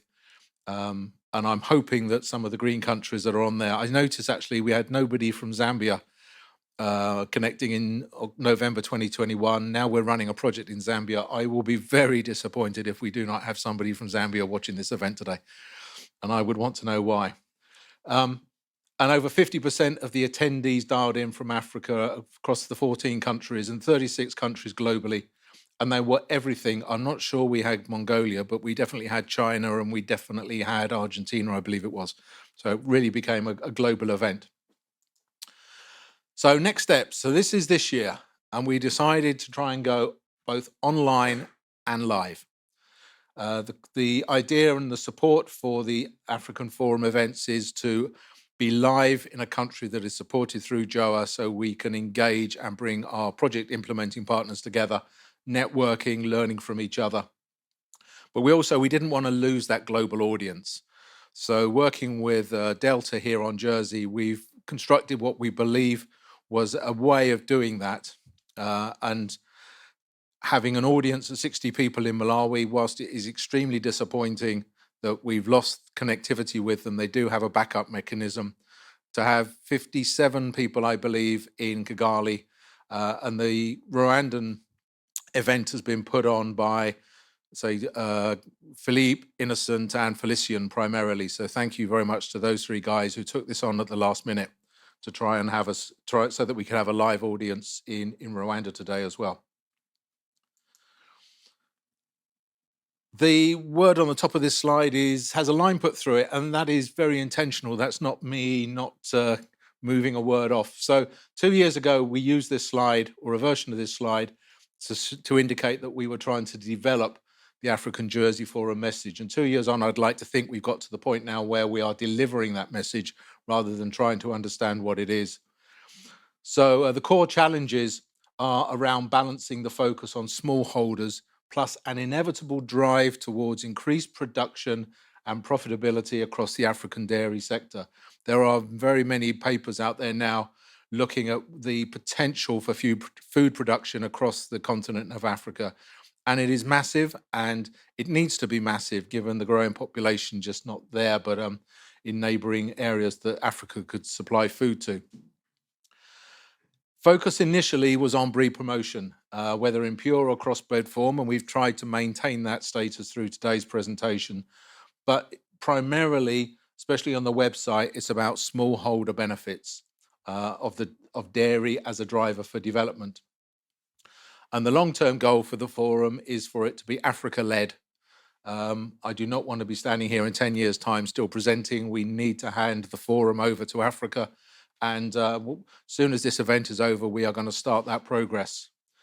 So the idea is there will be an African Jersey Forum event, hopefully in Zambia in 2 years' time. But when we get to that point, we will be starting to hand over responsibility to Africa. So breed societies are still very much at the early stages of development in majority of African countries. So what you saw in the presentations from South Africa today, that is the exception across the continent, really. So there's much work to be done in getting the basics right. Hence the two photographs I've used on this slide. We have a lady smallholder farmer in Rwanda with her Jersey cross cow and Jersey calf.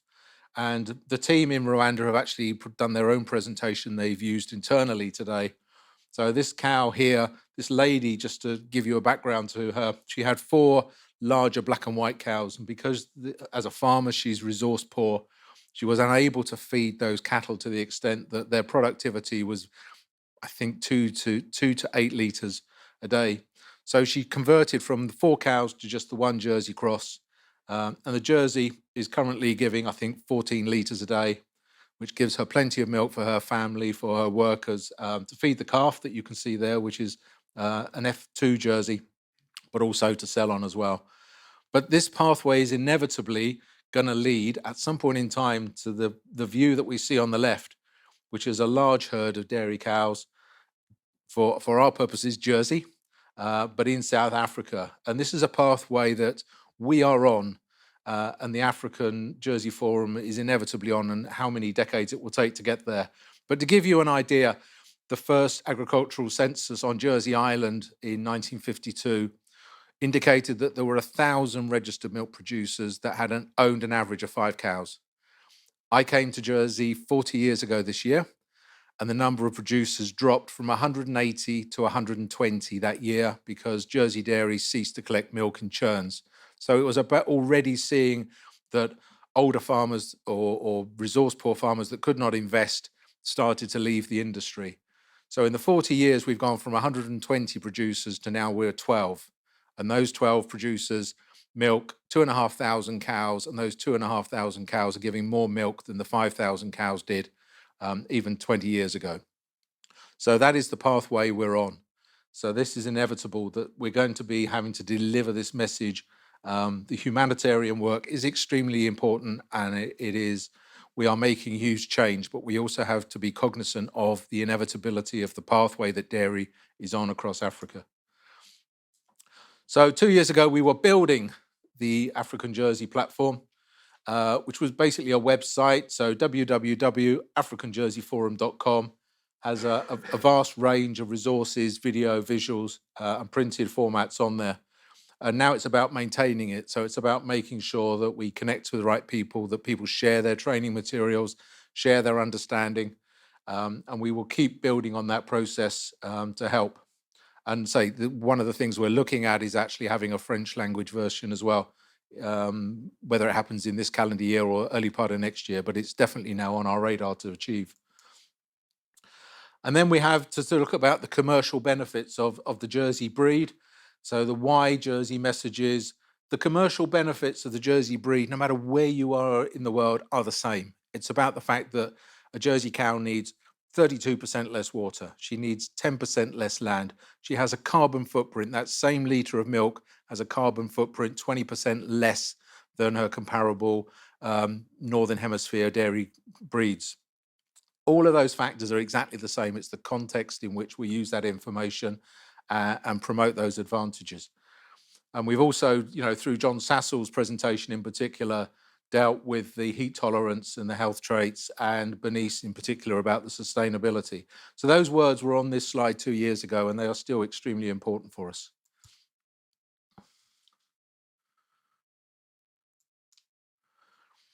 So this slide and this statement, I actually borrowed it. I know one of the countries we work in attended the Dakar 2 summit, which was in January of this year, which is about looking at food sovereignty and resilience and how to feed the growing African population. So the statement at the top was, quite simply, at the action-driven Dakar 2 summit, heads of state will convene to mobilize and align government resources, development partners, and private sector financing to unleash Africa's food production potential. So with the removal of barriers to agricultural development aided by new investments, it doesn't indicate whether it's private investment or development partners, it is estimated that Africa's agricultural output could increase in value from $280 billion a year to $1 trillion by 2030. That is only 6.5 years away. And we as an organization have been working in Africa for 6.5 years, and that time has flown by. So investing in raising agricultural productivity, supporting infrastructure, climate-smart agricultural systems, private sector investment will all have their impact. And we need to, as development agency, we need to engage with those people as well. We mustn't just progress looking at the fantastic humanitarian work. We have to understand our part of the bigger picture. And the challenges in Africa were taken from one of the country's presentations. And those challenges are exactly the same no matter where you are. Climate change, low productivity. Here it was referencing the low use of improved seeds, fertilizer, and livestock inputs. Post-harvest loss. That happens anywhere in the world. But in particular, in climate-challenged areas of Africa, it could be quite high. This country was indicating between 4 and 15%, depending on the commodity. Very low take-up of loans or availability of loans. And I know that's why Jersey Overseas Aid are also supporting financial projects, microfinance in particular. So in this particular scenario, only 4.8% of total loans were offered to the agricultural sector within that country in 2020. Limited agro-processing industries in rural areas. A lot of these rural areas don't even have roads. So the context of having a large milk tanker collecting milk from milk collection centres and moving it to a factory in a rural area, those opportunities really do not exist. There are very limited opportunities to create and cart product to factories. And then finally, research and development. So R&D is hugely important, and I'm hoping from today's presentations you will have seen that I'm hoping that some people would have thought, yes, okay, the South African dairy industry is way ahead of us in terms of its commercial viability and the pathway it's on. But we will be able to pick up those nuggets and take them away and say that sustainability is important within our context. We're looking at continuing to finalise what we're terming a dairy profit index in Rwanda, and trying to understand what traits we need. And the primary one has to be survivability. The first things these cows have to be able to do is survive. Whether it then gets in calf, whether it then produces a calf, whether it then gives viable milk volumes, that comes second. First and foremost, it has to actually stay alive. So we're looking at local solutions for national problems, high investment costs. So these two photographs used on this slide, both taken from Rwanda. On the left, we have a new high infrastructure, high cost exemplar dairy farm in the northeast of the country at an area called Gabiro. And it's part of a huge crop irrigation and improving crop growing within a large tractor farm. And it felt important to actually have a current new model dairy farm there. Excuse me. And then at the other end of the spectrum, we have these people are from Ripple Effect, formerly Send a Cow, a Ripple Effect project in that same country, smallholders, probably resource poor, limited land availability, one cow. So those are the extremes of the developing dairy industries in the countries. But so some of this is about changing mindset of the smallholder farmers to do acquire very basic skills that will make a huge difference, through to the high investment level dairy units that are indicating the path that the country needs to be on, but the speed at which it transitions has to be questionable, but there needs to be an understanding. So for this particular high investment farm, you have to sort of question simple things that the parlour that these cows are milked through might be maintained. The only person on the continent that can maintain that parlour might be in South Africa. So you have to think about the reality of when that parlour breaks down, how do you get that technician up to Rwanda to repair that parlour when those cows need to be milked twice a day?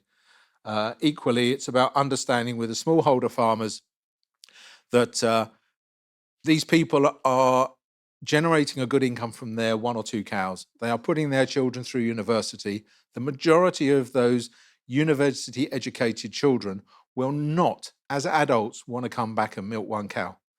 They will work in finance. They will work in the supply trade. They will live in towns or cities.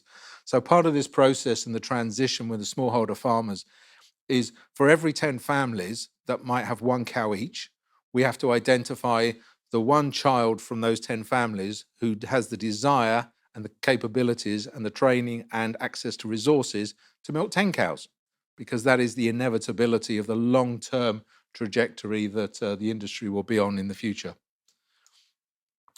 So not sure how many of you will be able to see this, but this is on the website. So this is Jersey Overseas Aid's Dairy for Development Theory of Change, which actually goes through the 2 grant making and technical assistance at the base as our starting point.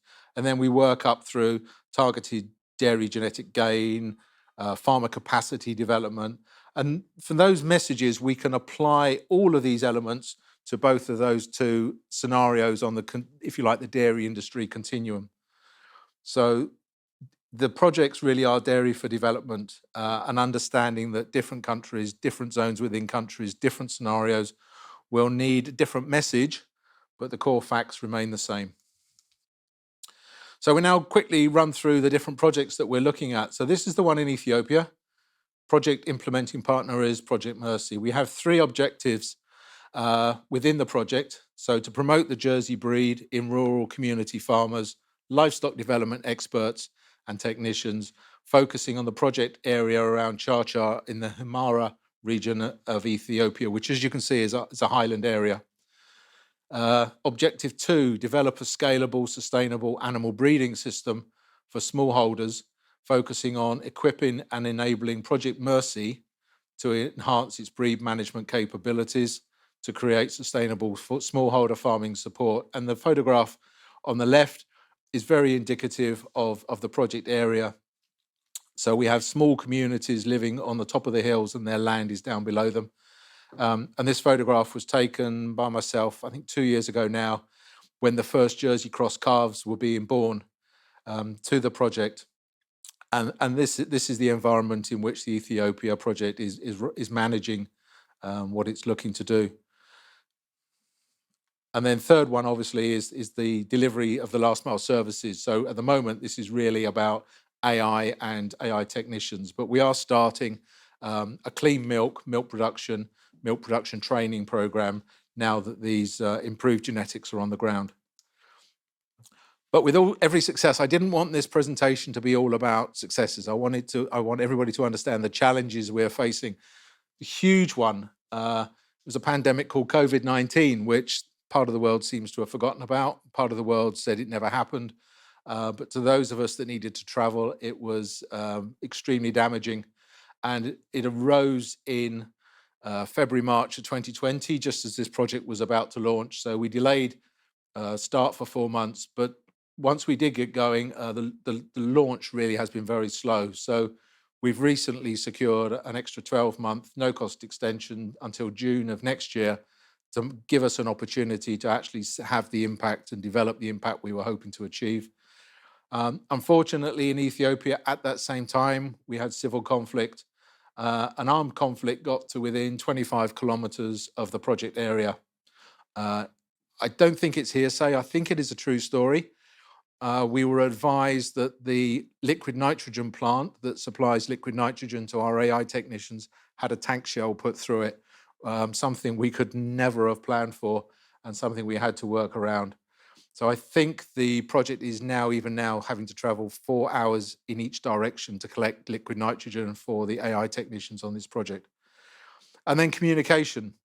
For those that were or still are in Malawi, we regularly connect to Malawi, and the internet connection there is hit and miss. Ethiopia, I'm not going to say it's even worse, but it is even less reliable. And the project is in an extremely remote area. So communication was something massively missing because we weren't able to travel to negate the fact that we couldn't connect by the wonders of Zoom. But the success is we now better understand, we as an organization better understand the need to not run before we can walk. And I think that applied to us understanding Ethiopia, but also for Project Mercy, which had a herd of cattle, but actually had a lower understanding of cattle management in a smallholder environment, and in particular the potential for dairy. But we needed to better understand that. I think our greatest project so far has been launching the 35 AI technicians who have now become our delivery agents. And the photograph in the middle is one of those 35 guys who has taken the initiative to cover the cost of his own business cards and posters. So he now promotes his wares as an AI technician through many of the villages that he supports. And we've seen those people actually understand how creating an opportunity to visit a farmer actually gives them further opportunities to generate an income. So a lot of the cattle sales are actually at a local market. So if you can promote your cow that you're selling as in calf, that increases its value. So this guy will come along and confirm your cow is in calf. And then 2 hours later, when somebody wants to purchase that cow, he then charges the purchaser to confirm the cow is in calf. So fantastic opportunity and really innovative ideas. And the third success really has been working more recently with Mama Kacha. So Mama Kacha are an Ethiopian barista-style coffee shop chain, and they have invested heavily in a milk processing unit not far from Chacha, which is the area where we're working our project. So this photograph here was a group of local smallholder farmers being given a tour of the factory. So we are now working very closely with them, very closely also with a guy called Ian Onstadt, who may or may not be connected today, but Ian has been visiting Jersey Island for over 20 years. And in that time of coming to Jersey Island, he works with our Jersey Island herds on ensuring that milk is clean. And that's everything from the cow to the carton. So it's been great to have Ian's understanding of Jersey Island and how we like to operate. And he's now actually taking that skill set out to Ethiopia for us.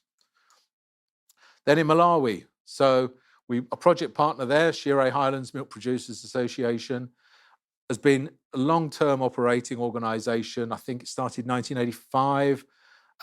When we started working with them in 2018, they had 7,000 farmers. We are now quietly confident they have over 12,000 dairy farmers. And the rate of growth on an annual basis is quite outstanding. And a lot of that growth is actually coming through the Mkakazi program, working with single female-headed households. We're also looking at improving the genetics of the cattle. And so Brian Lewis, who's been managing the project for 20 years, he is adamant that cattle need to be small. So the photograph on the right is of a Jersey type bull running with heifers at Mapemba farm, which is one of their heifer rearing units, where they, through natural service, inseminate the heifers, get them in calf, and then those heifers are the ones that go out to the new farmers. And Brian, say, has 20 years of experience in understanding that the cattle that are large and predominantly black and white invariably are those that have to be brought back to the farm because the new farmers just cannot cope with them, especially in periods where feed resources are very limited. Invariably, those are the cattle that suffer. So small is wonderful, as Brian will often tell us. But you'll see from the colour of the heifers, there is a complete admixture there. There are animals that in the background that look like Jerseys. That we've got the ones closer together, probably the local Zebu crossed with a Holstein Friesian. There's even one or two in the middle I can see that coloured a little bit like an Ayrshire. But the women's milk women Mkakazi loan scheme has been a fantastic success. So under our new phase 2 project, we decided that we would try and support just 200 new farmers. We supported 800 new farmers in the first 3-year phase. We've already reached 780 so far after 2 years. So we're going to break through that barrier in a wonderful way. And moving forwards, we'll be making sure that Shempa as an organisation has the resources, primarily in terms of appropriately trained staff, to accommodate these increasing number of farmers. Challenges that we've incurred in Malawi: COVID-19. in a different way, though.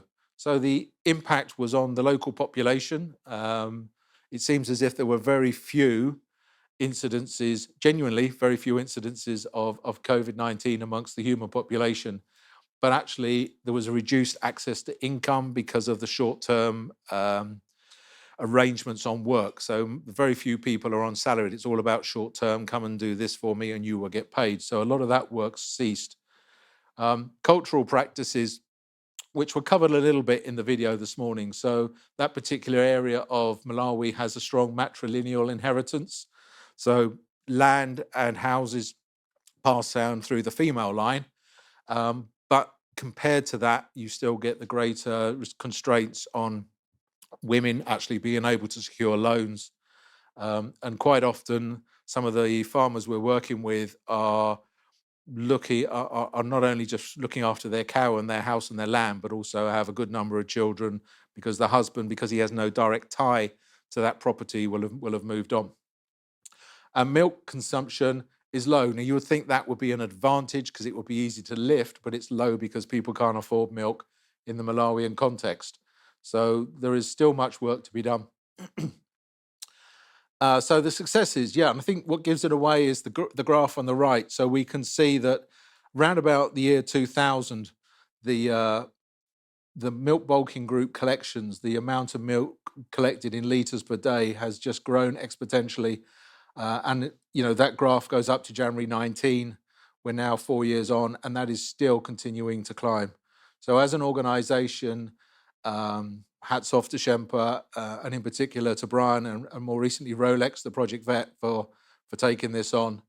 And they really are a great success. Adapted for delivery in Rwanda. So this is one of 2 projects. This is our current project, which is referred to as Songa.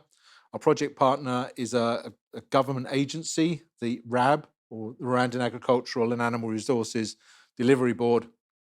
And they are looking to seek our assistance in converting, which is really a redundant government farm, into a centre of dairy excellence. So that's something we're working on at the moment. And we're looking to run that through to supplying the organisations that we're working with a feasibility study. And that is really exciting. If we can pull this off, this is going to be a hub for the Jersey. When I say the Jersey breed in an African form, not just for Rwanda, but for the region as well. So this is really exciting work and will give us a great hub to train the local communities, but actually as a fantastic outreach centre as well. So some of our challenges and successes. One of the successes has been Rwandans' desire to roll out a national database that we've been helping them with. And that happened over a period of 6 months, and they registered. We still have got a bit of fine tuning on the numbers, but registered over 600,000 farmers and their 1.3 million cattle. We have delivered 160,000 units of Jersey semen, 250 Jersey embryos to help establish a national herd. The national database is operating far more effectively than we could have hoped, and we're now working on adding in facilitation functionality to accommodate AI technicians, monitoring of conception rates of technicians, delivery of vaccinations, and those sort of things. And then we got a pipeline project. So this is not yet passed, so we must make no assumptions. But we are looking at delivering a project in the northeast of the country, working more with pastoral farmers in a district called Gatsibo. And this is has its own challenges. It's with climate change, it is becoming a more arid, dry area. And you'll see on the right-hand side, there is a large area in the east of the district that is really pastoral. And then as you go to the west, there are areas where it is more traditional smallholder one-cow families. So we're trying to, our aspirations are to take the training programs that we've done on the truly smallholder farms into the pastoral areas to help with the sort of productivity. The slide on the left is an area in the northwest of Rwanda called Gishwati, where development agencies worked about 20 years ago. And if you go up there, the quality of the grass, the management of the cows, everything is so much better. So we want to transition some of the learning that happened in Gishwati across to Gatsibo.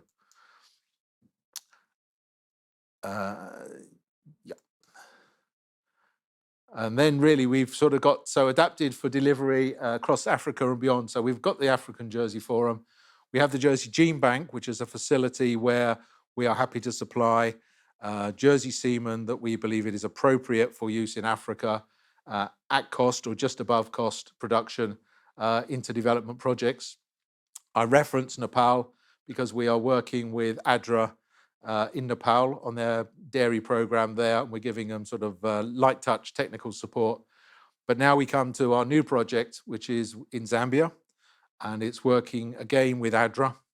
And this is a more traditional smallholder farmer, milk collection center, AI technician. So this is the projects that we're more comfortable with doing and have the highest impact in terms of smallholder farmers.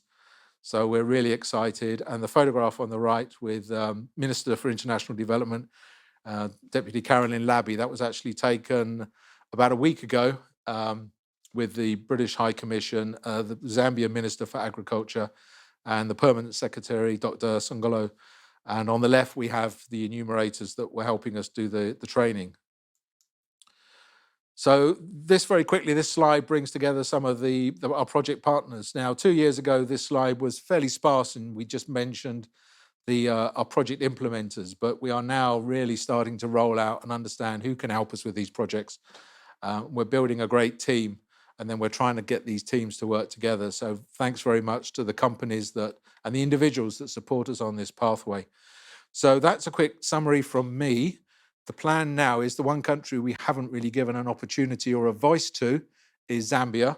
And the next presentation is going to be given by Dr. Barnabas Chitalu, who is employed by us, the Society, on the project as a technical advisor, and he's helping. So over to you, Barnabas. Thank you for this opportunity to make a presentation at this year's Africa Jersey Forum in Blantyre, Malawi. My name is Barnabas Chitalu. I'm the technical advisor for the Royal Jersey Agriculture and Horticulture Society in Zambia. The title of my presentation is Building a Resilient Smallholder Dairy System in Zambia. Next.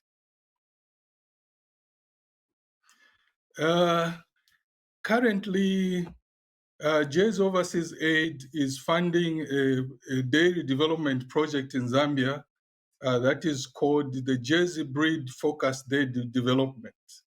This project started in last year in November, and the goal of this project is to increase smallholder farmers' resilience and income, and also contribute to a sustainable dairy system. We are targeting 3 districts in Zambia. This is Central Province of Zambia, Lusaka Province, and Southern Province. And the target beneficiaries are actually 8,100 smallholder farmers that are having dairy production challenges. We are also going to improve extension services through training AI technicians, paravets, and also livestock extension officers to make them effective. The project is implemented by a consortium of partners, with the Royal Jersey being the lead organization. Then we also have the Ministry of Fisheries and Livestock as support and enabling partner, because this project is contributing to the development of the National Livestock Development Policy. Then here in Zambia, the in-country implementer is ADRA Zambia, but we also have other support partners like the Dairy Association of Zambia, which is currently working with the milk collection centers in Zambia. And we are also going to work with the Head Book Society that are going to help us promote the Jersey breed. In the UK, there are also other support partners like Otherwise that are going to help us promote milk hygiene and quality, especially to control mastitis. We are also going to work with the Pan Livestock Services at the University of Reading to help us set up a genetic resource management information system. Next. The project key target outcomes are to increase income of the smallholder farmers, either through the milk sales or also the sale of livestock or related dairy products. We also want to increase consumption of milk, nutrition at household level. Currently, the per capita consumption of milk is 36 liters in Zambia, as compared to Kenya, which is at 180 liters. So the consumption of milk in Zambia is very low, and we want to double milk consumption. The other project outcome is, of course, to come up with a dairy genetic evaluation index that is going to contribute to promoting a sustainable dairy system in Zambia that is going to inform the dairy development policy in the smallholder farmers. And it's one of the reasons why we are working with the Ministry of Fisheries and Livestock. Next. The current, just to share the current situation of the smallholder dairy in Zambia. Yeah, the dairy head is just estimated just over 50,000 dairy animals. And 75% of these are actually owned by commercial farmers. Yeah. The major dairy breeds that we have here in Zambia is Frisians, the Jerseys, and also crosses with the local or indigenous breeds. The daily value chain has only an excess of 15,000 farmers. And farmers here, I mean both commercial, emergent farmers, and also smallholder farmers. So 96% of these are smallholder farmers, but they mainly supply the milk in the informal sector. So the bulk of the milk in the formal sector is coming from the commercial and emergent farmers, which stands at 75%. So only 25% milk is formally marketed by the smallholder farmers. And of course, these smallholder farmers, they usually aggregate. They sell their milk through the established milk collection centers, especially those along the line of rail. The price of milk quality in Zambia is, of course, based on the somatic cell count. And currently, the smallholder farmers are actually doing very well. Their milk is graded either A or B, and that's good for income. Yeah, like I said earlier, one of the project outcomes is to promote milk consumption, because per capita milk consumption is quite low in Zambia. It's at 36 liters. If you compare with the Kenya, which is at 180 liters per capita. So this information is provided by the Dairy Association of Zambia. Next slide, please. Yeah, now just to appreciate the challenges that smallholder dairy that are affecting the smallholder dairy in Zambia. There is low milk production and dairy productivity, because most of the smallholder farmers are actually milking the local or indigenous breeds that are less productive. Yeah. Then the source of quality breeding animals, quality dairy breeding animals, is also a challenge for them because of access to effective artificial insemination services, and also the equipment and even logistics like liquid nitrogen. So that affects a sustainable access to dairy genetics. Also, there's inadequate extension support services, especially from the government. And so farmers lack they don't have access to reliable artificial insemination services and even climate smart dairy husbandry practices. The animal health services are also a challenge due to ineffective extension services, especially in the remote areas of Zambia. Another big challenge is also livestock diseases, tick-borne diseases, especially East Coast fever, anaplasma, babesia.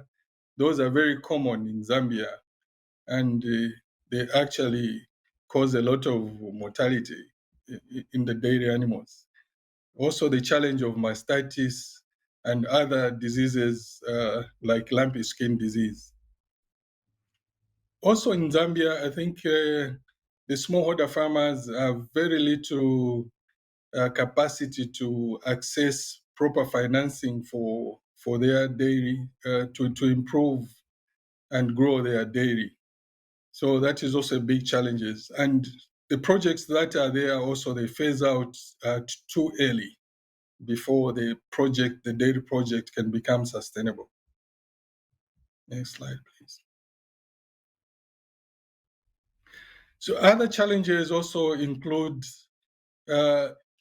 availability of quality pastures, fodder for the animals, and this is caused sectors, the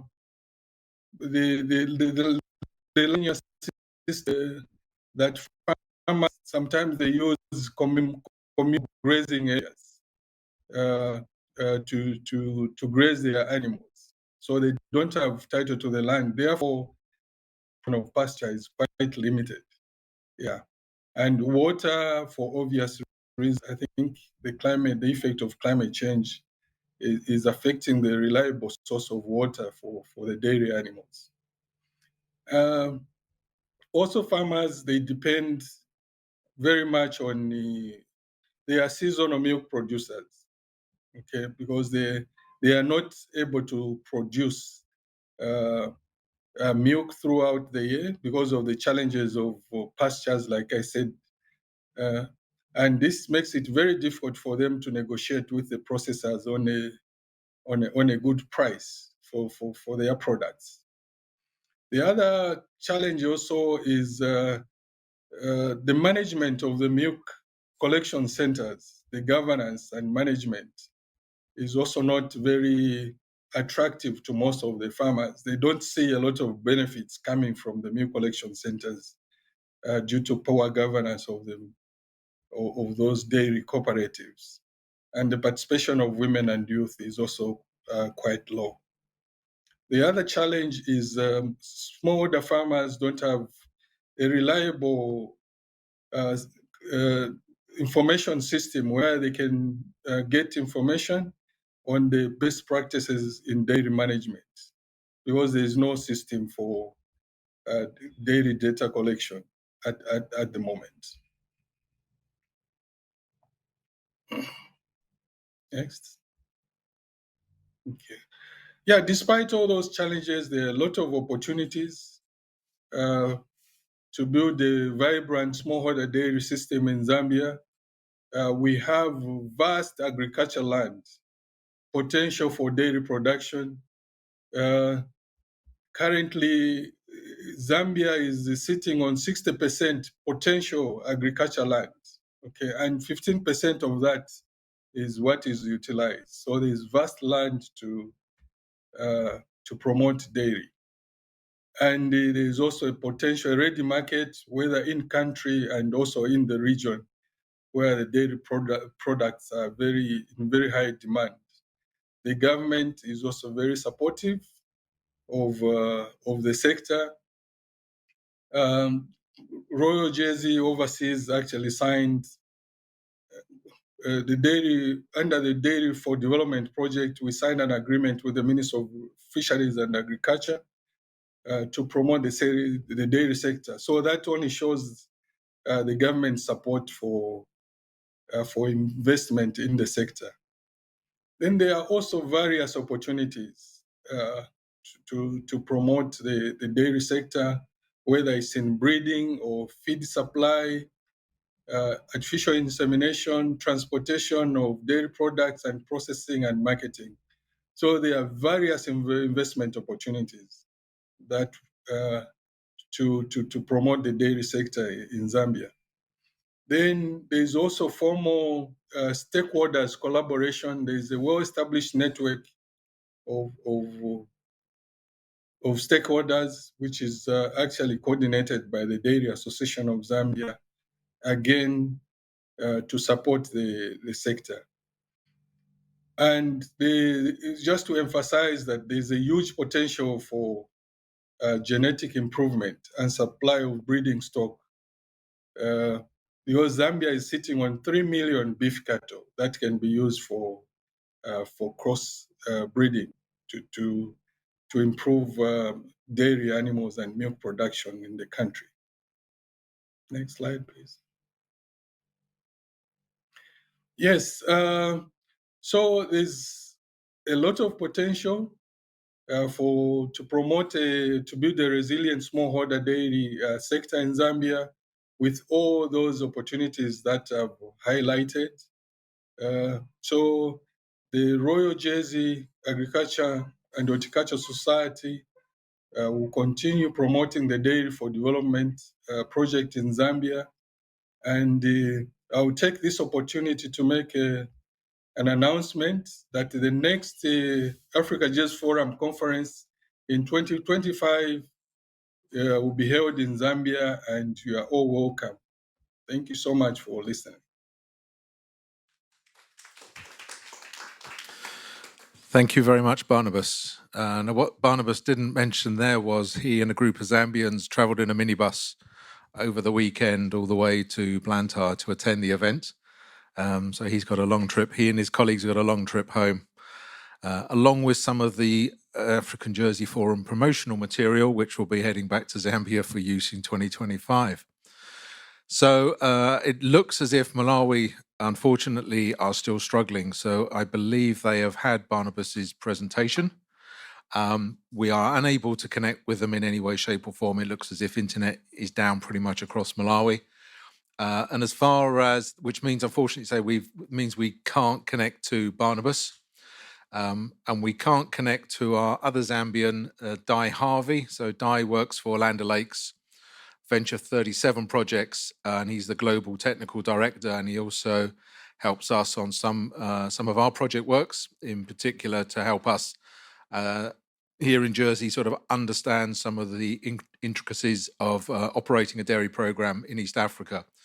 Di is currently in Tanzania, and we've been trying to message Di, and unfortunately the internet in Tanzania is unfortunately insufficiently strong enough for him to connect via Zoom either. So it looks as if I will be working my way through the questions that we have on here.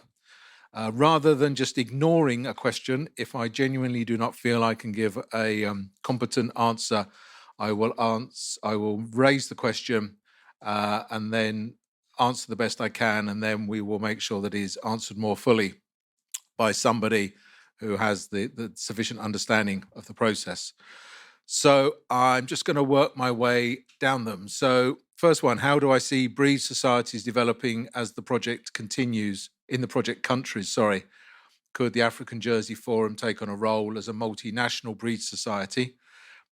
That is, I've been very conscious right from the start that what Africa is needing, or the majority of the project areas we're working in, and those countries do not need a breed society in the way that we understand it to be here. The Royal Jersey Agricultural and Horticultural Society was started in 1833, so very nearly 200 years ago, and it was set up as an organisation to help what were then almost subsistence farmers here on Jersey in both managing and training and improving their cattle and managing and improving their crop growing skills. So we're looking at very similar work. And the herd book in the society wasn't actually set up until 1866. So the society had already been in existence for 33 years before the home of the Jersey cow actually opened up its own herd book. So I don't see us being in a rush to set up breed societies. What we must be setting up are databases that hold data from sufficient number of cattle, whether they be genetic admixture or purebred, so we can help prove our belief that a smaller cow is more suitable, in particular for resource-poor smallholder farmers, but in particular also that a Jersey for countries such as Burundi, Rwanda, isn't necessarily going to be the Jersey that we see here in the Northern Hemisphere or even Australia. It's going to be something more specifically bred for use in Africa. And that was why we were very keen to have Brendan do his presentation and also have John Sassel on to help us understand that there are plenty of opportunities within the continent of Africa to help us down that path. That an African Jersey for smallholder farmers may not be, very unlikely to be the Jersey that we expect to see here. So it's all about, from those databases, we can then allocate unique identification to the animals. We can then help develop that process moving forwards. And then we actually get to breed promotion. So at the moment, most of the promotion through the Jersey is coming through here. But in terms of, can some of these countries actually manage and sustain a breed society as we know it? Probably not at the moment, but it's definitely on our radar to help them set up those mechanisms as we move forwards. The next question is, do we have any plans to realign JOA supported dairy development projects in Africa into nutrition sensitive agriculture to contribute to nutrition outcomes? So I think, yes, this is a question from Dr. Kasim Massi in Zambia. So we contracted Dr. Kasim to help us look at the realities of putting nutrition indicators into our dairy projects. And the messages that were coming back were, to do that job properly, we are probably looking at a much bigger project and possibly a project that lasts 10 years. And even then, there are so many different dynamics that come to it. So if we're actually looking at improving the nutrition in smallholder families, in young children, the minute that we actually improve their family income, as well as actually supplying milk to the family, we are also adding to their nutritional value through other feedstuffs that the family can buy.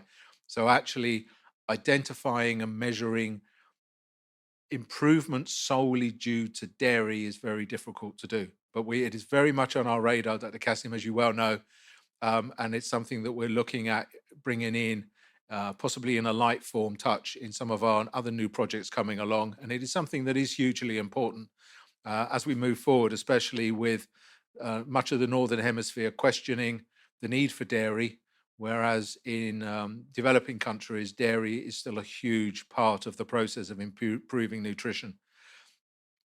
So the next question, projects seem to be getting to the stage where investment will be required in the food chain, ex-farm. Are there partners that can assist with this? We have been, within Rwanda, we have been working with a Jersey Island-based investment fund, looking at where those opportunities might lie moving forwards. At some point, we do have to accept that whilst the funds that we secure from Jersey Overseas Aid are large for a very small island, they are very small by compared to some of the funding that comes along from the likes of World Bank, IFAD, Gates Foundation. So I think something that Jersey Island has always excelled at, its ability to identify where it can maximize impact and then really target its efforts on those pieces. So I know Jersey Island, a finance industry is looking at this, but this is not necessarily something that we as an organization will probably run with. It will be transferring those required skill sets across to the Jersey Overseas Aid's financial inclusion projects.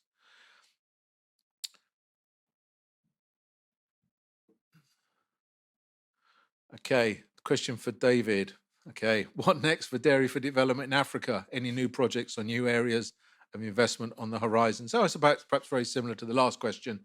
New projects, we are looking to extend the work we're doing with the African Jersey Forum. You would have picked up that we have a couple of Nepalese people connected to our project actually in Malawi at this time. So Nepal is one of the 6 project countries that Jersey Overseas Aid support. And some of these ideas, this idea that we're having about creating, we refer to it as the Jersey Wall, using the Jersey as a Bos taurus breed to cross with a Bos indicus, I mean, that certainly has potential to be rolled out multi-country as we move forwards. But it's we also have to sort of understand where our skill sets lie. There are only currently, as far as the RGAA is concerned, we currently have a team of 3.5 of us. So there is a limit to what we can do. But new projects, we have this sort of core project that we work with the smallholder farmers that we're finding really exciting, but we definitely need to adapt to each context of each country and each country's needs. But we are starting to understand that we can connect people with specific skill sets that can help us deliver these bigger picture projects, such as Rwanda's desire to have a national database. And you might ask, well, what has a national database got to do with smallholder farmers? Well, if we understand where these 600,000 farmers are, and we understand what productivity these 1.3 million cows can do, and we can manage the delivery of semen to AI technicians, we can then really start to support the AI technicians. We can understand if they're being delivered semen and AI consumables that are suitable to their work. We can help them understand whether they are managing the semen to maintain its quality. We can help them understand the importance of visiting farmers in a timely fashion to help conception rates on the cows. So there is an awful lot we can do by understanding the bigger picture. So this is where I think we feel that our skill set lies in not necessarily always working on projects where we have a small project area with perhaps between 5 and 10,000 farmers, but seeing an opportunity to help a country or a region actually push ahead where we are able to help with that process. Next question. Okay, so this is a question. Okay, it's apparently it's anonymous, but it's signed off as Angelique. So Angelique Borongo is with the team down in Malawi. So Angelique is country manager for Ripple Effect in Rwanda. So Angelique's question is, looking at women's groups that are engaged in dairy business, what are the roles of the men in this business? I think this is a slightly loaded question, Angelique, because you know full well what the answer to that question is. And it's something that I think is challenging in each of the countries in engaging. So with Ripple, I know that when they're looking at bringing on new families for their projects, they will specifically target young families where they believe the lady of the household is equally dominant, should I say, as the male of the household, and try and make sure that there is an opportunity for them to work as a couple.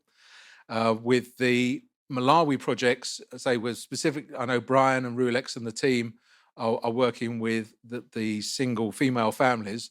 The reality is those families do not have a male of the household. So the male of the household has often decided that the grass might lie greener somewhere else and has moved on. So I think that is the reality of what we're looking at in terms of how do we work with the males.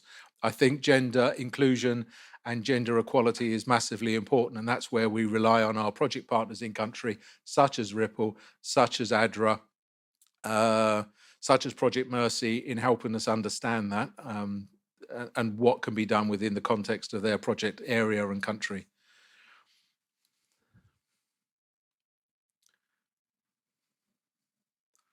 Sorry, I'm just having to read the questions while I'm standing here.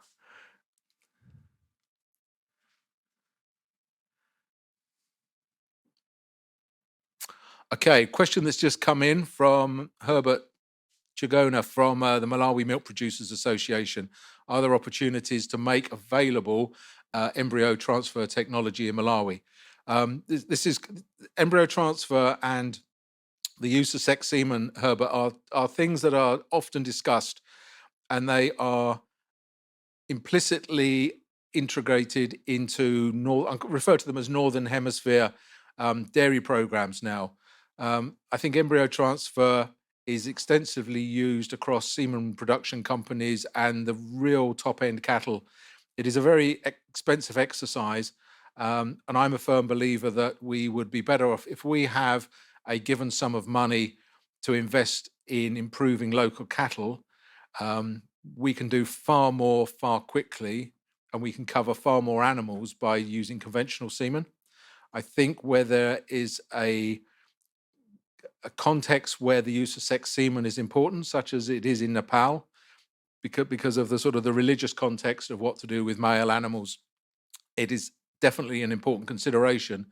But when we're looking at if we use figures that aren't not too far adrift, but if we use an assumption that conception rates to conventional semen globally would be 50%, in all probability, we're then looking at sex semen somewhere between 35 and 40% in terms of embryo transfer, because of all of these same challenges on the cows that would be the recipients of the embryos. I heard of a project recently in Ethiopia where the success rate on conception of embryos was 18%.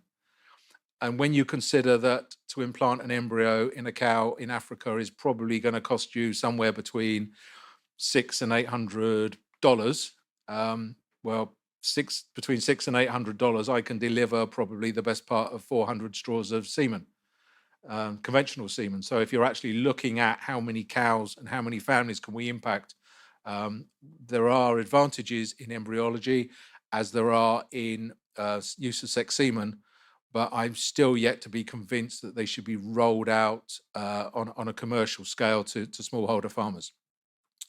So there are 3 questions remaining, but I've just been given a timeout by my colleague Louise at the back of the room, who tells me everybody wants to go home, especially if they're in Rwanda.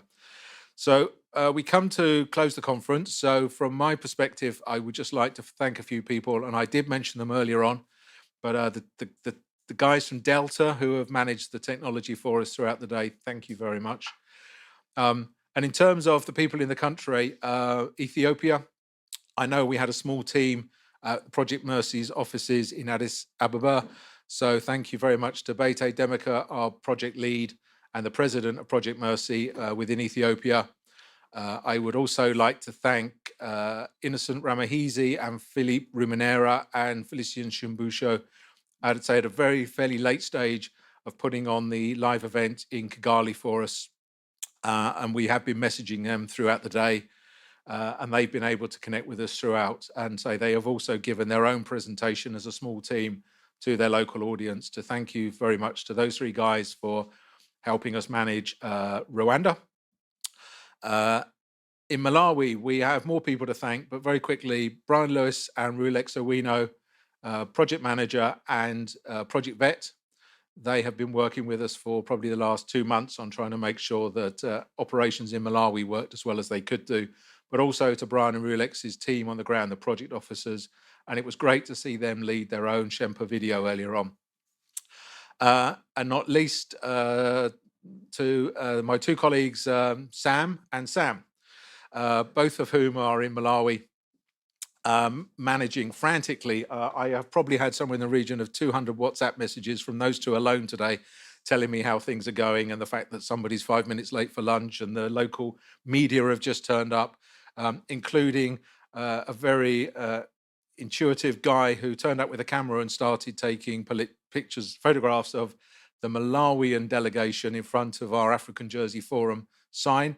He has nothing to do with our event whatsoever, but saw an opportunity to come along and take people's photographs and charge them for it. So absolutely fantastic. And then really leading through, I'm just trying to think, sorry, I'm going through. So we have Nepal. So thank you to our speakers, to Barnabas, John Sassel, Bernice, Tim Byrne, Brendan Irvin, Betty, and Tiffany. So thank you very much for your input in today. And I hope you've given us a great range of some of the subject matter that we chat about with on a daily basis. And I'm still convinced that all of that needs to be brought together in our projects. And then you've just heard from Barnabas Chitalu, and Barnabas and the ADRA team, I know, will be thrilled to welcome you to Zambia in 2025. That's all I can say at the moment. We have aspirations to combine a visit to Zambia with a country that is very close by, but that is still in development. So I will not make any promises or give anybody any assurance, but that is the aim to work to. And once we've cooled down after the complexity of hosting this year's event, we will decide whether we can run with something, whether we continue to run with something as we have been, or whether we need to sort of look at how we organize this event, because it has been an interesting ride for the last few weeks. I'm just so grateful that the internet held up for most of the day in Malawi. And it seems to have held up in Rwanda. But that's the reality of our day-to-day work. We come into work thinking we're going to have 5 Zoom calls that day. Some days we have 1. And invariably, it's not because people are not available. It's because the internet across Africa has let us down. And that's the reality. And that's the reality of why we decided to run this hybrid exercise today. So I'm just going to look quickly to Louise. I haven't forgotten anything anyway. Okay. So along with my cardiac issue in January, I also suffered concussion, and my brain does strange things. So if I've repeated myself at multiple times during the day, I apologize. If I've come up and included the odd word into a otherwise very logical sentence, I apologize, but that is the brain that I now operate with. So thank you very much for everybody coming. Look forward to seeing you in 2025. Thank you.